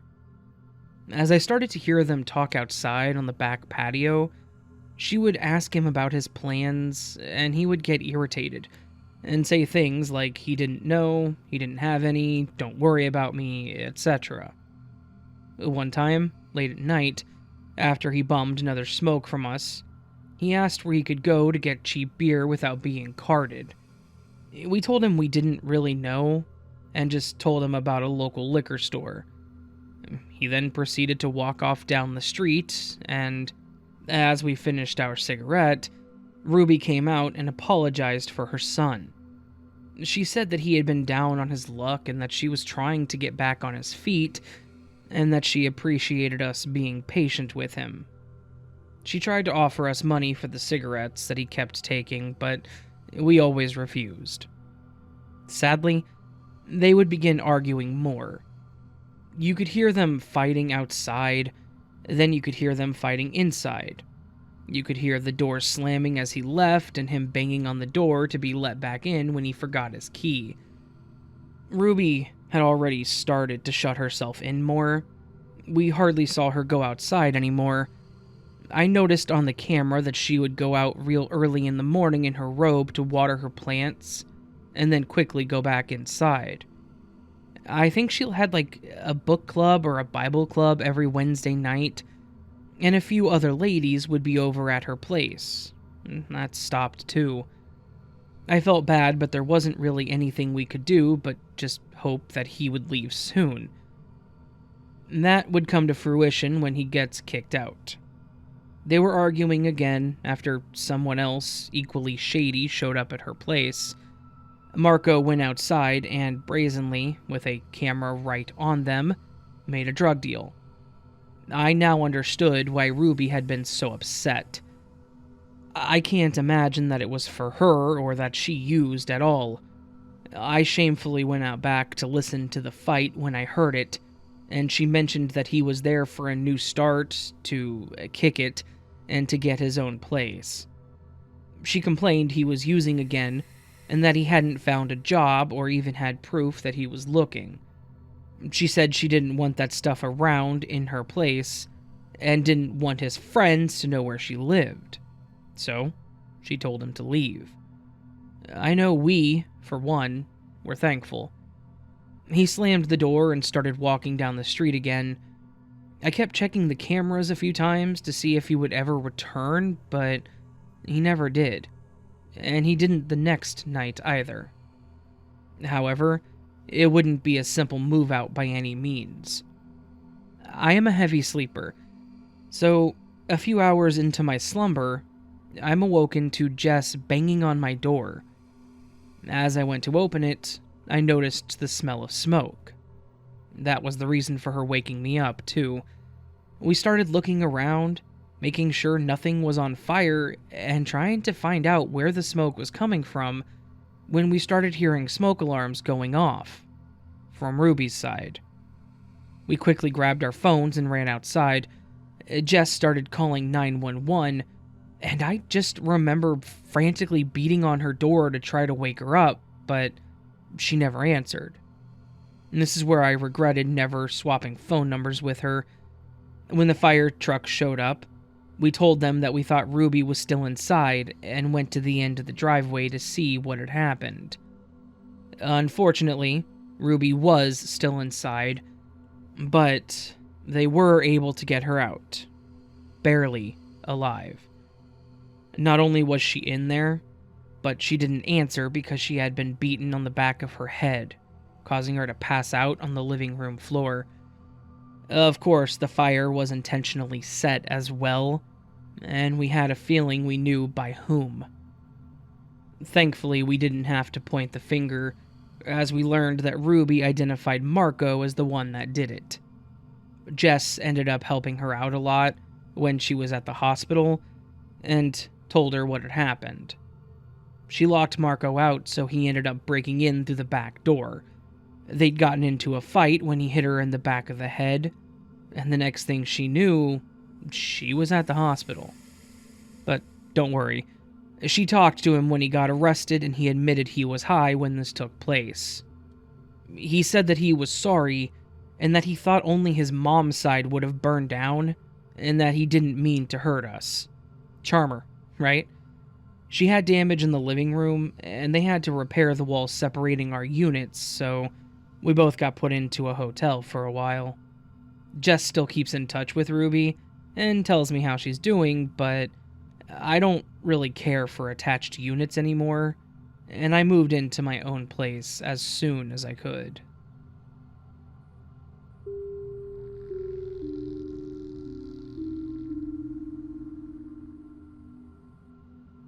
This actually happened to me a few months back when I was at a small cookout.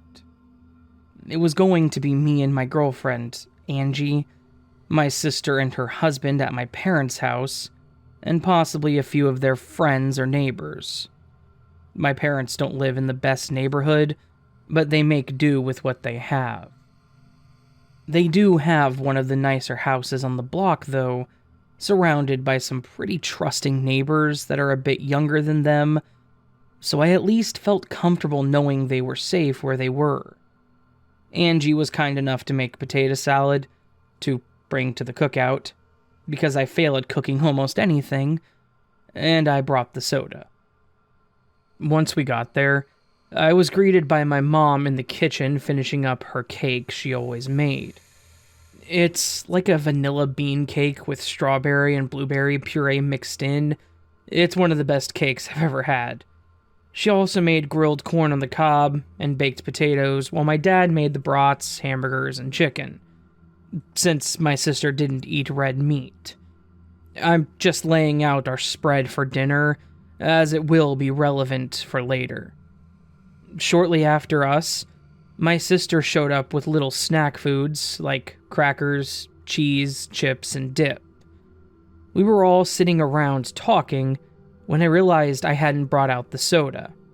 They had been sitting in the kitchen behind some other items. As I went to grab them, my dad mentioned putting them in a cooler, and that way we could get them cold, or at least cooler than it was outside in this heat. As I went to get the cooler and pull some ice out of the deep freeze, I noticed they didn't have any. My parents love ice for some reason, and they always had like a huge bag of it, so it was weird to see it empty.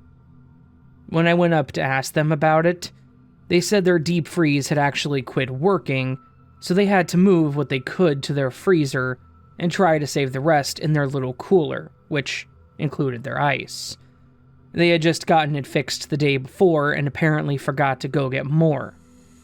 I offered to get some, since I didn't think about it anyway, and off my girlfriend and I went for the ice. We went to the store that was maybe 3 miles or so away. It was one of the nicer ones in the area, with usually a lot of people around. That also meant there were more sitting outside of the front, asking for money, cigarettes, gas, etc.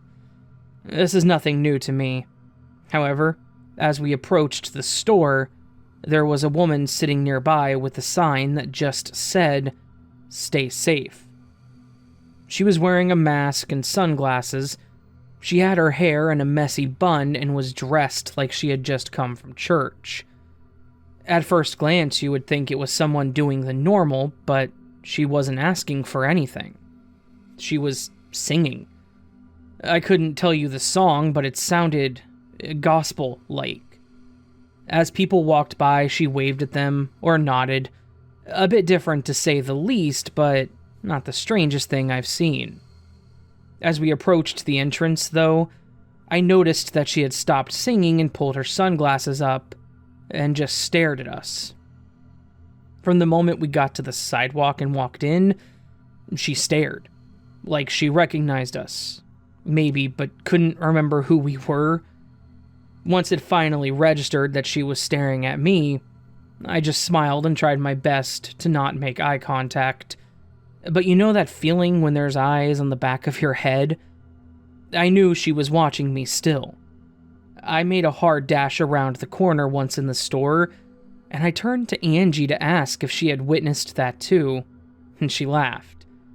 She obviously saw it too, but just joked that she was probably trying to intimidate me. Maybe because she had never seen me before. I remember half-ass agreeing with her, because why else was she doing that, and why to me? From there, we grabbed the ice, paid, and headed back out. The entrance and exit doors are one, so this means that I had to walk past Crazy again. So, out we go. Not really thinking I need to be on guard, just that I would be stared at. My arm is suddenly grabbed by none other than this lady. I look over real quick once again to see her lift her glasses and pull down her mask, and all she says is, "Don't eat the peppers." She has the most serious and concerned look on her face, and I stayed like that for a few seconds. Believe me, it felt a hell of a lot longer, but then she let go of my arm, slowly pulled her mask back up, and started singing again. I walked a little faster to my car while I kept looking back at her. Once again, in the car, I asked if Angie saw that. She again agreed it was weird, but chalked it up to her just being crazy. I thought maybe I was overreacting, but for some reason, the way she looked at me just freaked me out. Like she had seen something in me. It was weird. Back at my parents' house, we filled up the cooler, and Angie teased about the lady at the store. To my surprise, though, my parents were not surprised by this. She said she's always up there, and if she's not singing, she would stop random people at the doors and say something weird to them, but also that they had never been stopped before. They also agreed to not worry about it, as it was probably just more of the norm that they had seen. From then, we had a great night. A few of the neighbors came over, and then left after drinking too much. All the food was great, and the soda was cold. After people started leaving, Angie and I were the last ones there, as we typically are. As we were talking, we got on the subject of produce since my girlfriend was attempting a small vegetable garden on our apartment balcony. My mom remembered that she had bought some banana peppers from a local farmer's market, and she thought they would be sweeter, but they were too spicy. They both hate spicy foods, so they offered to give them to us, saying that we could also use the seeds to plant. We didn't hesitate. I don't have a problem with spicy foods, but I also don't specifically seek them out either. We gathered our take-home stuff and we headed out. Once we were home and putting stuff away, Angie wanted to try the pepper, so she pulled one out and took a bite of it. She said it was actually sweeter than usual, and offered it to me, so I took a bite as well. It tasted as expected, again, not being huge on spice, so I just agreed with her. It was only about 9 when we left, and we were both off the next day, so we stayed up to watch a movie. Not too far into the movie, I started getting a really bad dry mouth, and I found myself constantly clearing my throat. I felt bad because I got up several times to get more water, and then I had this coughing fit, but she seemed more concerned about me as it just started happening out of nowhere. That's when it started getting harder to breathe. You can guess where this was going. I was having an allergic reaction, and the only thing that I had eaten recently were those damn peppers. Angie got me to the hospital quickly, and they gave me a really strong allergy medication, and then waited to make sure the swelling in my face went down. It didn't dawn on us until after I got back home that the lady specifically told me to not eat the peppers. How the hell would she have known any of that? My parents weren't with me. My mom didn't buy them from there, and they weren't even part of dinner. I've also never had an issue with peppers before. I know it's stupid, but I've even tested this since by trying a few other peppers, like jalapenos and poblanos, and I've never had a reaction. I'm afraid to try banana peppers again to see if it's now a permanent thing or just that one-off time. Another thing I'm confused about? I don't know if I'm scared of that woman or genuinely impressed.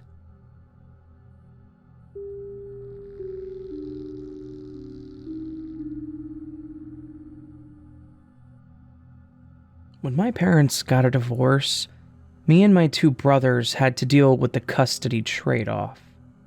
During the summers, we would go to my dad and stepmom's place for 1 to 2 weeks, and then go back to my mom's. One summer, my dad and stepmom would be driving to the middle of nowhere, Iowa, to see her family, and you guessed it, that was the week at their place.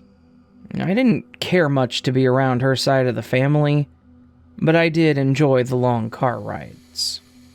And they had a kid together, so it would be the 4 of us in their giant van that they had, which was also nice. I got to sit in the middle seat, meaning I got a spot to myself. My stepsister in the seat was next to me, and my 2 little brothers were in the back. This was before we had smartphones, though, so all I had to keep me sane was my knockoff MP3 player and my drawing pad and a book that I was reading. So, off we were on this road trip for around 12 hours or so on the road. Maybe it was longer, but being a kid, I know it felt like forever. We also had to stop overnight once. Once it started getting dark out, everyone started falling asleep. I remember listening to my music when my dad said something to me. We were the only ones awake at the time. He said that he needed to stop and use the restroom, and to try to stay awake, and asked if I needed to go because it would probably be the last stop for the night. I told him no, so I just sat in the car and waited. After a few, he came back and we headed out for what I assume was a few more hours of driving. Not long after we left the gas station, though, I ended up falling asleep. When I woke up, it was still pitch dark, the car was off, and everyone else was fast asleep. I got up and looked at the time on my dad's phone to see if anyone would be up soon. It was only like 2 or 3 in the morning, so I assumed we would still have a few hours before we were moving again. I laid back in my seat for a bit, trying to fall back asleep with no luck. My dad snores. A lot.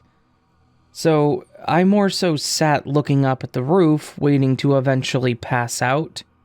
But after a few minutes of that not working, I decided to look around to see if I could see anything. From the front, I couldn't see much but a long concrete parking lot. To the left, I could see the highway, which was giving off the most light. From my side, there appeared to be a small concrete building with one street lamp above it, on the opposite side. It appeared that we were at the back of a building, as there weren't any doors on this side that I could see. At the time, I didn't know where we were or what I was looking at. At the end of the parking lot, on the side that I was on, there were some trees after that, like the type that you see lining in a highway. Tall, bunched together, and barely able to see past them.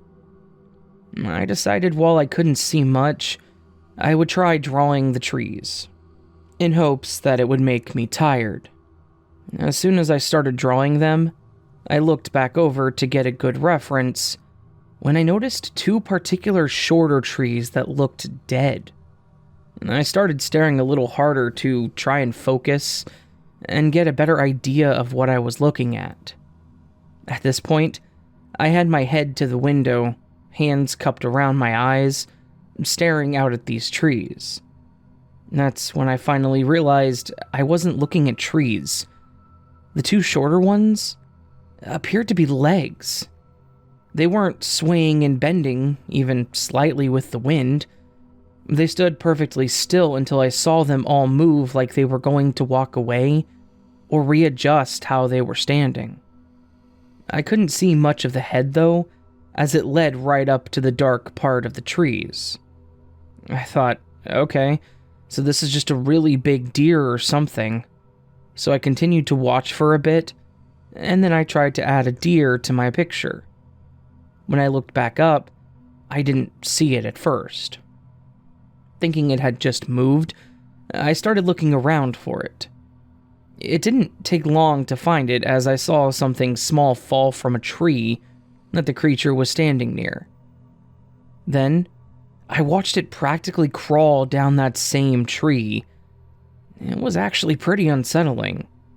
I can only describe it as a human trying to walk on all fours or trying to climb a tree like a cat. The limbs were all just as long as I had seen them too. The head, though, it just looked horrendous. It was round like a human's, but it looked too big for the body. And it also had what appeared to be two small horns. Something told me that something was not right here, but I had to keep watching. As it finally got to the ground, I saw it lower its head and pretty much tear apart whatever it got from that tree. It was horrible, and I was actually pretty freaked out. I thought this was a deer at first, but I didn't think the deers could climb trees, and I also didn't know they were carnivorous. I stopped watching as I sat on the floor of the van, thinking about what I saw and what I should do. Do I wake someone up? Do I still try to draw it? Or should I just keep watching it? Of course, I decided to look for it again. When I looked back up, I noticed the thing had stopped moving again. So I did the same and just stared and watched. That's when I think it got tired of me watching it too. I noticed it turned in my direction instead of at a side, and it appeared to be looking right at me. I couldn't see its eyes, but I could tell. You get that feeling when you're being watched, and it was an awful feeling. I decided to get back in my seat, cover my head up with my sweater that I was wearing, and try to fall back asleep now. Unfortunately, the watching feeling was not going away. I uncovered my head, and I looked back out the window to see that this thing had actually gotten closer. I quickly covered my head back up, grabbed my MP3 player, and tried to drown out my thoughts and silly fears. I was just a kid, so surely this was just some animal that I didn't know of, right? After a while, I had finally fallen asleep. I woke up again due to my dad snoring and my music ending. When I awoke, because of the way my head was facing, I could see out of the front where it was still dark. When I pulled my sweater down all the way, to my horror, I saw a face on the other side of the window. With their hands cupped around their eyes, I could clearly see human eyes, but there was no nose. Not even a slit where a nose could be. This, of course, made me scream and jump out of my seat, waking everyone else up. My stepmom, being startled, was the first to ask what happened. When I looked back at the window, there was nothing there. I didn't want to scare my siblings, so I just told them that a bird hit the window and scared me. My dad then went and walked around the car and didn't see anything, but since we were all awake, we decided to go ahead and leave. Apparently, we had stopped at some kind of rest stop, I guess.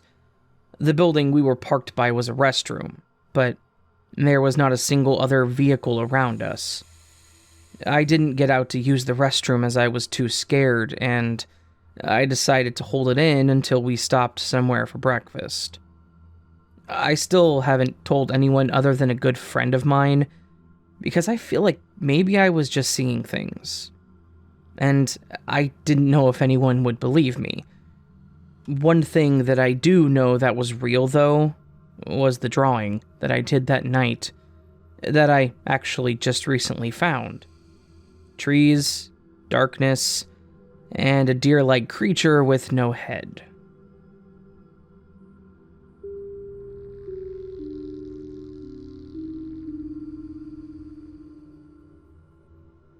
A few years ago, my husband had to go out of state for a business trip for about a week. We had twins that were about 18 months at the time, and they were our first kids, so it took a lot out of both of us at the time. Previously, I would just go with him on his trips, but it becomes a lot harder with children, so we agreed that it was best that I stayed home. For work, I actually helped a friend with her small business of house cleaning, so I worked when I wanted, which made it easier for me to be able to stay home with my boys. However, I also get anxious about being home alone. I've lived in some very bad places as a kid, so I constantly fear that someone would break in while I was alone, and something would happen to me. That, unfortunately, followed me as I got older, and now I don't like being alone for more than a night. While he was gone, though, my mom invited me over to her place for the week, so that way she could help me with my boys and spend some time with them, and I would have someone to talk to. The only thing was that she lived about 4 hours away, so I would be making a mini road trip with my 2 boys and my little dog. And that first night alone was not pleasant. I put our air mattress in our boys' rooms, so I wasn't alone and slept there. Those things are not comfortable for more than a few hours. With little sleep that day, I went about our daily routine of making breakfast, went to their doctor's appointment, picked up some groceries and a prescription, and then went to see a friend, as to have less time alone. I will mention that the part about going to my mom's was very last minute, and not planned out. Later that evening, when we got back home, I was making something for dinner when my mom had called. As we were talking, I was telling her my concerns. She offered to have me come stay the rest of the week.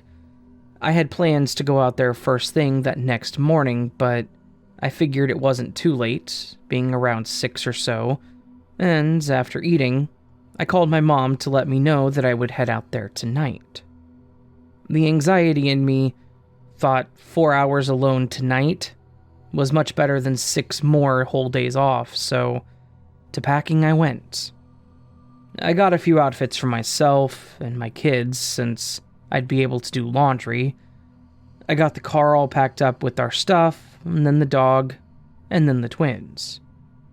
The one thing that I failed to realize was that, while it was only 6 when I started, we ended up not leaving until a little after 7.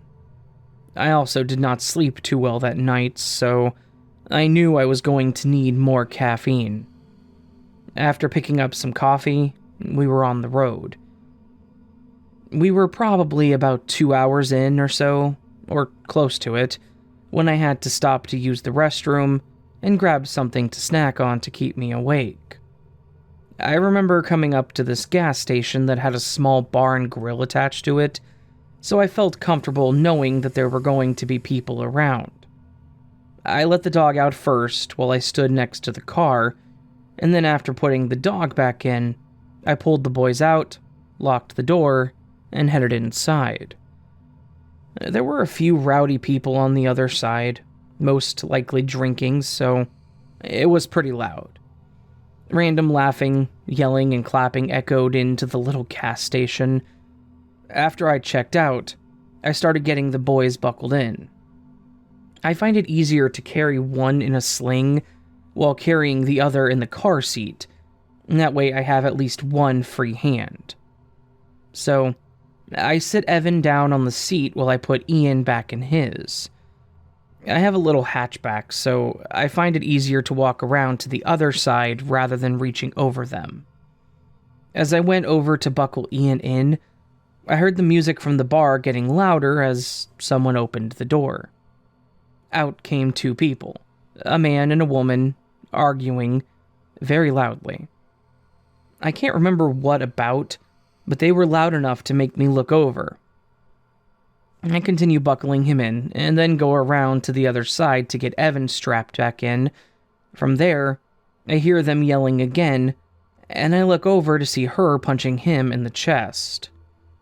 I finished getting them secured, and I did a fast walk over to the driver's door and got in. Before I continued, I decided to text my mom and husband to let them know how much longer I had. While doing this, I started hearing more yelling, but this time it was things like, "Let go of me." Thinking it was the same couple, I looked up to see that they were not within my view. I chalked it up to them moving away and that it was none of my business, and started to set my phone back up with the GPS so I could head out. As I start to pull out of the parking lot, I'm startled by my passenger door opening as a woman is screaming help and jumping in my car.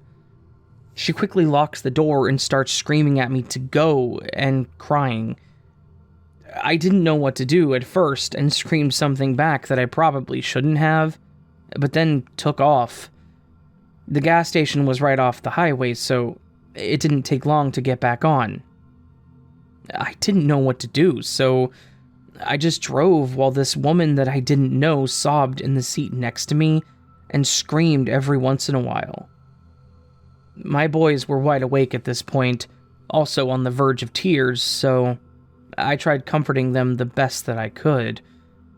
I don't think this woman realized I had kids in the car by the way she looked back at them. She apologized and explained that this guy that she had just met was trying to force her into his truck and that she was screaming at him to let her go. It wasn't the couple that I saw earlier. She said I could drop her off at the next exit and she would find someone from there. As I got over to the exit, there was a black and yellow truck sitting at the intersection with their lights off. Unfortunately, I didn't know who this person was or what they were doing until the girl started screaming, "It's him!" Not knowing what else to do, I blew the yellow light and went straight back onto the highway. I know it was stupid, but I thought at the least, if a cop saw it and stopped us, he would keep going. This guy quickly did a burnout to follow us as well. Noticing he was behind us, the girl starts screaming and crying more, now making my kids cry. I was more terrified at that moment than I was being home alone, and now I had regretted leaving. Not knowing what to do and on the verge of tears myself, I tried telling the girl to calm down as she was upsetting the kids, when I saw this guy get right on my ass and flash his lights. I was now in tears, thinking this is how my life was going to end when we started coming up to an accident. There were lights everywhere. The far left lane was blocked and I knew that this was our chance. I quickly shot over the two lanes, honking and holding down my horn, and swerved over to the shoulder. I have never seen a cop run to a car faster. We were all inconsolable and trying to explain what happened when the cop had us get out of the car. Once a little calmer, we explained that the truck was following us and that he had tried to kidnap her. He got as much info as possible and put in a bolo for it, basically. After getting more information, the cop offered to take the girl home and to follow me for a bit to see if the truck showed up again. I called my mom and my husband first to calm me, the boys, and the dog down a bit, and I agreed to have the cop follow me for a few miles as a peace of mind. That woman hugged me so hard and thanked me for not shoving her out of the car, and also apologized for putting us in danger. I know it was terrifying, but I was also glad that I was there for her because who knows what could have happened. We drove a few miles with no issues, so he had me pull over again and let me know that I would be on my own once more. At this point, I was wide awake and just ready to get to my mom's to crash. The last hour to hour and a half seemed to fly by, and after arriving, I quickly passed out. I hope they ended up finding the guy because that could have ended a lot worse.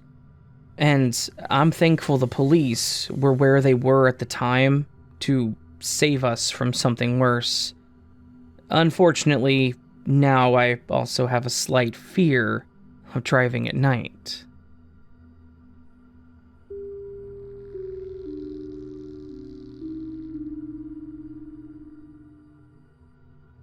Back in 2018, my husband and I decided to take our first real vacation since we had gotten married.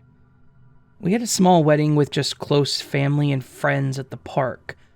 We brought our own food and drinks, so all we really had to pay for was the shelter and invitations. We didn't have the money to go on a honeymoon, so we saved up until we had enough to go somewhere we wanted, and it wouldn't be so rushed. We decided on the Great Lakes, since I had never been to them, and I've always wanted to go see them. We got it all set up and scheduled, and made our plans for July. That way we could make a road trip out of it, and have a holiday to ourselves as well. We were going to Lake Michigan first, and then over to Lake Erie, and then back home. The drive up there was great. We live in southern Indiana. We saw some fun stuff on the way and made a few stops that seemed memorable to us. We were planning on being here for a few days, and then we would head to our next destination.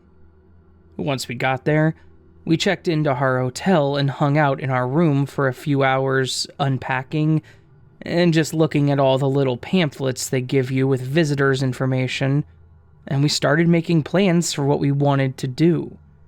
We found a local diner to eat at and went to an ice cream place that someone else recommended. From there, we went back to our hotel and stayed there for the night. We got a late start on leaving, so we didn't have much time that day. The next day was when the fun would start. We had breakfast at the hotel, then went back to our room to change into our swimsuits. We put our clothes on over them, packed a small bag of things to bring, and headed out. I know it's not a good thing to do, but I like making jewelry out of little trinkets and pieces of scrap or debris, so I brought a small tote bag in case I found something to take home, including rocks or seashells. We got to the beach on the lake and found a good spot to leave our stuff. We went to the water and just hung out together, talking, joking, and playing around. After a bit, we decided to walk around the shoreline to see if we could find any treasures for me to take home. While we walked around, I found something shining in the sand. I walked toward it and carefully unburied it. It was what looked like a ceramic at first, but had ridges like a clamshell. However, it seemed too thick to be a seashell. Possibly a shell that made an impression into this. It also had hue close to lilac with little veins of darker purple, almost blue. It was definitely worthy of my collection. I remembered this because I had beads that reminded me of this and thought it would make an awesome earring and necklace combo. I showed it to my husband, and he tried to figure out what it was as well, but we had no idea. Regardless, it would become something even more beautiful. We continued walking along, found a few other items, and picked up pieces of trash we found along the way. After being out there for a few hours, we decided to head back and get lunch. I remember putting the small tote in the bottom of the beach bag we brought, and putting the bag on the bench next to the door in our room. We took showers, and then we headed out to eat. We went back to our room afterwards, and laid around there after eating too much. The next day, we tried some other local touristy things, and we had an easy day.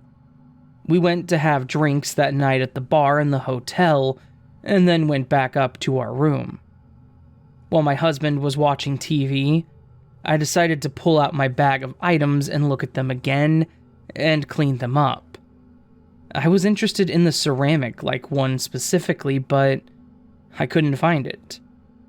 I emptied the entire bag, then emptied the beach bag, and still, it was gone. I thought, maybe I put it somewhere to keep it safe. So I looked in my shorts that I was wearing yesterday, and it wasn't there. It wasn't in my husband's shorts either. I looked all over the room and our suitcases and still found nothing. He finally asked me what I was looking for, and I started explaining it to him. He looked confused. He claimed that he had no idea what I was talking about and didn't remember me ever finding anything like that. I was confused and started to become slightly annoyed because this just happened the day prior. How could you not remember? I let it go, thinking to myself maybe it was the alcohol and that I would find it tomorrow. The next day, however, I left everything laid out on the counter and it was not there. The bag was still empty. We were planning on heading out today, so I mentioned that we should stop by the beach to walk it one more time before we left, and he agreed. We packed up and headed out, and he actually suggested that we try driving further down to an area we didn't get to go to for a better selection. Once we got there and started walking around, I got stopped by a lady and her dog and started petting it. As I was finishing, though, my husband called me over to him saying he found something. To my astonishment, it was the piece I had found 2 days ago.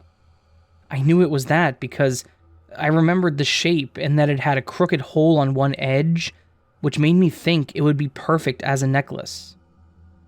I was excited at first, but then became confused and almost angry. Did he have a hold of it this whole time just to mess with me? He doesn't really do that. He couldn't hold on to a prank over days, and then why this one item specifically?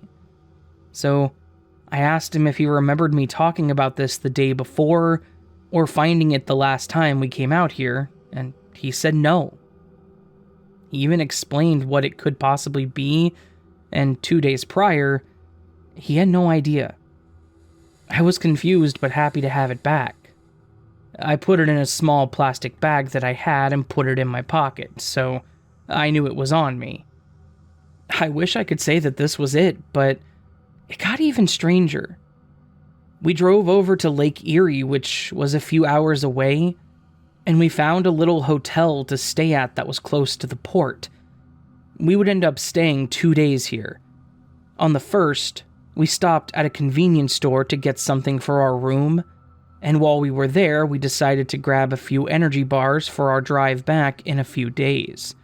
With that, we checked out. I put the bars in the front of my suitcase and went about our day. Everything was fine during the time that we were there until we were about to leave. While packing up, my husband asked to grab a bar for him, and as I went to grab them, they were gone. We bought 4 of them, and they were all missing.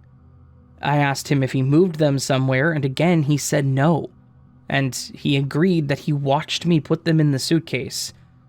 So, as I did before, I looked everywhere for these damn things, and they were gone.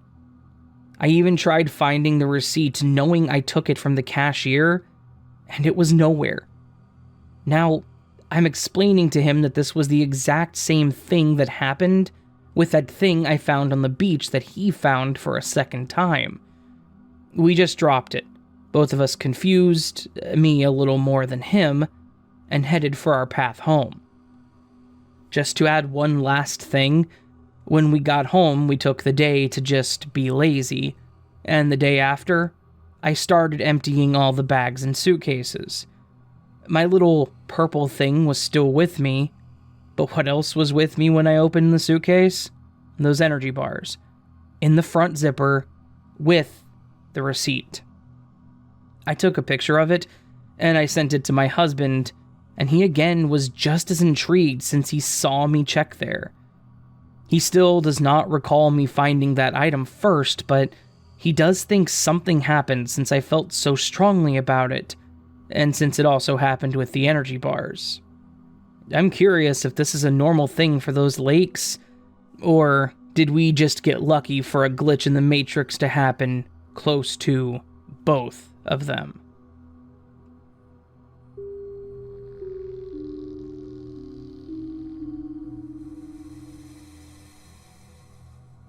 Back in 2016, my family decided to have a family reunion in celebration of my great-grandmother's 100th birthday.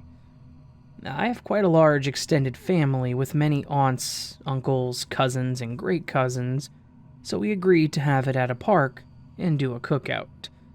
Everyone would bring something from sides, drinks, snacks, and desserts, or pitch in for the cost of the meats that we would be cooking there.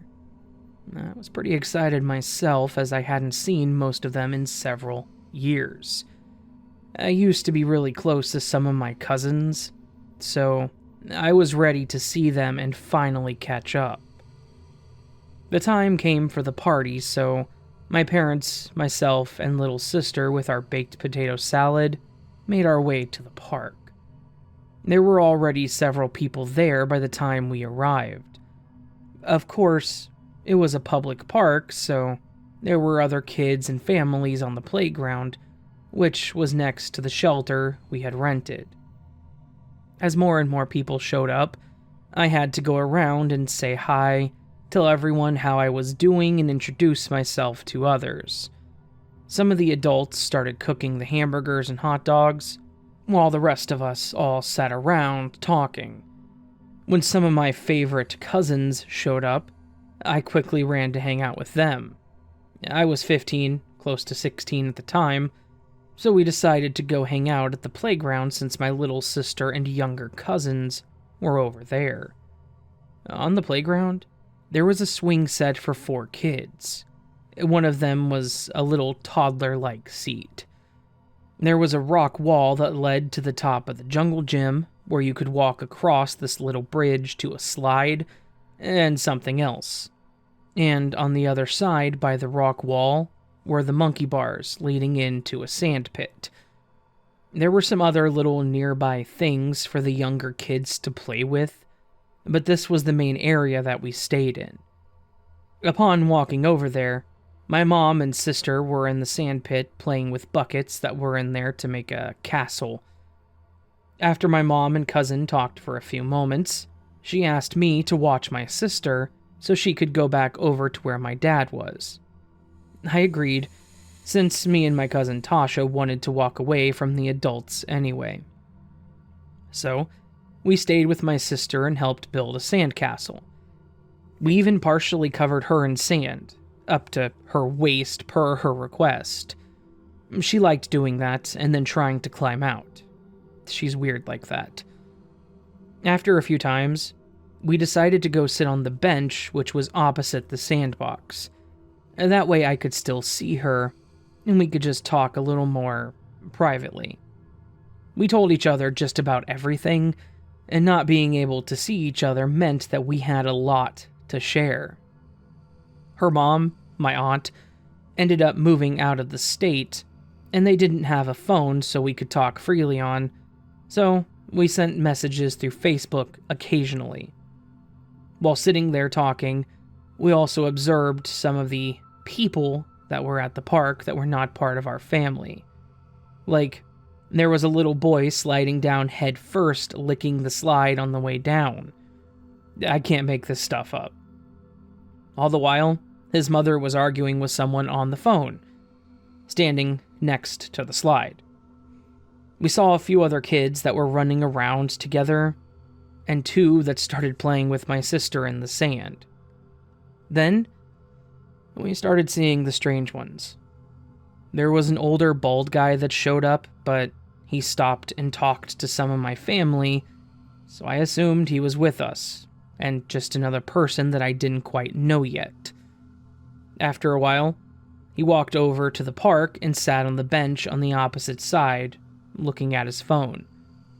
It struck us as odd for a moment to have this guy sitting at the park when he didn't appear to have any kids over here. Why would you not be over talking with the adults? I asked Tasha if she knew that guy, and she didn't know him either, but was having the same thoughts as me.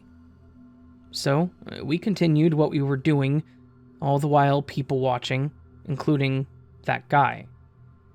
After a few moments, he noticed us looking at him and smiled and waved. Not knowing how to react, we just did the same. Apparently, this was his cue to walk over to us. He said something to the effect of, "Family reunion, huh?" We just smiled and confirmed. Then he asked, "So who do you girls belong to?" Again, based on his question, we thought he was part of the family, so we told him our parents' names. He then claimed to be my father's and her mother's third cousin, and explained that he hasn't been around in a while. We let it go and briefly talked about how old we were, what grades we were in, and the normal things that I had already been asked by the others. He then said he was going to walk around a bit, and waved goodbye. I noticed that he walked over to the sand pit and started talking to the kids over there. He then pulled out his phone and took a picture of the 3 kids. We thought maybe as a memory, but he didn't even mention taking a picture of us. We continued talking and watching the kids, all while keeping an eye on this guy. He got up from the sandpit and walked away to talk on his phone. I remember he looked annoyed with the call and eventually got off and walked over to the other kids on the playground and then started talking to them and actually helped one little girl go across the monkey bars. Now, I know it's probably normal for adults to help little kids around them. After all, I do that too when I'm at the park playing with my sister and a little kid asks for help. It was just a little odd to me that these kids he was picking up, they weren't part of our family gathering. Something didn't feel right. Something about this situation and this guy did not sit right with me. And I told Tasha about it, and she agreed. I could tell that she had the same feeling based on us both losing direction of our conversations. So, as I was telling her I was going to go ask my dad about it, my sister had come running over saying she was thirsty. I thought it was perfect timing to walk over there. As we got up from the bench, the guy swiftly walked over to us and said, "I brought some drinks for the party. Could you girls help me bring them over to the shelter?" I forgot to mention that the parking lot is quite long, as there's also a walk/biking path, so it expands the whole back side of the 2 shelters that were there and the playground. There's also an entrance to the park on each side of the parking lot. While most of the family parked closer to the shelter, some had to park further down as it started filling, but this guy parked as far over to the opposite side as he could. He pointed over to where his hatchback was and said he forgot to bring the coolers, so he just had a bunch of 12-packs that he needed help with. Hell no. This was exactly what I was afraid of. Tasha kind of froze, not knowing how to respond to the guy, when I quickly told him that my sister wanted a drink, so I was going to drop her off with my mom first. He tried stopping us, saying she could help carry something else that he had brought, to which I don't remember what it was. So instead, I told him that we weren't allowed to leave the playground area, so I would drop my sister off and let them know that I was going to be helping. This guy looked pissed. How could someone get so angry at a child just doing what their parents told them to? With his face turning red, I picked up my sister and pushed Tasha ahead of me, and we walked back to our parents. When I got there, I quickly asked my dad, who was talking to someone else, if they knew the bald guy.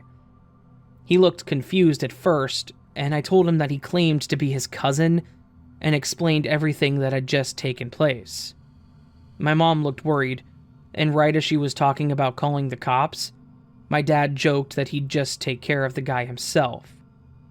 That's when we started hearing a woman screaming from the park.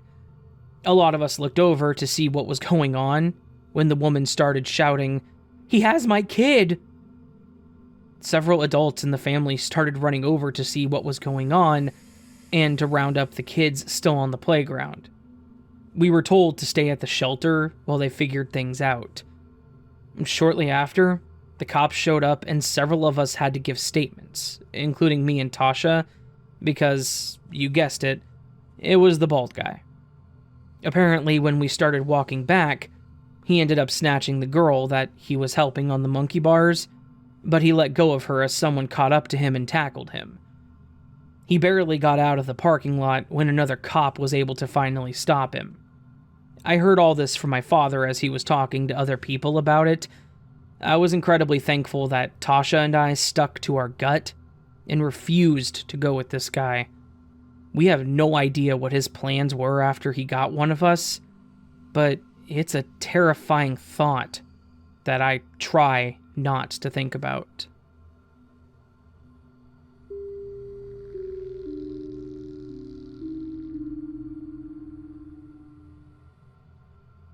Back in the late 2000s, me and my then boyfriend Omar were taking an impromptu road trip. We just wanted to get away, so we just set off heading east in whatever direction we were pulled, and stopped at places that we were drawn to. We didn't have a lot of money, so we slept in our car a lot, which was fine, as it gave us more time to look around at places to go. However, our idea of places to go also included urban exploring. It was fun enough finding places local to explore, but even better when out of state. Places you've never been to or heard of, and just going in blind. We were driving through Mississippi at the time when our car started having issues and overheating. Thankfully, we were near an exit, so we got off the freeway and, with our hazards on, slowly drove into the closest parking lot of a Sonic and turned the car off. We had to figure out what was going wrong with our car, and most likely without moving it, so we got directions to a nearby gas station and started walking. I was so incredibly thankful that it was September, so it wasn't very hot. On our way there, we noticed what looked like this big old house with a fenced-in yard, until we started looking at it more. It was actually an old church that looked like it had been closed or abandoned for a while. At that moment, we could read each other's minds. We knew we were going to be staying in this little town for the night. We got to the gas station, where they thankfully sold antifreeze, and started our walk back. On our way, we looked around to see if there was anyone watching. We checked for no trespassing signs, and looked for the best ways in. However, the best way in would turn out to be the front gate that did not have a lock or a sign on it. Once we got back to our car, we poured in the antifreeze, and thankfully, that seemed to help. We decided to eat while we were there, and then left to find a good place to leave the car while we went exploring. Turns out, there was a small motel not far off from the church, so we agreed to park it there. It was already evening when we first pulled into Sonic, so we didn't have to wait much longer until it got dark. Once we were good, and didn't see anyone loitering around the motel, I emptied my purse so that all I had on me was my pepper spray and flashlight, and we left. As we walked to the church, we opened the gate and quickly ran up to the door to get in as fast as possible. The door looked like someone did a poor attempt at boarding it up, but missed one whole side of the frame as we could slip through and inside easily. Once in, I immediately noticed how creepy the main hall was. There was spray paint on the walls that said, "Welcome." It looked like someone had taken the boards that covered the windows and made a sign that again said something like, "She welcomes all here." Weird. But probably people that snuck in trying to make a church creepier than they are. We walked over to the right that had a couple of rooms. It looked like it was for children based on the decorations and bright colored paint that was peeling from the walls. The first room seemed to have a really old TV in it, but the actual center of it was busted out. There were a few toys in a small chest in the back, as well as a little cubby shelf with different names on it. Don't get me wrong, I love doing this, but seeing places like this with a name attached to it, it gives me a weird feeling. It makes it more real, or brings it back to life, in a sense. I proceeded down to the next room, which was when things started getting weird. The room had been stripped. The cubbies and shelves on the wall had all been ripped out. The light fixtures and wiring seemed completely gone. The carpet had started being ripped up where it could be, leaving the bare wooden flooring underneath. But the creepy part was in the middle of the room. There was a pile of toys, or rather, things. More specifically, it looked like anything with a face. Dolls, cars with faces, VHS tapes with faces on them, the clock with literal hands in it and eyes, anything that you could think of. However, it was all red. It looked like someone had poured buckets of red paint on this stuff and just left it. I thought that, once again, it was just someone trying to be creepy, so I left. As Omar and I started walking to check out the other side, we could smell something that was like an incense or a candle.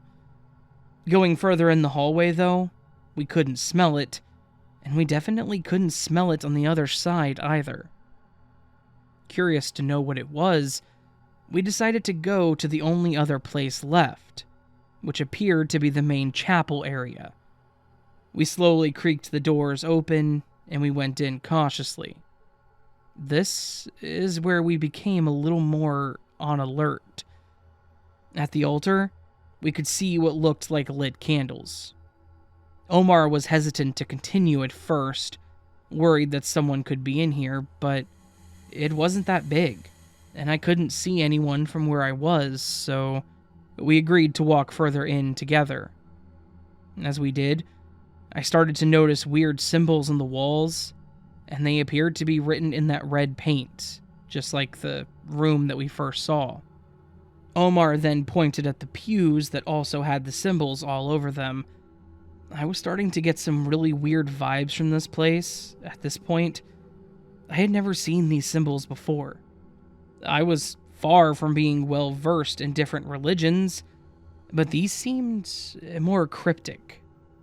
However, the altar is where I waved the flag. From the entrance, I could see the candles but couldn't really make out anything else up there.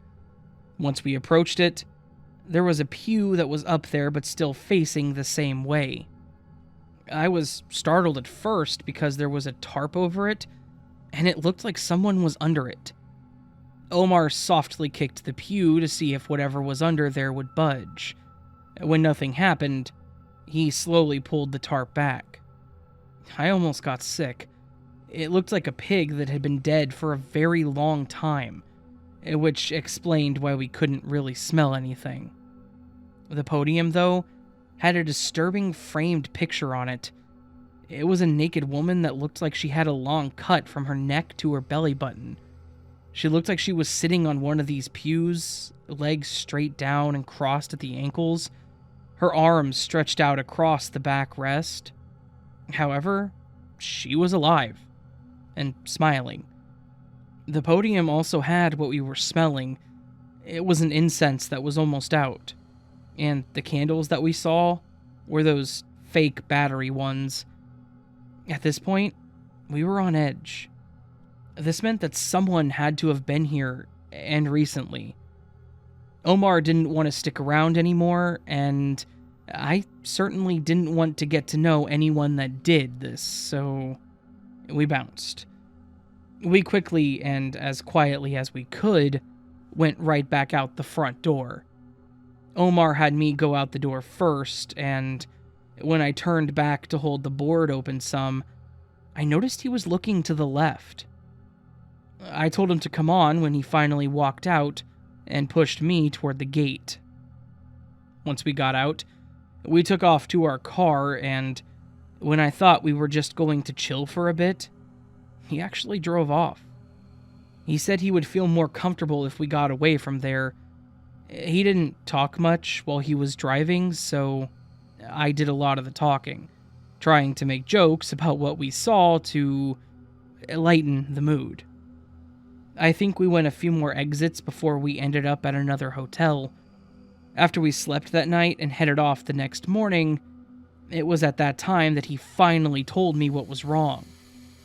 He thought he had heard a noise when we were leaving, and when he looked over, he saw a man in a dark blue parka-looking thing holding a huge knife and just watching us leave. He wasn't comfortable staying there in case they came looking for us, so that's why we left. He hadn't said anything to me because he didn't want me to worry. I was okay with that too. I felt bad that he had to carry that on his own, but I am thankful that he was watching out for us. We still like to do this, and it hasn't really stopped us, but if we see something even remotely off, it's not worth the risk, so we leave. Thankfully, we haven't run into any more pigs since.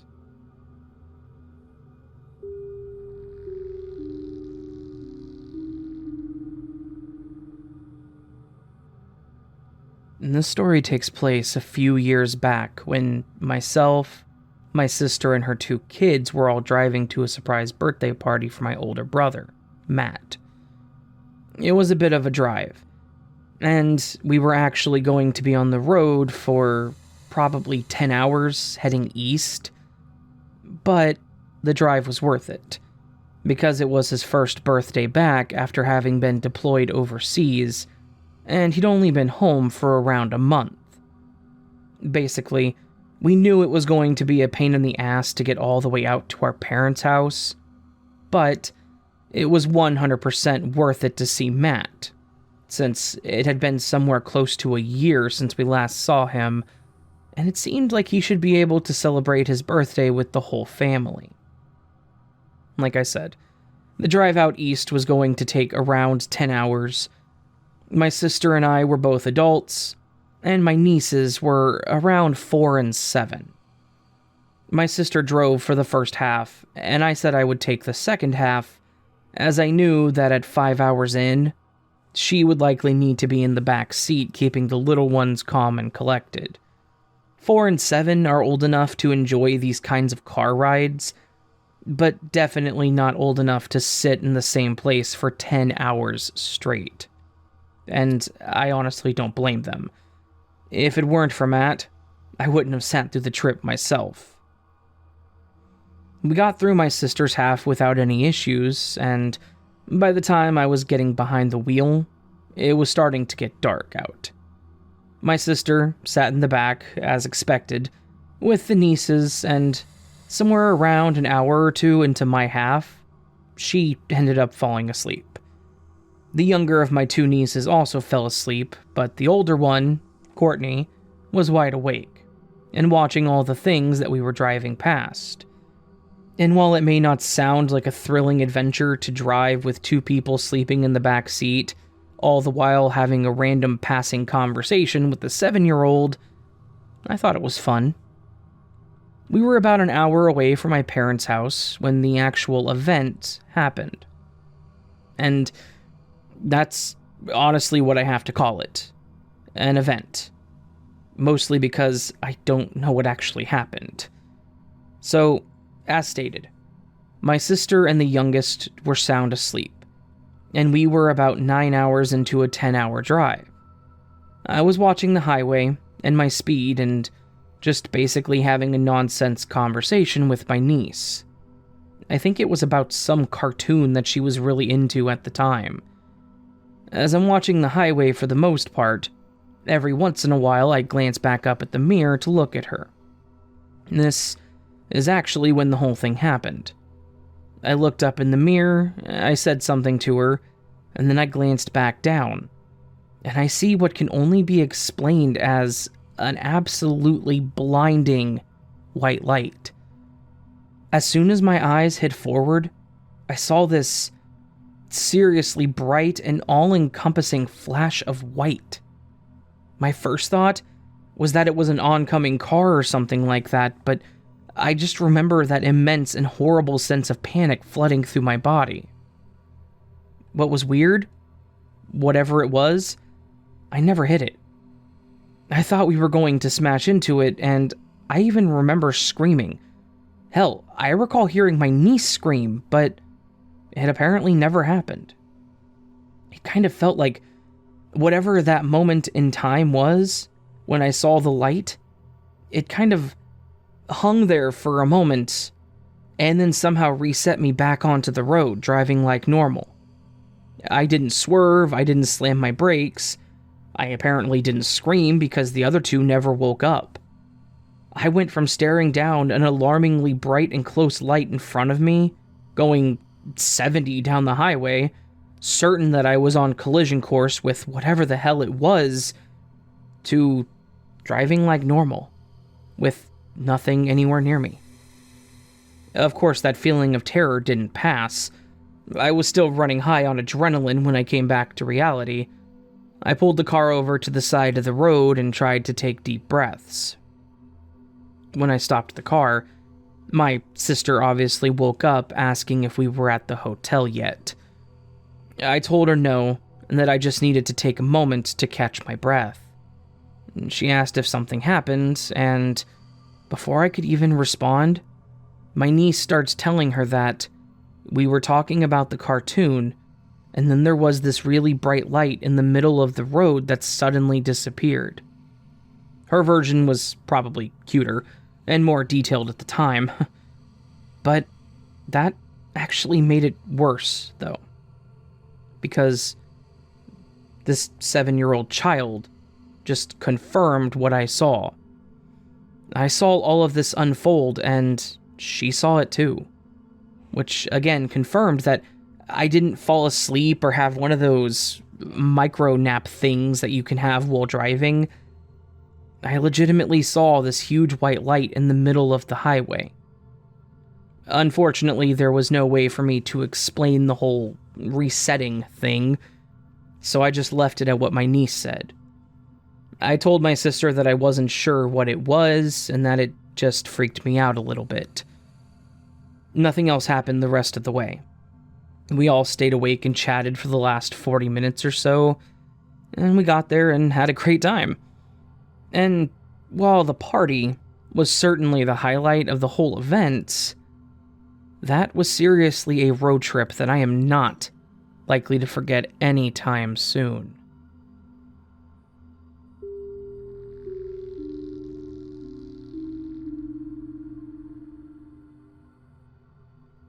Now, I've been looking for a place to share this story and maybe get some outside perspective on it. I started by Googling Reddit strange experiences, which led me here. When I was about 6 years old, in kindergarten or first grade, I can't remember which, we lived across the street from my school. I mean right across the street. From our front room window, the school property was the majority of what could be seen. I went to this school until my second grade year, when the school was shut down by the district. Most kids were shipped off to whatever school happened to be closest to them, and the abandoned property became a community center of sorts for the town of less than 200 or so people. I won't drop the name of the town, but I will say that it is somewhere in rural Illinois, that the estimated 200-person figure was in 1989, and that there are considerably fewer people there now, as most of the population has either moved away or died, and several of the houses have burned down. Today, the town is even more dried up than it was during my kindergarten years, and the last time I visited, it looked as though nature was beginning the process of reclaiming it. I say all of this because it's important that you understand how small this town was/is. People didn't randomly show up there. Strangers would be immediately recognized. There was nowhere for them to hide because the town really only had 3 streets. All but the end of one of them led out of town, and the lone end of the lone street that didn't offer escape route led to a dead end with an ancient old cemetery. Another escape route, in a manner of speaking. This town had nothing but a post office, a couple of abandoned buildings that I'm fairly certain used to be general stores back in the distant past, and a payphone. Today, the post office is shut down, and the payphone is gone, so keep all of this in mind when I say that a stranger or creep would have been noticed immediately. It's surprising then that I was almost abducted by a stranger in that town. From directly in front of the school. Actually, I think I was abducted. That's the weird thing. When I left the school that day, the man was standing in front of his vehicle and he greeted me by name. And that's what makes this even stranger. The man knew my name. He told me that my mom had sent him to pick me up for some reason or another, though the memory of what he actually said is a bit hazy. It amounts to, "Your mom isn't home. She sent me to pick you up and take you where she is. Get in. We'll go for a ride." You know, the usual creeper thing. And I did. There are certain details I don't remember from this point. Why didn't I just look across the street to see if my mom's car was sitting in our driveway? Maybe I did. Where did we go? I don't know. What happened? I don't know. I have the briefest of memories of me sitting in the passenger seat of his vehicle, saying something as we drove out of town. I can't remember what he said. I can't remember what he looked like. I can't remember why my next memory is of us back in my driveway in the house across from the school. There's just a large chunk of my memory gone. I don't know if there's something that I've blocked out for the last 33 years. Maybe he took me somewhere and did something to me that creeps do to young and trusting little boys, and I just locked it up inside. I hope not. I hope he was some aspiring kidnapper with a conscience who just couldn't accept the enormity of the heinous sin he was about to commit and took me back home. That nothing had happened to me, that my lack of memory is due more to the entire sequence of events being so uneventful that my developing little brain felt no need to keep it in storage. I've often wondered if there's some way, like through some form of therapeutic hypnosis they show in movies and on TV, to unlock these memories. Or if that's even a real thing. Or, if it is, if I even really want to venture down that rabbit hole and discover what really happened. Maybe some things should just remain buried. I'm sure you've heard that expression. Don't ask questions you don't want the answers to. Yeah, I feel that applies here. And maybe someone will tell me it was just a vivid dream that a young child had, and remembered incorrectly as an actual memory. This is not the case. A few years back, I actually asked my mom about it. "Do you remember when that strange man took me from the school and brought me back?" "Oh, yeah."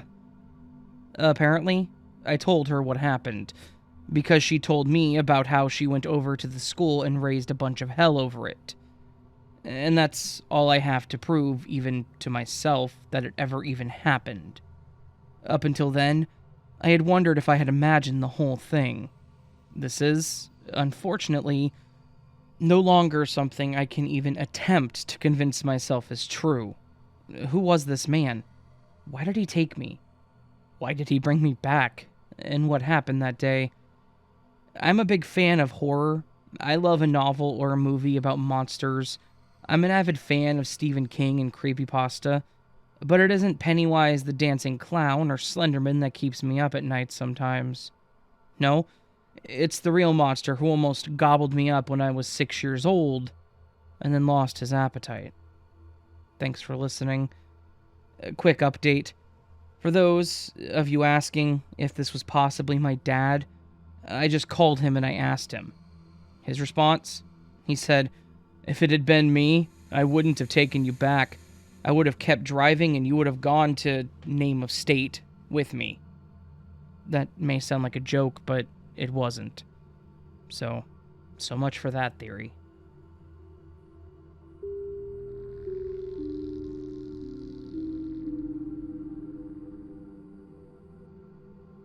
When I was about 11, maybe 12, my family and I moved out to the middle of some abandoned strip mines in rural Alabama. It was awesome. Going swimming in quarries, lots of abandoned equipment and cliff faces to climb, caves, and miles of trails, which were abandoned dirt roads used by the mines to explore. The trade-off was there was a lot of venomous snakes, and at night, it was dark. No streetlights, just the occasional porch light maybe every mile or so on the main road. One day in particular, my friend P and I were out on one of the dirt roads that went off to the side of the main mine road. We hadn't been down that road before, but it was like 10 a.m. on a bright summer day, and we figured, why not? We had gone maybe a mile down that road, and we came to a left-hand turn. Beside that left turn, and alongside the road we were walking on, there was a small lake. We walked up to the lake, and we were watching small frogs and a turtle swimming around, when I caught movement across the lake. I saw a man walking away from us, heading up the hill. I poked P and asked, "Who's that? Why is he out here?" We were miles into the mines. No people anywhere, no houses nearby. We both stood up, and as soon as we got right on our feet, he stopped walking. In a split second, he spun around and came running in our direction. We bolted. I mean, ran. Like Gump.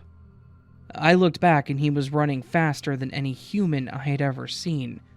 He covered the distance. He had to run downhill and around the lake to get close to us.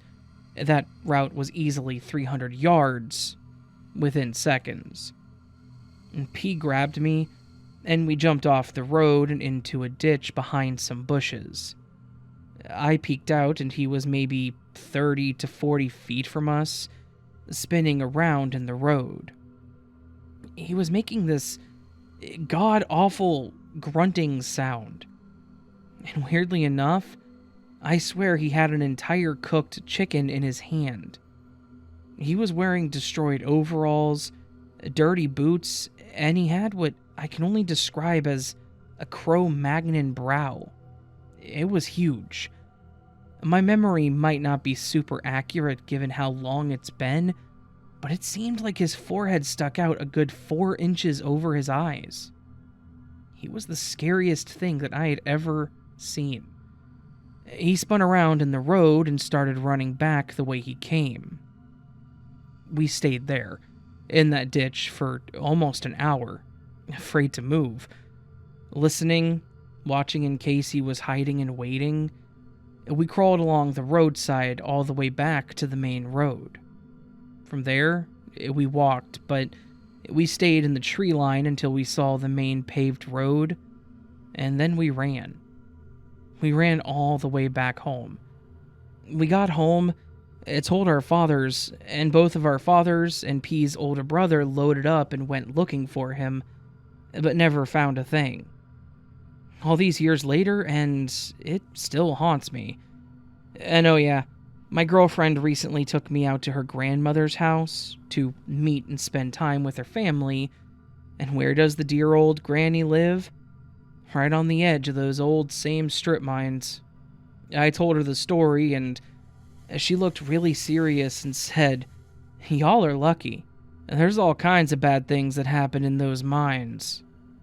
So, yeah, every visit to Grandma means the Glock and the 12-gauge ride with us.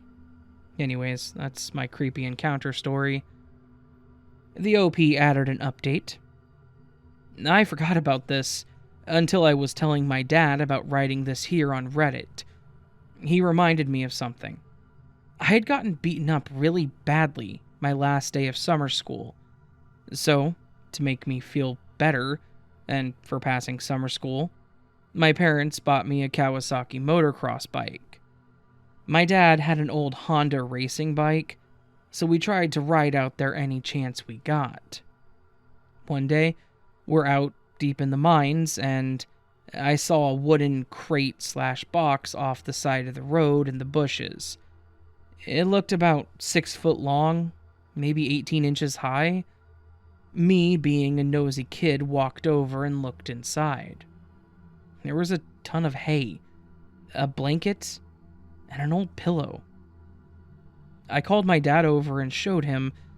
I remember he looked around and said, "If someone's living in that, way out here, they don't want to be found or bothered.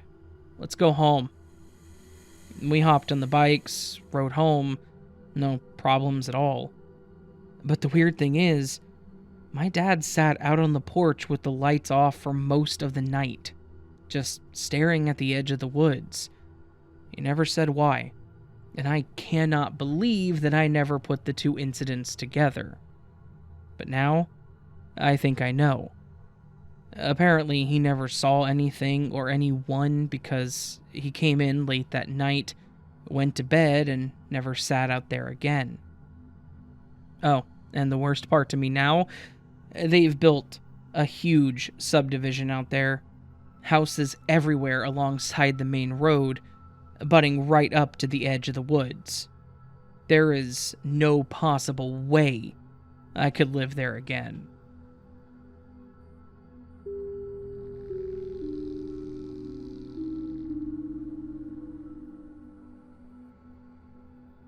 As a child, I did a lot of things that I shouldn't have.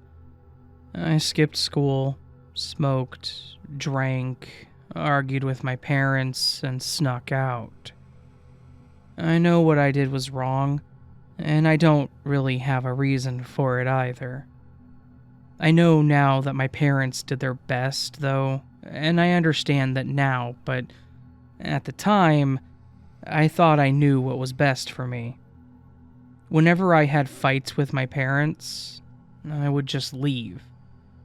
Sometimes I would end up at my friend's house, in a parking lot, on a bench for a while, or even just sitting at the corner to calm down. But my favorite places to go were abandoned places. We had a lot of places that were abandoned, condemned, and left behind.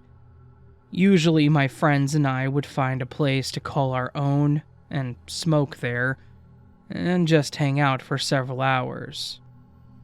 This would turn up to be my plans one night after a fight with my dad. I got pissed off and stormed off to my room. I grabbed my skateboard with my little backpack, threw in some clothes, my flashlight, my wallet, and a few other things to ditch for a few days.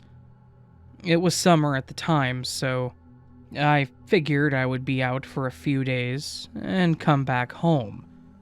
I slipped out the back door and was on my way. I tried calling a few of my friends, and they said they were busy and couldn't get out due to other family plans. One of my friends welcomed me over, but said it would be a few hours before they got home, so I was on my own for a few. I started riding around, thinking I could at least head in the direction of my friends and just enjoy the cooler evening breeze. En route, I decided to take a back road that basically went behind some apartments and out to the other side. While back there, I remembered one of the complexes nearby had caught fire, and I decided to look for it. As it turns out, I was actually off on the name and found the property a few blocks over. It was obviously evacuated and had boards on the window, but it was still standing. So I decided why not check it out and kill some time while I was at it. I was around 16 or 17 at the time and was a petite girl, so I could easily fit into small places. But that also means I wasn't very strong and couldn't break down boards, windows, or doors. So I had to find a more discreet way to get in. Turns out, there was an emergency exit with stairs going down the side of the building, which still seemed to be intact. So I left my skateboard at the bottom, climbed up the stairs to the door, and with there being a no trespassing sign on the door, I just opened it and went in. When I entered, I could immediately smell the remnants of the fire. The smoky smell, burnt wood, and old building falling apart. There were several doors going down the hall. Some of the doors were opened, some of them appeared to be locked or jammed. Walking around the open rooms, you could tell where the fire was the worst. And seeing some of the items that people left behind or couldn't take was kind of sad. Old clothes, pictures, children's toys. I guess it almost worked on me, thinking back to my stuff and my family and things that I would have hated to lose too. I continued to walk through what I could until I got to the center stairs. I started walking down them, and when I swung around to go down the second set, I noticed a figure standing at the bottom of the stairs, and it scared the hell out of me, making me scream. When the person didn't even budge, it scared me even more, so I just slowly backed up when he said, "Wait." His voice alone was unsettling. It sounded like the guy from Sling Blade was losing his voice. Not a good story as it is, so sounding like that guy, it didn't make me any more comfortable. I stopped with one foot on the stairs on the other side of the railing and looked at him. I waited for him to say something when he finally asked, "What are you doing on my property?" I told him I was sorry and made up a story about how my friend used to live here and that she lost something, and I thought I would look since I was in the area. He saw right through my lies, and he called me out on it too.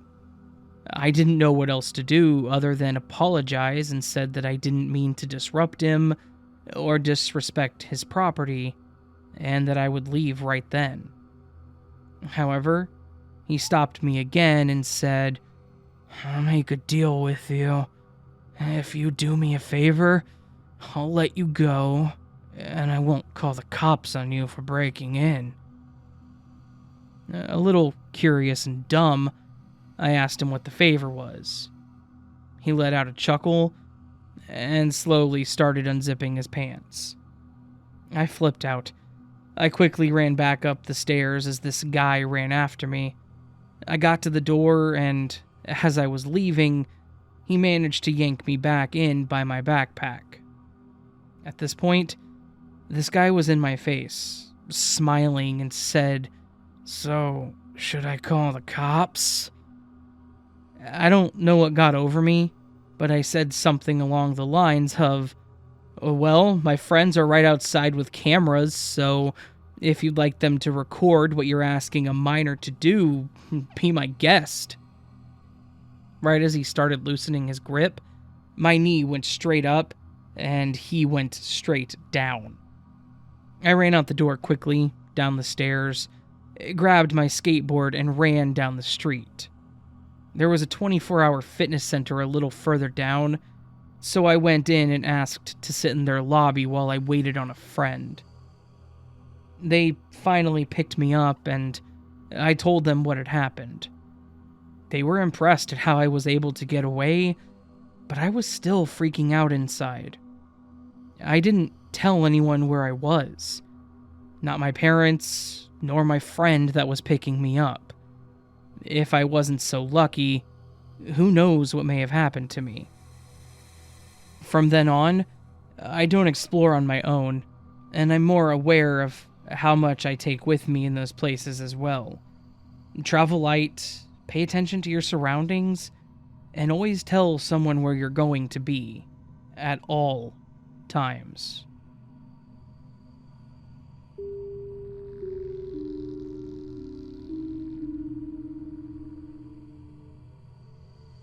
Way back when I was a kid, my father, my brother, and I would spend most of our summers off school out in a certain lake near Ontario, Canada. I'm not going to name the lake because I don't want to be more detailed than Ontario, but I'm sure you internet sleuths out there could figure it out with enough time and detail. Anyways, we lived pretty close to said lake, and my dad was all about nature, so the three of us would spend hours each day on the lake, either at the shore or in our small rowboat, fishing. We had a lot of luck out there, and we always caught something. We were strictly catch and release, though. We never kept or ate any of the fish that we caught.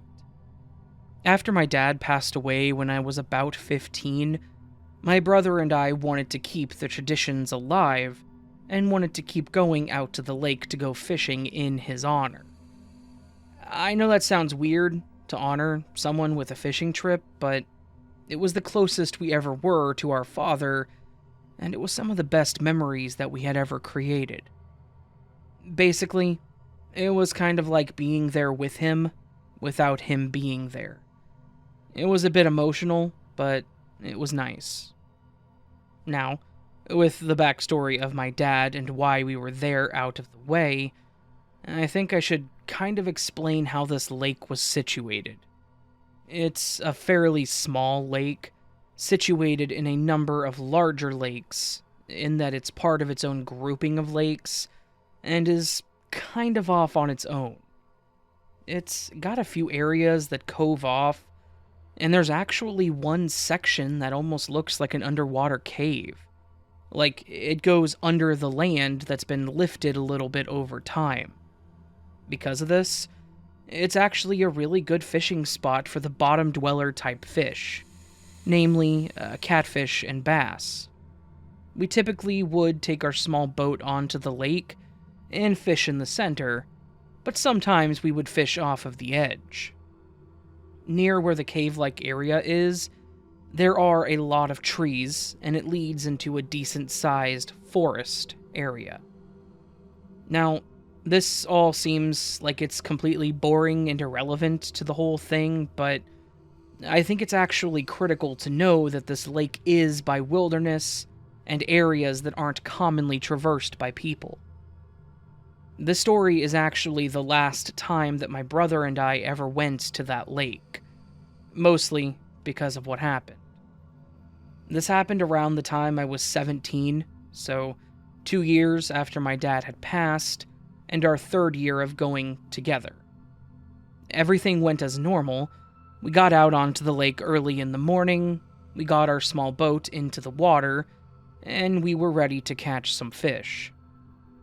The lake was a bit cooler that morning, and it had rained some overnight, but it was also summer, so it was muggy and foggy. I didn't expect to catch anything, to be honest, but after about half an hour, we actually had a few hits, and caught some smaller fish.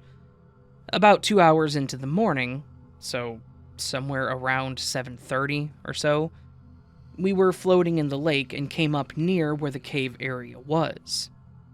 When I say near, I just mean in the general vicinity. Nowhere actually near the cave itself. We could just see it. I'm sitting there with my pole in the water.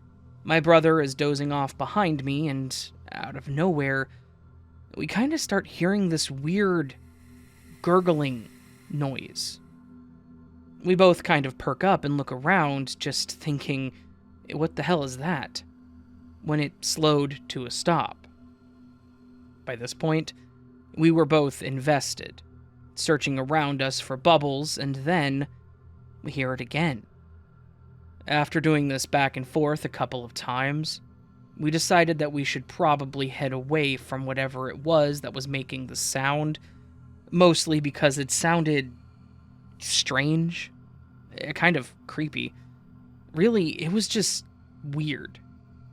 We started rowing away from the cave area and back to the other side of the lake when we saw something.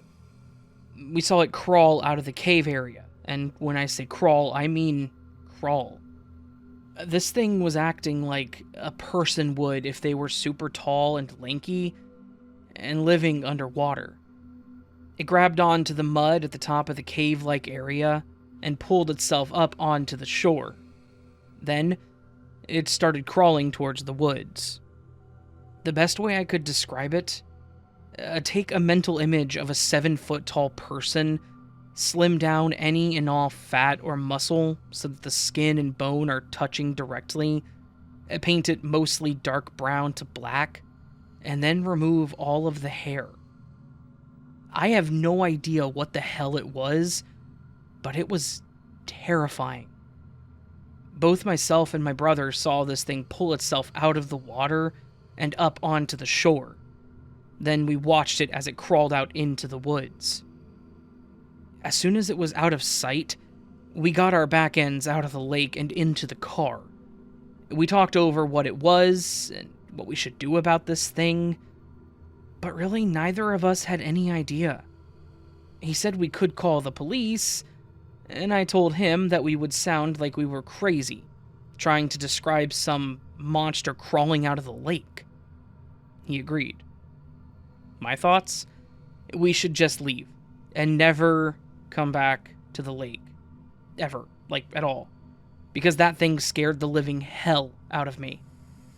It was unfortunate, but as I said, that was the last time we went to that lake. We didn't go back the next year. My brother and I still do go fishing, we just do so at Lake Ontario now, and we have yet to see any sort of creature crawling out of the water. But I suppose there's always that possibility.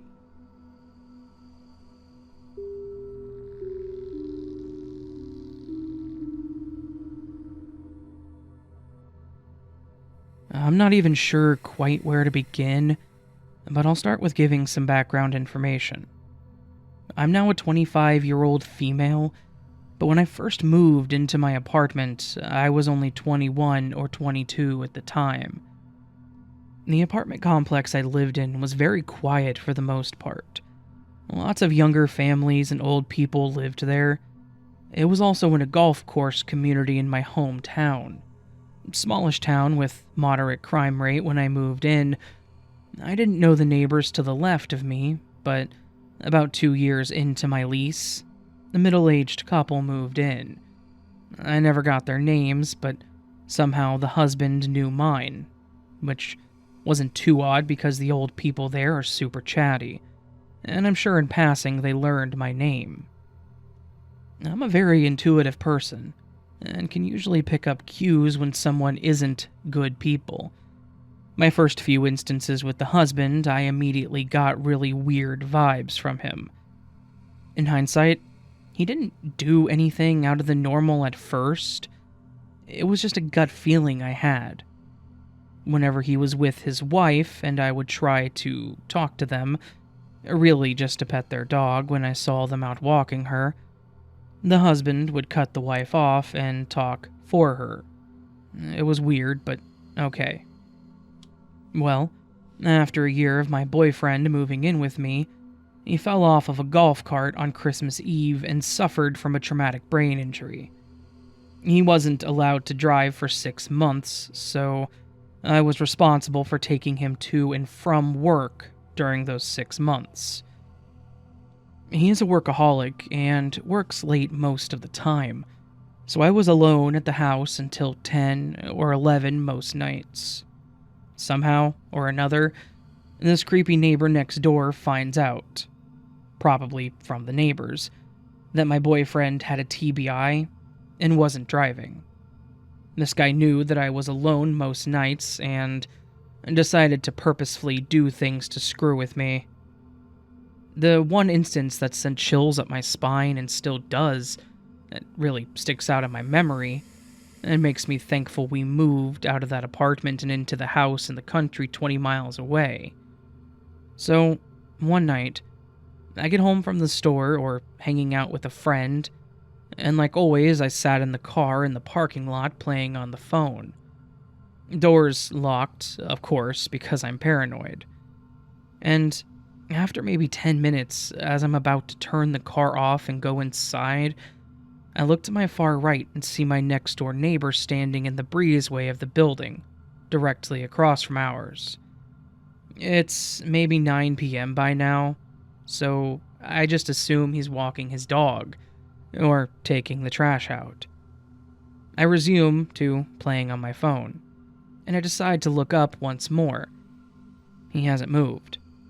He's standing in the breezeway with the light behind him, so I can just see his silhouette, but I know for a fact that it's him.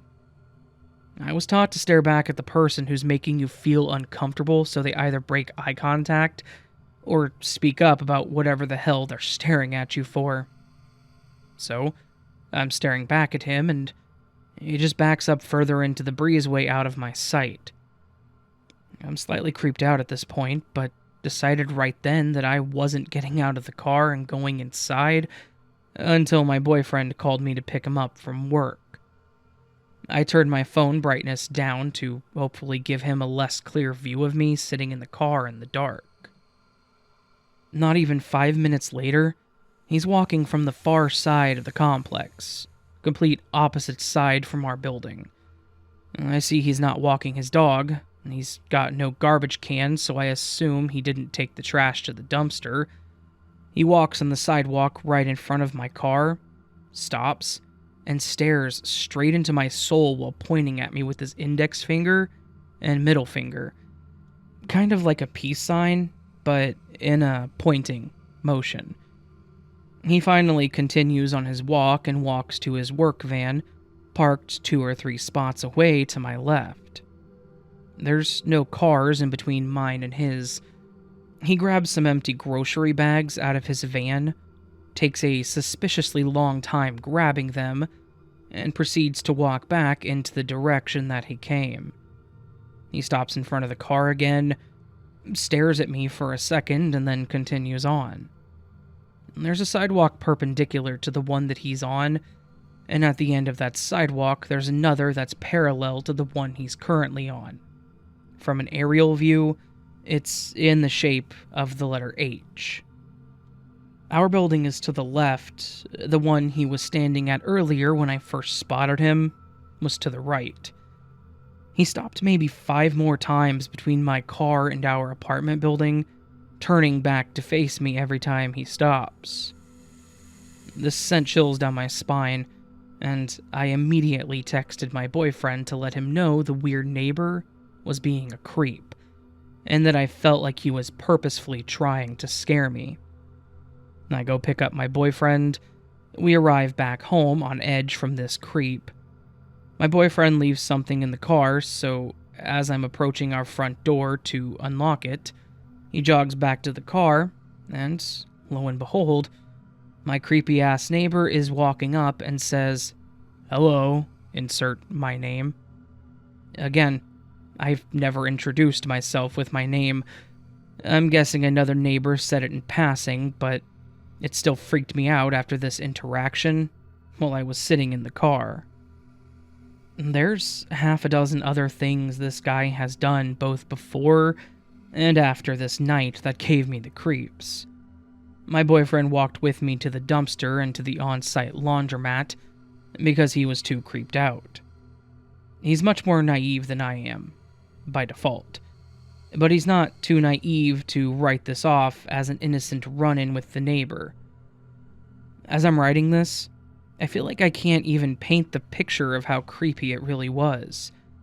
Maybe I was overreacting, but my gut at the time was telling me that something was off.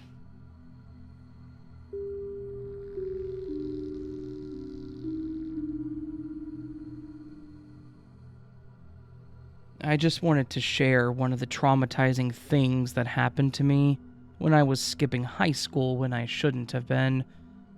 I was taking a grade 12 physics class over the summer to get ahead of my year, since I was in grade 11 at the time.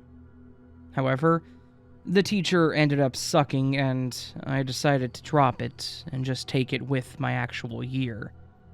It was a Friday. My dad dropped me off at the school and left for work.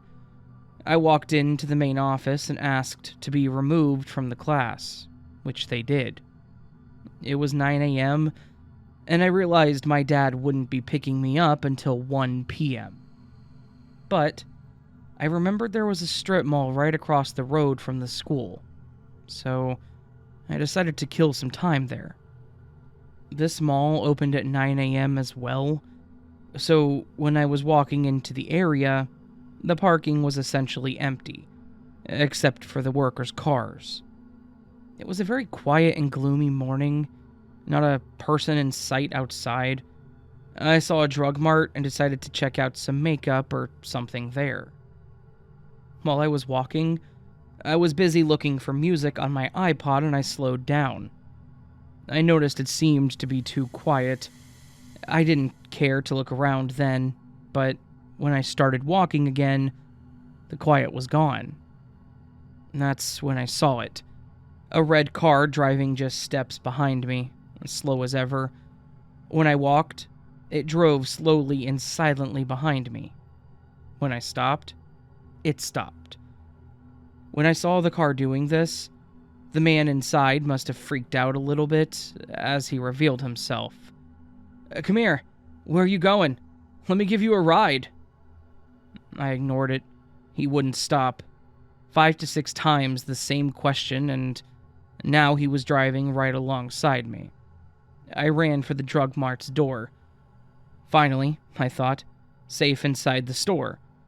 I went to the makeup section and started looking at lipstick. Literally, out of nowhere, a voice. "I can buy that for you." He'd followed me inside the store. This time I got a good look at him. An African-American man wearing blue jeans, a bright yellow, almost neon shirt, probably 30 to 40 years old. "No, thank you. I can get it myself." The timid, socially anxious high schooler in me was freaking out. Sweaty palms, heart beating fast. I couldn't believe he had the nerve to follow me in there. Come on, baby. I can get it." "No, thank you. I have money." "Pick anything you want. I'll buy it for you." "I'm sorry, I don't know you." "So what? Let me treat you, baby." Scared out of my mind, I changed aisles. I didn't know where else to go. All I knew is that I couldn't walk out of the store. He would just follow me again. And then there would be no one there to see me. He came after me. "Where are you going?" "School," I lied. Surely he'd back off knowing I was underage. He didn't. "What school? Let me drive you. Pretty girls don't walk." "I don't know you." "Well, you can get to know me. This is how people make friends." "I already have friends." "Not any like me." He grinned. My stomach fell to the floor. "Sorry," I said, walking away as he followed again. "How old are you?" 16. I was 17, but I wanted to emphasize that I was young. "Oh, you're so pretty like a doll." This triggered me. He really didn't care. "Please, leave me alone. I don't talk to strangers." I was teary-eyed at this point. "Oh, come with me. We can be friends." At this point, a miracle. An employee walked up to us. "Excuse me, do you know this man?" "No," I said, choking back tears. As I said no, the pervert said yes. "I didn't ask you," she answered to him. "Is he bothering you?" she asked me. "Yes," I replied, half relieved, half traumatized. "Leave the store right now or I'm calling security," she said to him. "But I didn't even do anything," he protested, yet still hurriedly left the store. After that, things are kind of a blur. The employee told me that she had heard the discomfort in my tone while talking to the man the next aisle over. I was crying and thanking her. Next, she did call security because she said it was part of her job and was also being cautious in case the man was waiting for me to leave the store and come outside. Security came and they asked me a couple of questions. He started with asking for a physical description of the man. Then he went on to inquire about how the events unfolded, what he had asked me, and if I felt that he was a threat. I said that I felt like he was a threat, and a report was filed. A security guard wanted to call my parents as he could see that I was upset, but I requested that he not do so. This was because I had school that day and my dad knew nothing about me dropping the class, so I was scared. Looking back on it now, I wish that I had called him. The security, the employees, as well as the store manager took action right away. They did not let me leave the store until an hour later, and even then an employee waited with me outside for my dad to pick me up, in case the man was waiting for me hidden somewhere. There was a walk-in medical clinic next door who also received a warning to look out for a black man in a yellow shirt. This warning was extended to the rest of the area as well. Everyone was on high alert, and everyone was thinking just one thing. Was this an assault, a kidnapping, God forbid, a murder just waiting to take place? This happened almost 10 years ago, but for some reason, I was never able to forget it. It makes me scared for when I have kids. What if I'd been all alone? What if my kids are ever alone? That day, I learned 2 valuable lessons. Number 1, ask for help when you need it, because things get really bad. And number 2, stay in school, kids. Stay safe, everyone.